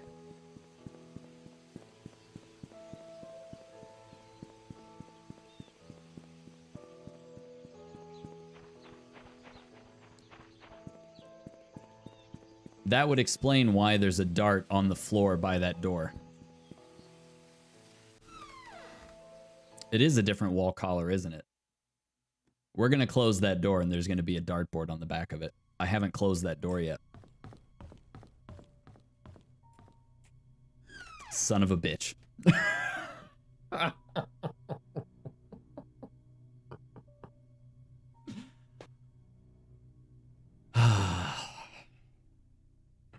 But it's the same... It's the same setup. That dart fell. That's why we could pick it up.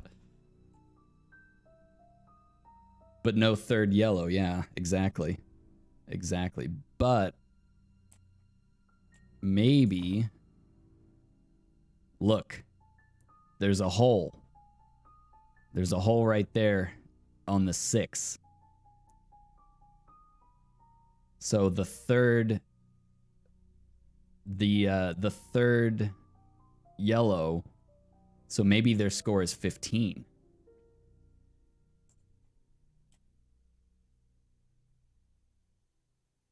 So the 146 minus 15 would be 131. Let's try it here just to make sure it doesn't work here.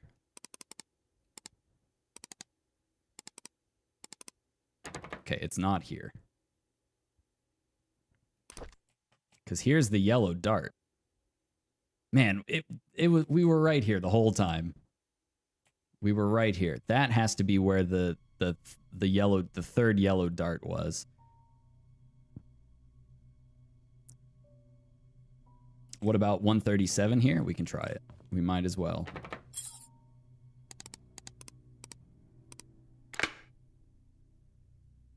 That was it. So maybe this was the study room that he was talking about and not the one in the mansion. Bernard Hopkins. Good shout, dude. Good shout.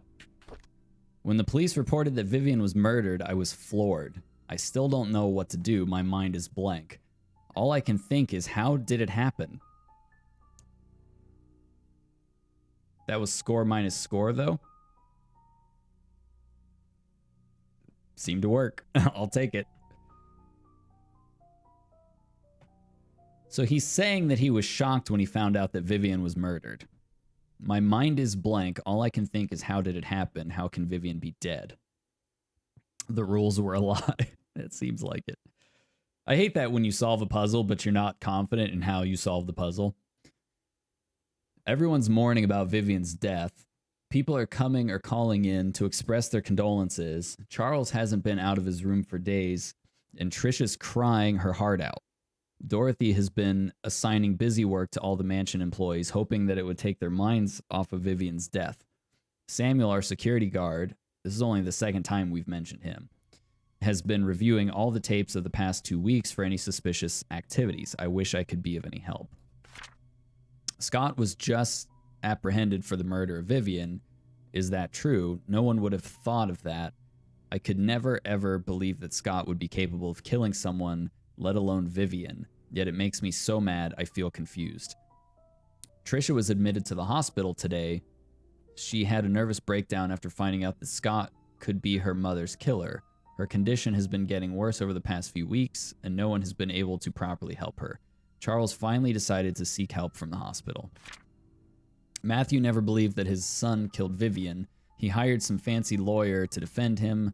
Scott's been released on bail today. It's beyond ridiculous. I don't think Scott should have been released at all, despite the insufficient evidence. He killed Vivian. I know that he's guilty.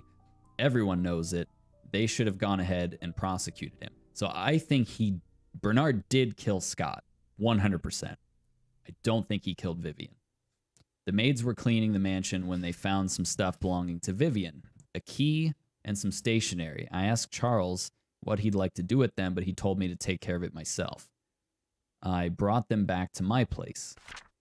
Vivian's death has caused lots of grief to everyone, especially Charles. After hearing how heartbroken Charles was 2 nights ago, I can't bear to see him suffer anymore.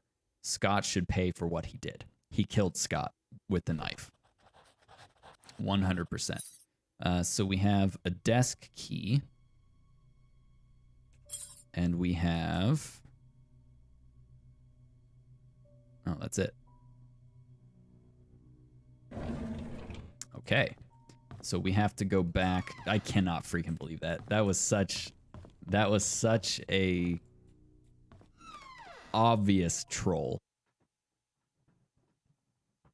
You think everyone's killed at least one other person? So straight to jail for all of them? Well, if they all weren't dead. The mom and the doctor killed Magdalene. Bernard killed Scott. We don't know who killed Vivian. And we don't know who killed the doctor. Where are we going? We're going back to the mansion. Let's see. Yeah, we have a desk key. Looks like a desk key found in Bernard's house next to his diary. And it belonged to Vivian. So there must be a desk somewhere that we have not been able to unlock.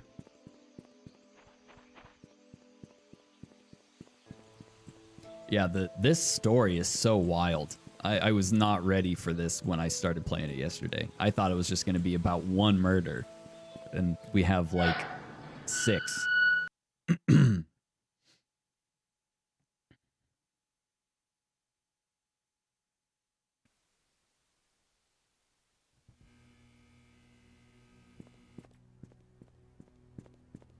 So let's see. We have to find this desk. I don't know what desk it is.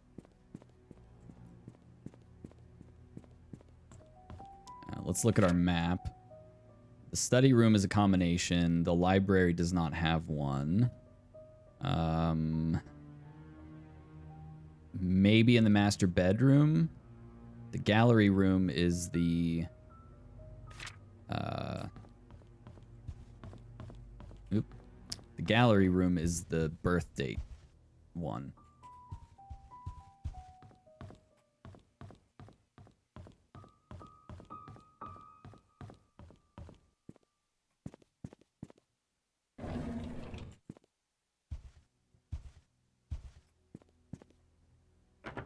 Okay, we can't get in there. Doesn't seem to be any desks in here.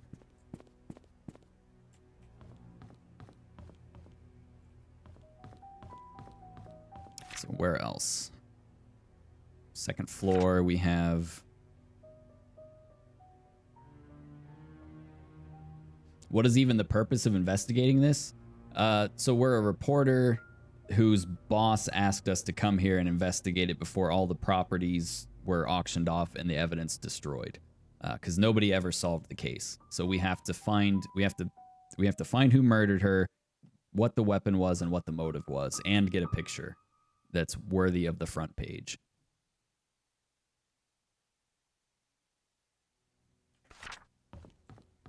Okay, there has to be another desk upstairs. It does seem kind of odd though that like everybody's dead, so yeah, why bother, you know? It's not in the security room. It's not. Was it in the tea room? Ah. Here we go. Another diary. One of Vivian's diaries. Although we live in the same house, Charles and I hardly speak to each other. I know that he's been feeling guilty ever since his affair, but that was 20 years ago. It's time I forgive him out loud. Next, I need to work things out with Trisha. I've been objecting her relationship with Scott for quite some time. In doing so, Trisha has been avoiding me. I haven't been a good mother, but I want to be there whenever she needs me from now on. I just want things to go back to the way they were. The agency has arranged for a new guy to help me. His name is Owen Smith. Quite a young man. Oh, this is the affair guy. Quite a young man for what he has accomplished. During our meeting, Owen asked me many things as if he was interviewing me. The brief introduction turned out to be hours long. However, by the end of it, he said he has everything he needed and will get things moving right away. I have a good feeling about him. I bet you do. Owen called to meet with me today. He had the papers ready for me to sign. He said that the location of the exhibition has been approved. All we need is the down payment. That's great. I signed the papers almost immediately. After that, I informed our accountant, Helen, to transfer the money from the Roberts Relief Funds, since the hospital won't be needing it for a while. Owen's been a great help since we brought up the idea of an art gallery for the public. I'm not sure if things could have gone so quickly if it had been some other agent. I owe him that much. The art gallery will open in 3 months. I'm so excited about it. We have received most of the artwork from the contributors and artists. All I need is to ask Charles if he would be willing to donate some of his paintings. If this exhibition succeeds, it would be good for us and for Painscreek. I haven't felt this alive in a very long time. I have a purpose now. I don't know what that tells us, to be honest.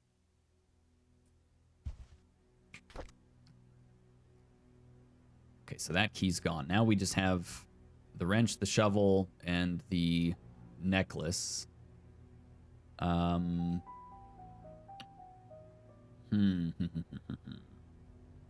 go see if we can dig up the time capsule. That explains the hospital money. Well, they found the offshore account that the doctor was smuggling or embezzling money to, and I don't know if that was after she stopped funding the hospital. Where are the freaking stairs? I don't know if that's after she stopped funding the hospital. I haven't put together a proper timeline.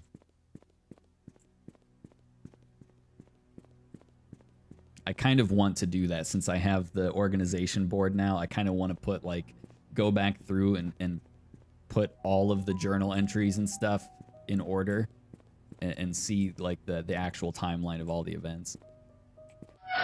Don't worry, I'm not going to do that on stream.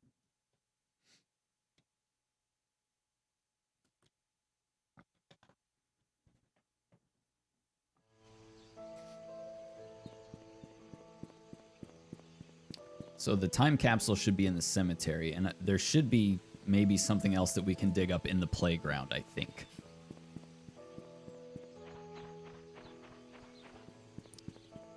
Also, what do we need the wrench for? Somebody did mention something about somebody fixing their sink. But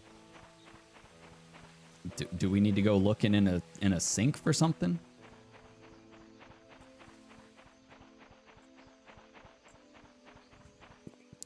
Now, if we dig this up and it lets us keep the shovel, that means we have something else to dig.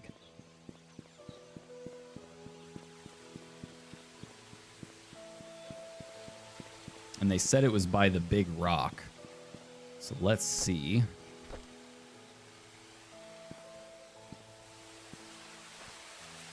Search. I need a tool to dig. See, that didn't show up for us before. Oops, wrong button. Okay, here we go. We found the time capsule.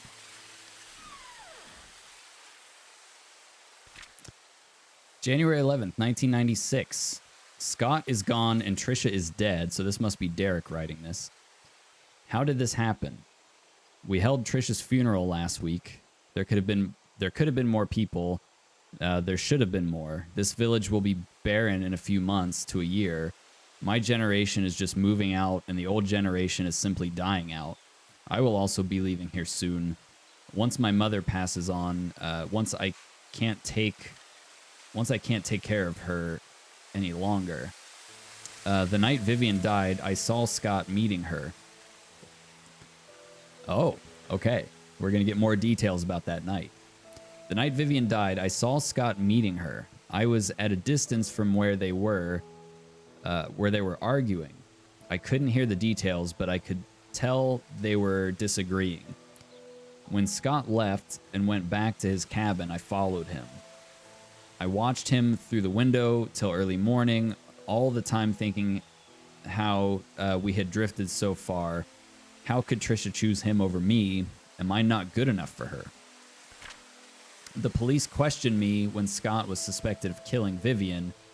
I know he didn't do it, but I decided not to tell them what I knew. With Scott locked up, I could have a chance to be with Trisha. I didn't expect that this small omission on my part would eventually lead to Scott's death.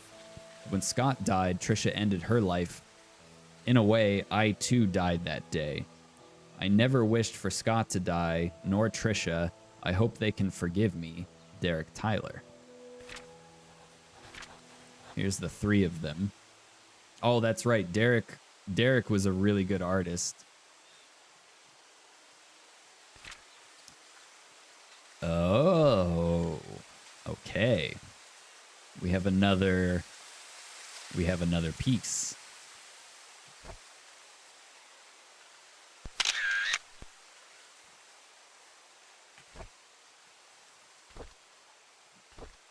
Trisha, congratulations. I'll love you. I'll always love you, from Mom.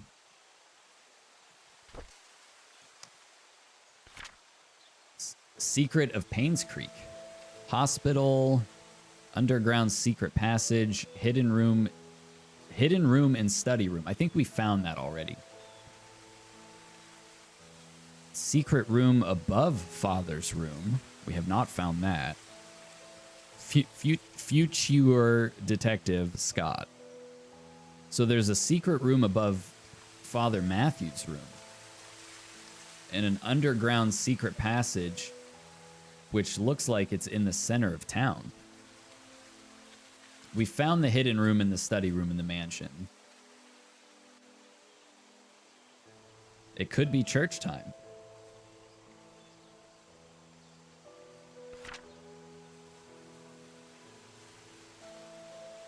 Let's make sure there's nothing else we're missing here. Wait, did it give us... It did not give us this, so let's take a picture of it.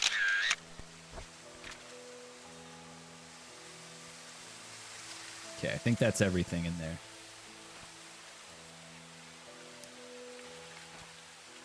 Is Derek's... Is there a grave marker for Derek? We still have the shovel. This should be where Sophia is buried.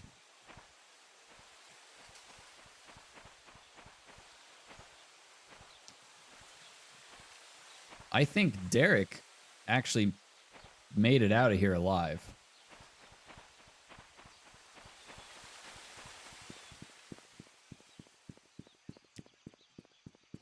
So here's something weird.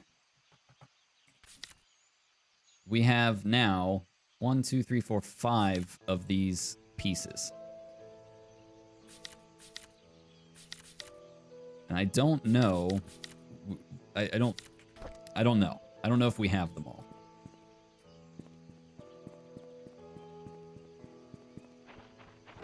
Let's see if we can find anything in here. I'm not hopeful. There's still a 4-digit combination that gets us into his desk that we have not found. Let's see, we want to go this way.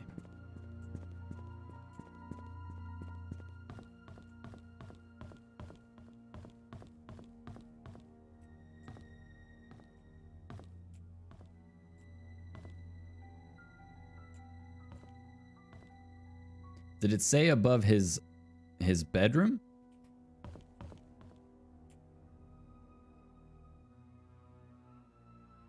Oh, that's his diary. We've already read that.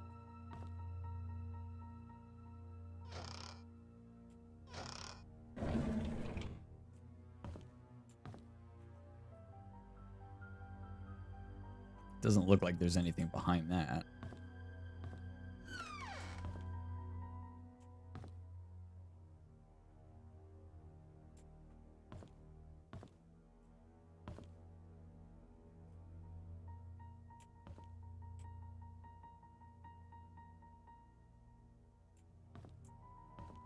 Secret room above Let's read that again. Photos. Secret room above father's room. Maybe he's talking about his office? That looks suspicious. Actually, this looks even more suspicious. That's 100% a doorway.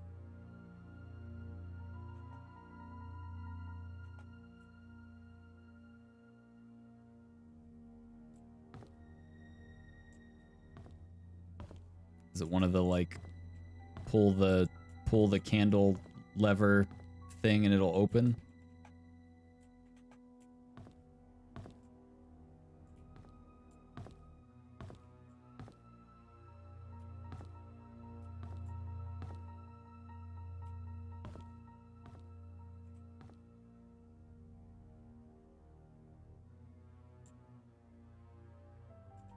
I'm not seeing any switches or anything.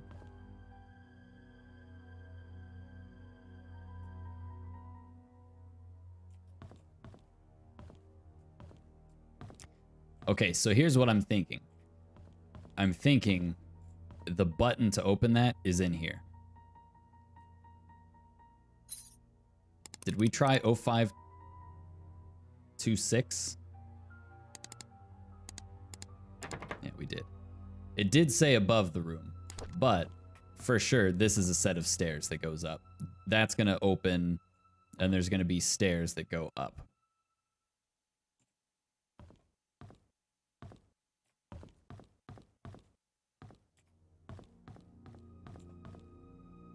So we don't know what the code is. We do know, however, wait, the code for Charles' safe in the gallery is Vincent's birthday. And then also call Sheriff James, check his file 7741. Let's go to the sheriff's outpost because I'm wondering if he has the official birth record of Vincent, who is Scott. And that might give us the combination, or the proper combination for the gallery code. Because we have not been able to get into the sheriff's classified records cabinet this entire time. Can't go that way. But we do got to get in that drawer. You were right. I think when we open that drawer, there's going to be a button. We click that button and that bookshelf slides open. And then supposedly there is an underground thing here somewhere. We'll have to look at that later.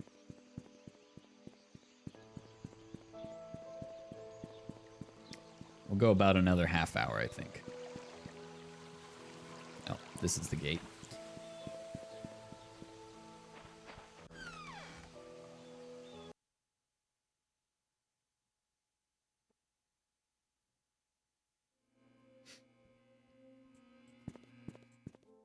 Okay, so back here is this. And what was the code? 7741?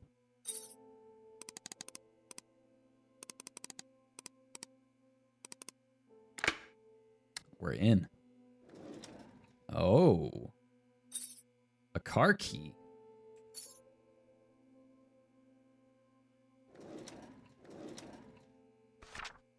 Vivian Roberts murder case, record of alibi. I wasn't... Okay, so this is Charles Roberts. I wasn't here when my wife was killed. I left for New York on July 18th to attend a conference meeting that was supposed to last for 3 days. I was supposed to be back on the weekend. On the morning of July 20th, however, I received a phone call from our butler, Bernard, informing me that Vivian had been murdered. I could not believe what I heard. I cut short my trip and immediately came back to Painscreek. Matthew Brooks. So that's Father Matthew. I'm still kind of suspecting him just a little bit. Because he was in the same orphanage as Sophia, And because Vivian was the one who supposedly killed Sophia, I think he was getting revenge. And I bet we find the murder weapon up in that secret room. There is an annual religious gathering event in Hartford where pastors from different churches in our state's vicinity meet and discuss what we can do to help our society. The event started July 18th and ran for 5 days, so it ended on July 23rd. I represent Painscreek at the church event. Okay, so Bernard Hopkins. Hold the phone for a second. Do you guys remember? Where's Oliver? No. It wasn't that. Where was it? Event canceled? We regret to hear that Father Matthew will not be joining any part of the annual religious gathering from July 18th to the 23rd. So his alibi is a lie. So Father Matthew, right now, prime suspect. Bernard Hopkins, I was preparing for the fundraising event when I felt sick. However, there was no one who can really do my job, so I kept working. About 9 in the evening, I was too sick to continue, so I bid Vivian goodnight and headed back home. Dorothy Patterson saw me leave. No, there's no one else that lives there. I live alone. Dorothy Patterson, yes, Bernard was not feeling well that day, so he left slightly early. However, he finished his work before he left. When I saw how sick he appeared, I wondered how he could have kept on working. Well, I guess that's why the Roberts family trusts him so much. Me? I was around the mansion most of the time, either preparing the food or making sure that the other maids were doing their jobs. The fundraising event, which was to be held the following day, was important to Vivian, so we were all making sure that everything would be perfect. By the time Mary left, it was already past midnight. I locked the doors and then went home myself. No, I live alone. Mary Martinez. My name is Mary Martinez. I had been working in the kitchen for the past few days for the upcoming fundraising event. Jimmy's Bakery was supposed to deliver the cakes, but a few days before the event, they called to inform us that they can't make it.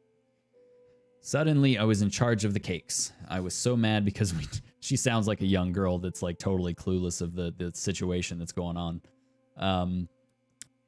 I was so mad because we didn't have much time and this event was supposed to be extremely crucial for Vivian's business.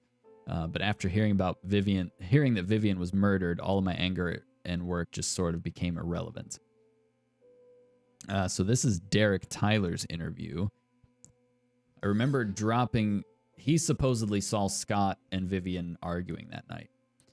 I remember dropping Mr. Roberts off at the airport on July 18th at around 2 p.m. I was supposed to come back after that to drive around for Vivian, but she told me to take a break since I hadn't had a day off for quite some time. I decided to visit a friend of mine who was moving upstate to West Dakota. What sort of friend? An elementary school buddy that used to live here, but moved when he received a scholarship. I stayed at his place for a few days before coming back to Painscreek. Yes, he can vouch for me. I have his number at home. I can give it to you. Derek never gave me the number. So we know Derek lied, but he admitted to lying in his journal, saying that he watched Scott in his house all night. To Sheriff Howard, the crack in Vivian Roberts' skull shows that the weapon used is an object with the heavy and sharp end. Something like an axe would fit the description. We kind of suspected that. To cause a crack that big, the attacker must be rather strong. I'm assuming it's either a man or a strong woman who is experienced in the use of the weapon. The victim must have been facing the attacker because of the lacerations found on the front of her torso as well as the backside of both forearms, showing that she tried to block the attacks by holding up her arms. The fatal strike landed on the right side of the victim's head, just above her eyebrows. This clarifies the following. The victim was facing the killer. The killer is strong enough to land such a clean but deadly blow, and that the killer is left-handed. Bernard is left-handed. Since the murder weapon was never recovered and confirmed, my assumption of it being an axe still remains.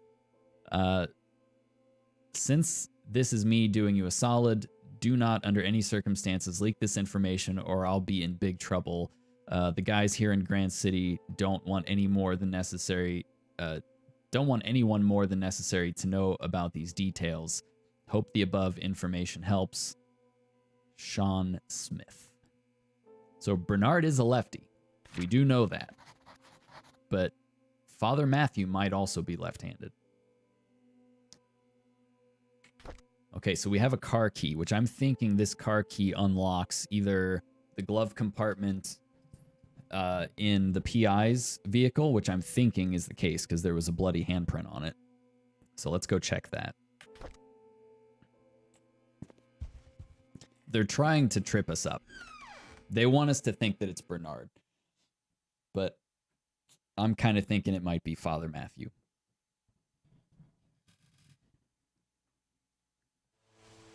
What are your guys' thoughts? What do you think?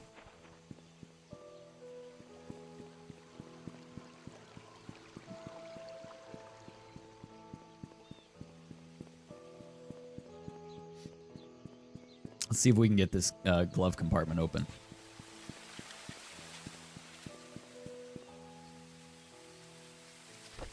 Oh, no, we probably have to get a little closer, huh? Unlock.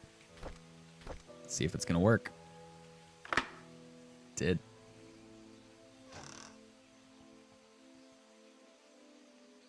Here's another key. Lockbox 201. So that must be the hotel. All right, Steve Moss. Read. My head hurts, my tire's flat, and the phone's not working. Is someone trying to stop me from leaving Painscreek? Am I close to discovering something? Oh God, I thought he was the one. I was wrong. He's not the killer. He's not. So he was chasing Bernard this whole time. So maybe he's saying Bernard was not the killer.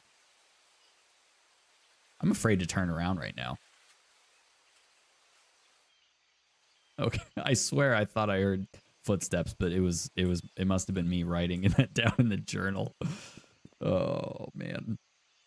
All right, so we have a key for a lockbox in here.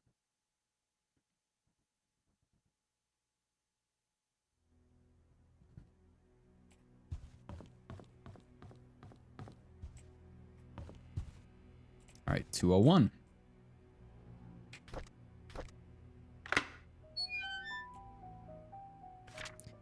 He's on to me, and I had to hide the key in one of the drains by the roadside. He will never... Okay. Ah, we were right there. We were right there. I wonder if it didn't activate. What's the button for? Oh, man, you guys. Ever since I received the messages and the key, I have been following this anonymous person blindly. What a fool I have been. I need to revisit my investigation notes and see if I might have missed anything important. I looked through the alibis. Recorded by Sheriff Howard. There were 6 interviews. One of them is lying. It was recorded that there was an event. Yet I remember reading somewhere about it being canceled. Where did I read it again? I can't seem to remember. We already know that. Oh my God, I just realized that the E in all of the killer's messages is slightly off in comparison to all of the other letters. If I can find that typewriter, I can find who killed Vivian. Oh, that's interesting.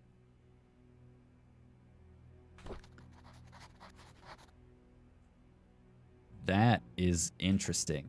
Now, I wonder... Okay, hold on a second here. We have a hammer. A locked toolbox. Can we...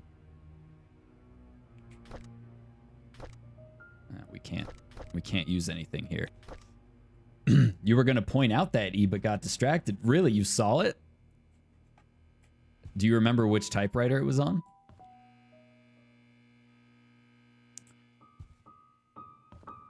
Let's see. We have a hammer now. And he said something about that panel. So I wonder if now that we have it, it will let us pry it open.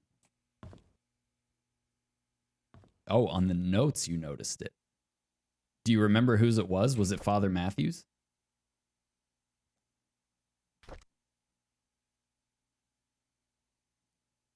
Or on no. It was on the was it on the threatening notes? Threat letter to Henry. That one? Oh yeah. Oh, you're right.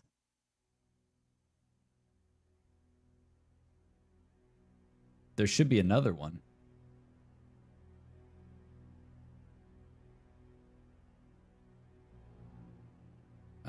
Where was it?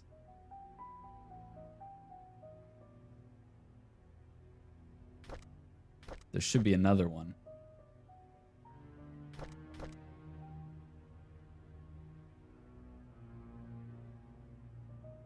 I don't know. Good catch on that, though. I did not notice that.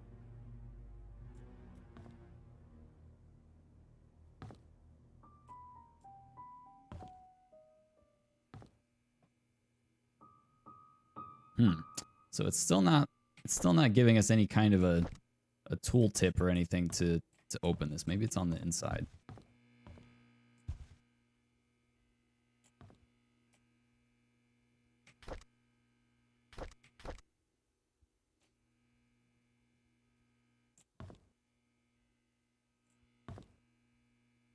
You know, I've been looking at the back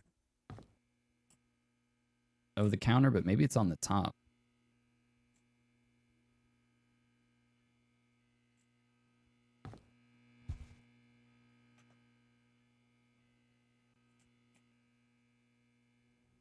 I also thought it was maybe this, because they said it was on one of the corners. I don't know. We'll come back to that. We've got other more important things to do. So there is a button on that lamp in the church. And what else did we pick up? No, that's it. That's all we've got. So back to the church we go.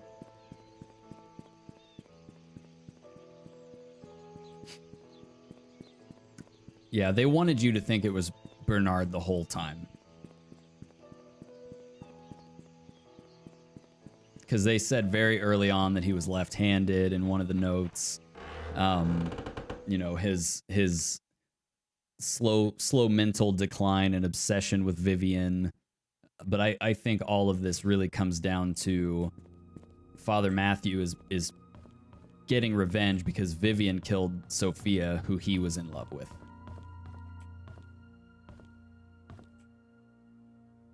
Push. It did not give us that option before.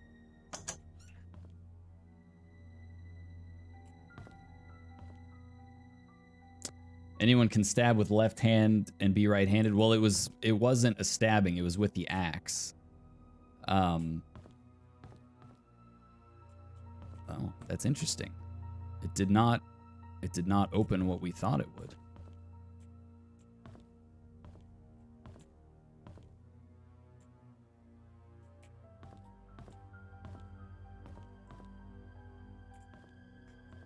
What did that do?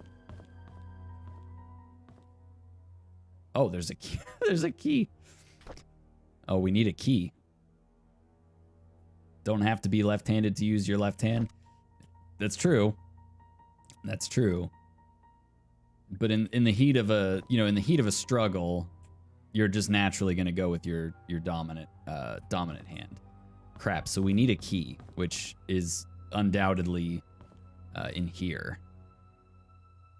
And we still don't know the combination of that. Now he said, oh, wait. No. He said he dumped a key in a drain. Let's read that again. Or what was his name? Stephen Moss. That was actually under something else. Got to get that wrench now. I think that might be where we use the wrench. Yeah, it could be. But I'm thinking we're probably going to find something that says that Father Brooks is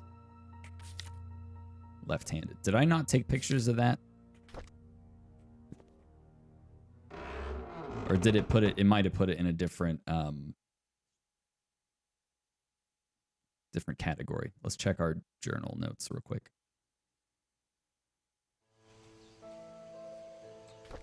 Because it was that, like, torn piece of paper or something.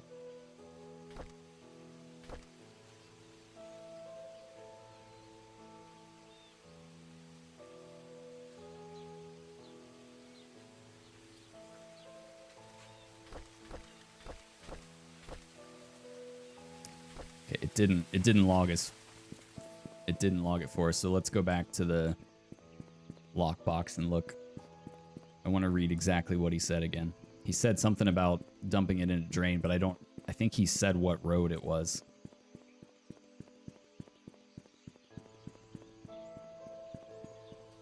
It was Churchman for sure. I'm convinced of it. We just need objective evidence that says that is the case.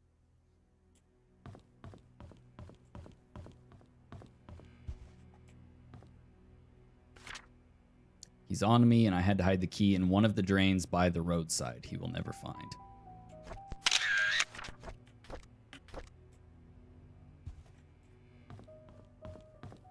By the roadside. So the only road really is the road going up to the mansion or out of town. So let's start there.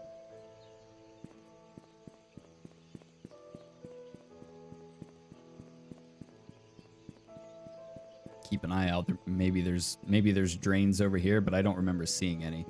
So if we go right on Walnut here. Oh. Search. I need something to pull these bolts. Is it that easy? It was not this one.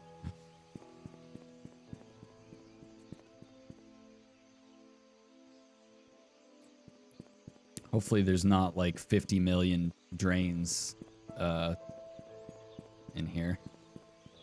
Okay, it doesn't look like there's any drains out this way. Also, somewhere in these bushes is where Scott was killed. I don't think we'll find anything. In fact, it doesn't even let us go in there.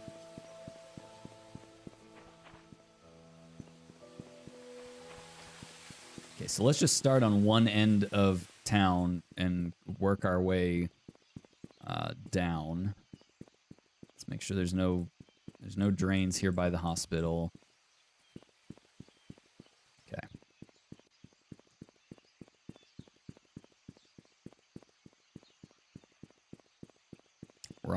Everybody's on drain watch.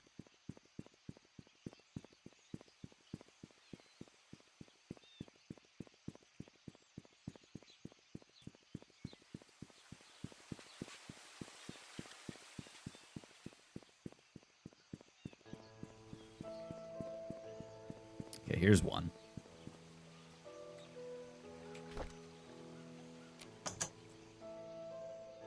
Nope. Okay, back up we go. Maybe a storm drain back to the sewers? Maybe. That could be. Although...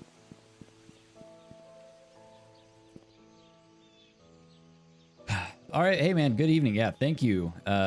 Thanks for hanging out and the help. You were a huge help, honestly. If we won't finish this tonight, but we will probably finish this maybe like Thursday. And yeah, we'll be doing Satisfactory tomorrow, so something a little less intense, potentially. But hope you have a good night. Really appreciate you hanging out. Okay, maybe this is the one.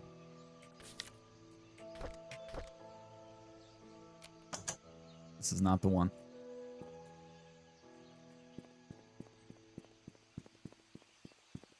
Hydrate. Okay, I will hydrate.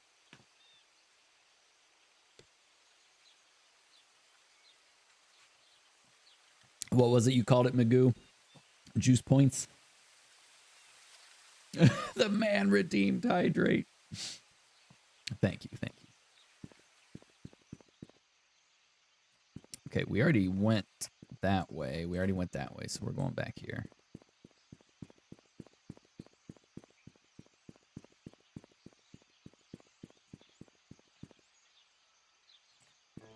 Man, use the juice points. Okay, we did that one, so let's go back here and go down this way. Did that one. So it looks like this road might be our... This might be our winner. Spend or save, that is the question. It's a tough choice, huh?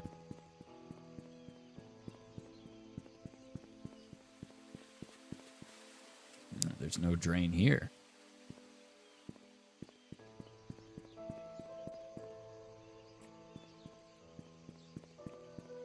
You wouldn't have a drain, like... There wouldn't be a drain anywhere over here. That would be ridiculous.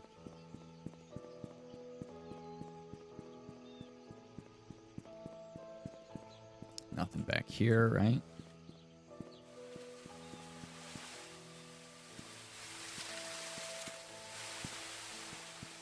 No, he said roadside, so it's not going to be anything like this. He said roadside.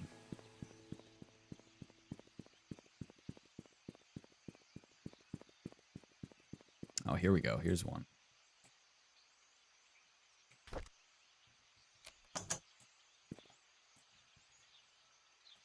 Dang.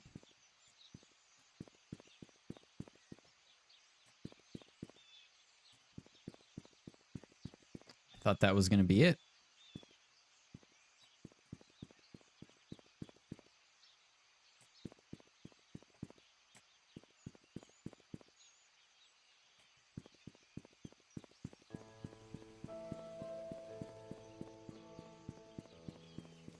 I do not know what we have missed. Unless it's then no, we don't want to proceed to the ending.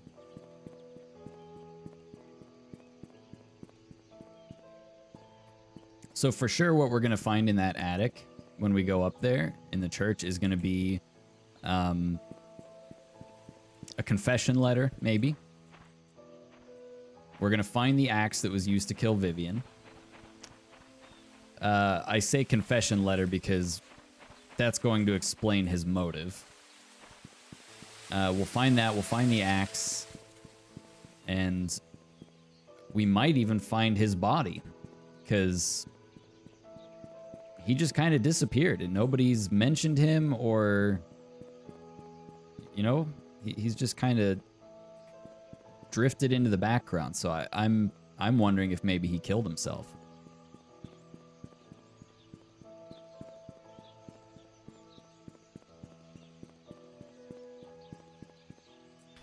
Okay, we still have the wrench, so that means there is still drains to be discovered. Which one did we miss? Did we go down here? We got that one. Okay, let's go back.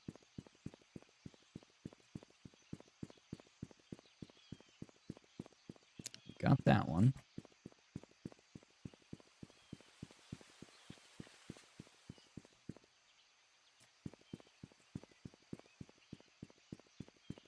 Any drains back here?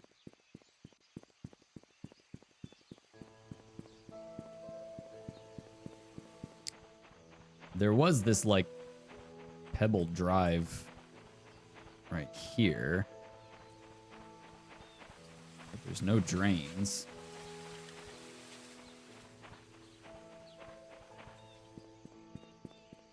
You wouldn't think it'd be that hard, like...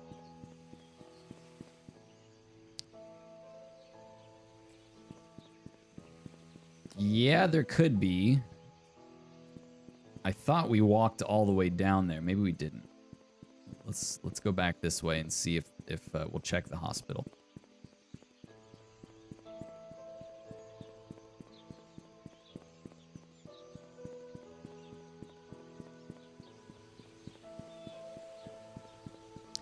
Unless Burrito was right. Maybe it was like just a completely different type of drain and they're just trolling us right now.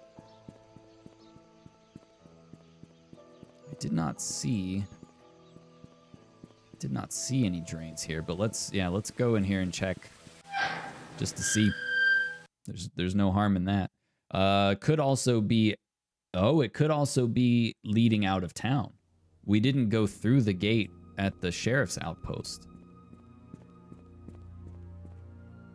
Yeah, there's no drains here. So let's go back towards the sheriff's outpost. Maybe we didn't go far enough that way.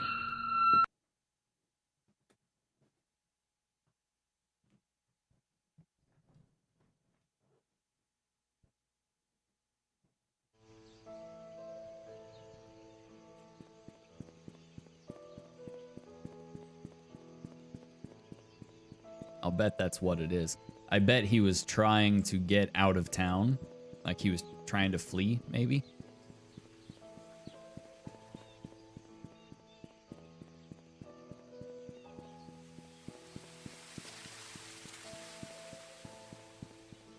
He had it figured out. That's why he got killed.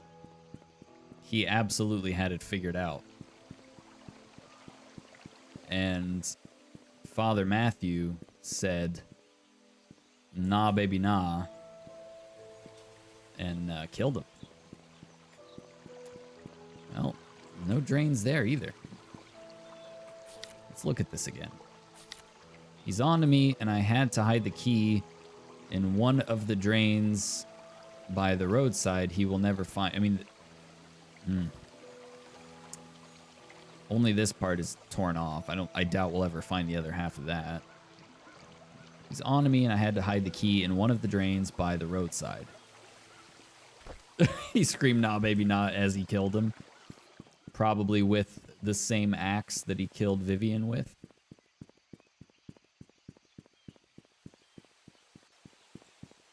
There's no drains here.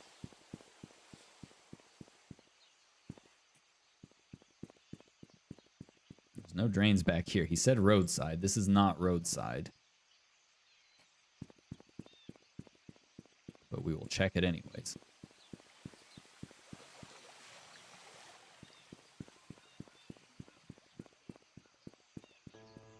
Have we checked all the roads? Am I just, like, missing a road somewhere? Okay, we've gone up. Let's do Town Center Drive. It should be this. Which should loop us all the way back to where we just were. Maybe we kept, like, peeling off.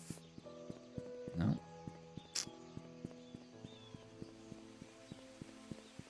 Man, he sure hid this thing good. He found a drain that doesn't exist.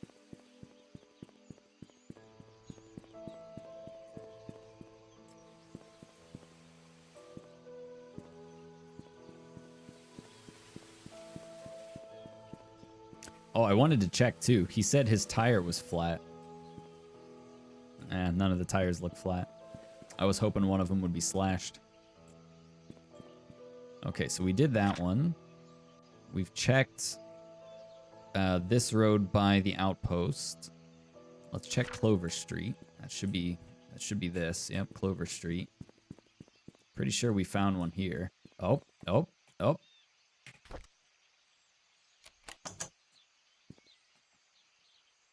got to be joking.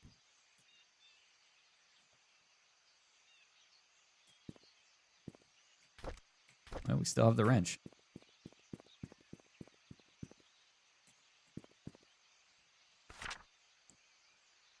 Did we go towards the cemetery? I think we did, right?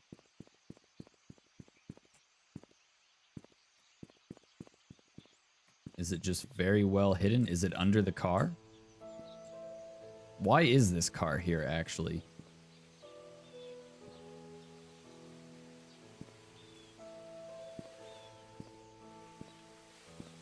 We don't know whose car this is.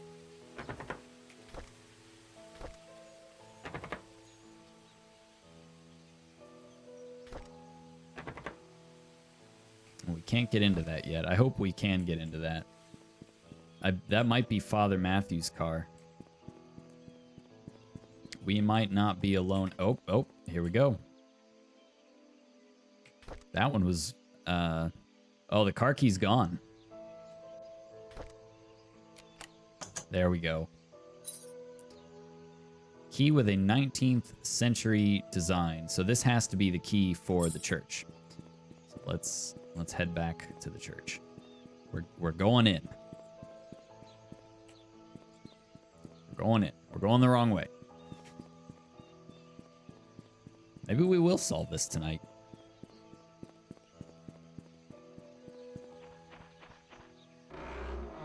I don't need to be awake for work tomorrow, do I?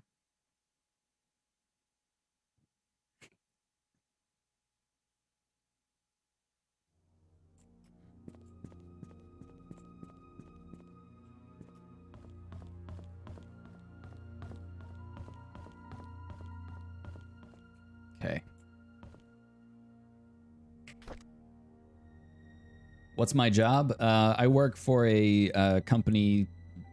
Basically, the easy description is we're building satellites for satellite internet. But I'm a quality technician, so I do a lot of quality assurance related things. All right, let's see if this key works.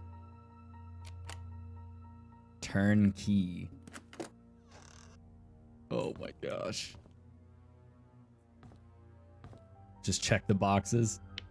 Easy. It's only a $2 billion satellite, you know. Doesn't need to work. I think I see an axe. I do. I see an axe. There's dried blood stains on it. Oh, man. And there's the typewriter, too.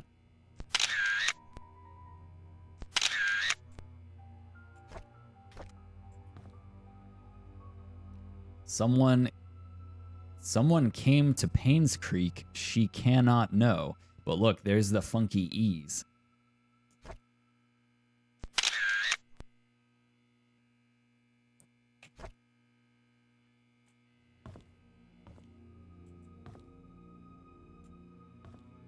Oh, this is so creepy. Churchman totally did the thing.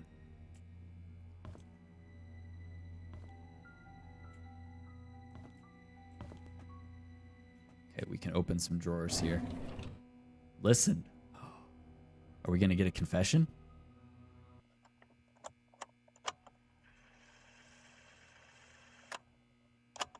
June 6th, 1995. I met Andrew in the evening at his house. He was hallucinating when we met. He's going to confess to killing Andrew. Saying that he's seen Sophia everywhere, that he's a sinner, and that he should die. But I didn't mean to kill him. Bull. My hands are still shaking. There's more. June 30th, 1995. Dr. Johnson came. He was surprised to see me. He tried to justify, saying it wasn't his fault, that he was only carrying the baby and had nothing to do with Sophia's death. When I revealed the truth about Magdalene, his face turned white. He's enjoying this now. He didn't Listen to his expect voice. anyone to know the truth. He deserved to die. July 19, 1995. Just like the doctor, Vivian came alone. Instead of feeling guilty, she called Sophia a bitch who destroyed everything she had. Wow. I didn't feel any sign of remorse, feeling of guilt, or repentance from her at all. So I gave her time to express herself. And then I killed her. Wow. It's all over now. Why am I not at peace? There's this nosy investigator in town. Oh, man. I thought that if I led him to believe that Bernard killed Vivian, he just might believe it. But I made the mistake of trying to mislead him. Now he's suspecting me of being the killer. He has to die. Oh, you cannot save from now on? What?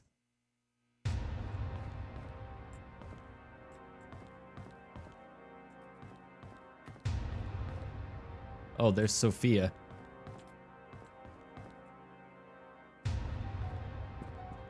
Oh, we have to follow her. Okay, we have to follow her. She's leading us out. Oh, we're in the sewer now.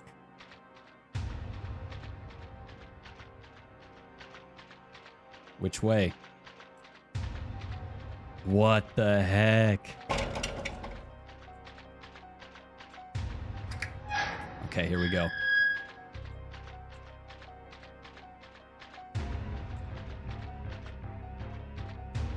You've got to be kidding me.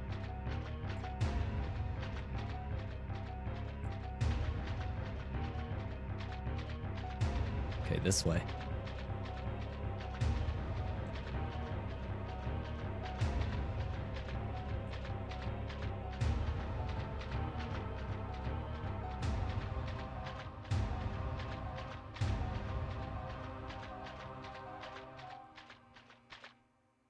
This way.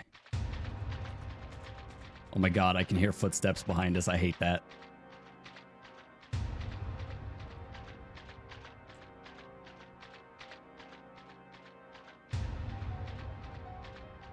Okay, this is going to take us to the hospital. Holy crap.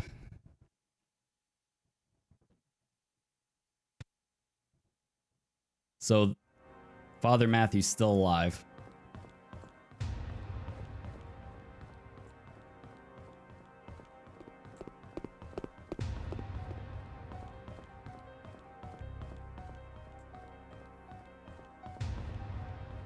Is this the right way? Are we going the right way?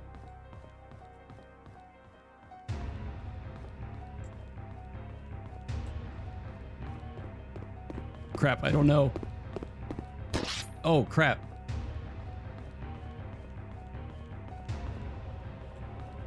Which way? I think we have to go all the way up to the top. Yep, we have to go all the way up to the top.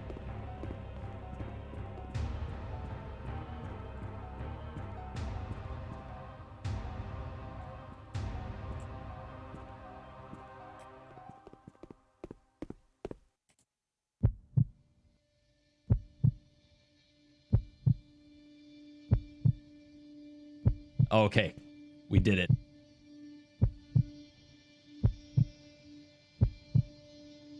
We took one hit. Nice. Nice. Oh man, that was intense. To Janet, I'm glad you made it back safely and uncovered the truth about the Painscreek killings. Good job. Your story will be on the front page of tomorrow's newspaper.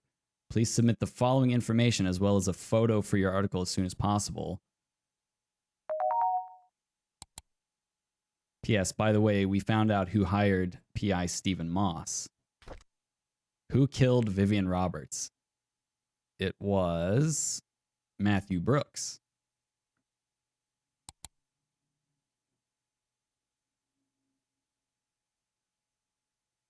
That was Father Matthew. He was still in town.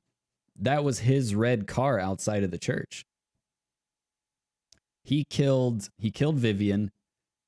First he killed the doctor. Then he killed, no. He killed Andrew. Then he killed the doctor. Then he killed Vivian. Then he killed the private investigator. Then he tried to kill us. So Matthew Brooks, what was the murder weapon? An axe. Select a photo for your newspaper article.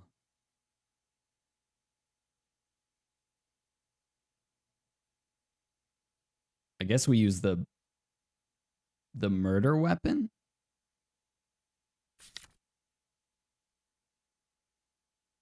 I wonder if we could have taken a select default photo. What does that do?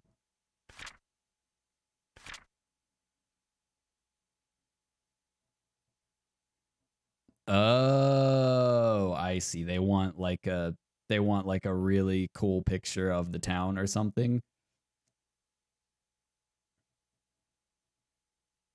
I guess we'll go with the default photo. This probably doesn't actually mean anything, so we'll go with the default photo. Next. Submit.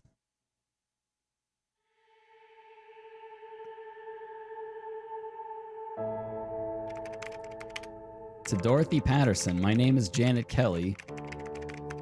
I'm here to inform you on behalf of PI Steve Moss that the secrets of the Painscreek killings have come to light. He is, however, missing. The police are searching for his whereabouts. While preparing for this letter, I could not help but wonder, what if Charles didn't commit adultery? What if Vivian had not confronted Sophia? What if Magdalene hadn't insisted on a son to continue the family line? How could things have turned out differently? In hindsight, it's easy to say what they should not have done. Sometimes it's hard to make the right choices in life, isn't it? Did Derek really hate Scott so much that it led to his death? Could Matthew not have sought revenge for Sophia, and why did Henry Johnson choose to be an accomplice in Magdalene's death? The truth was that everyone made a choice they think was best, but not necessarily the right one. This made me realize the following. We have the freedom to say or do whatever we want, but there are consequences following our actions. The bigger mistake, the harsher the consequences. All right, man, have a good night. Yeah, I'm glad you got to see the end too. I didn't think we'd finish this today. It was true that Charles and Sophia's affair was wrong, but Vivian had a choice, either to confront Charles about it or take it out on Sophia. She chose the latter. Just as Vivian made her choice. No, I wasn't done reading. There's our picture.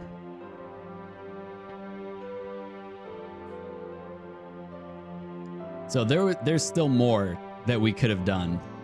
We triggered the end too soon, I think. But damn, that was a good game. That was absolutely very well done. I will be giving that a second playthrough for sure to try to 100% it. That chase at the end was good. They had to put Sophia in there, otherwise you would have no idea where to go.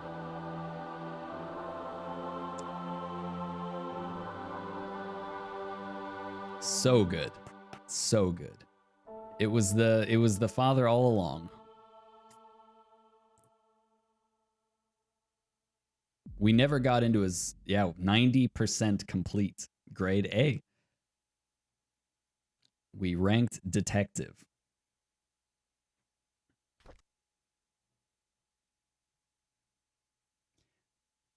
So that must have been him that cut the power to the hospital. It wasn't Sophia like we thought.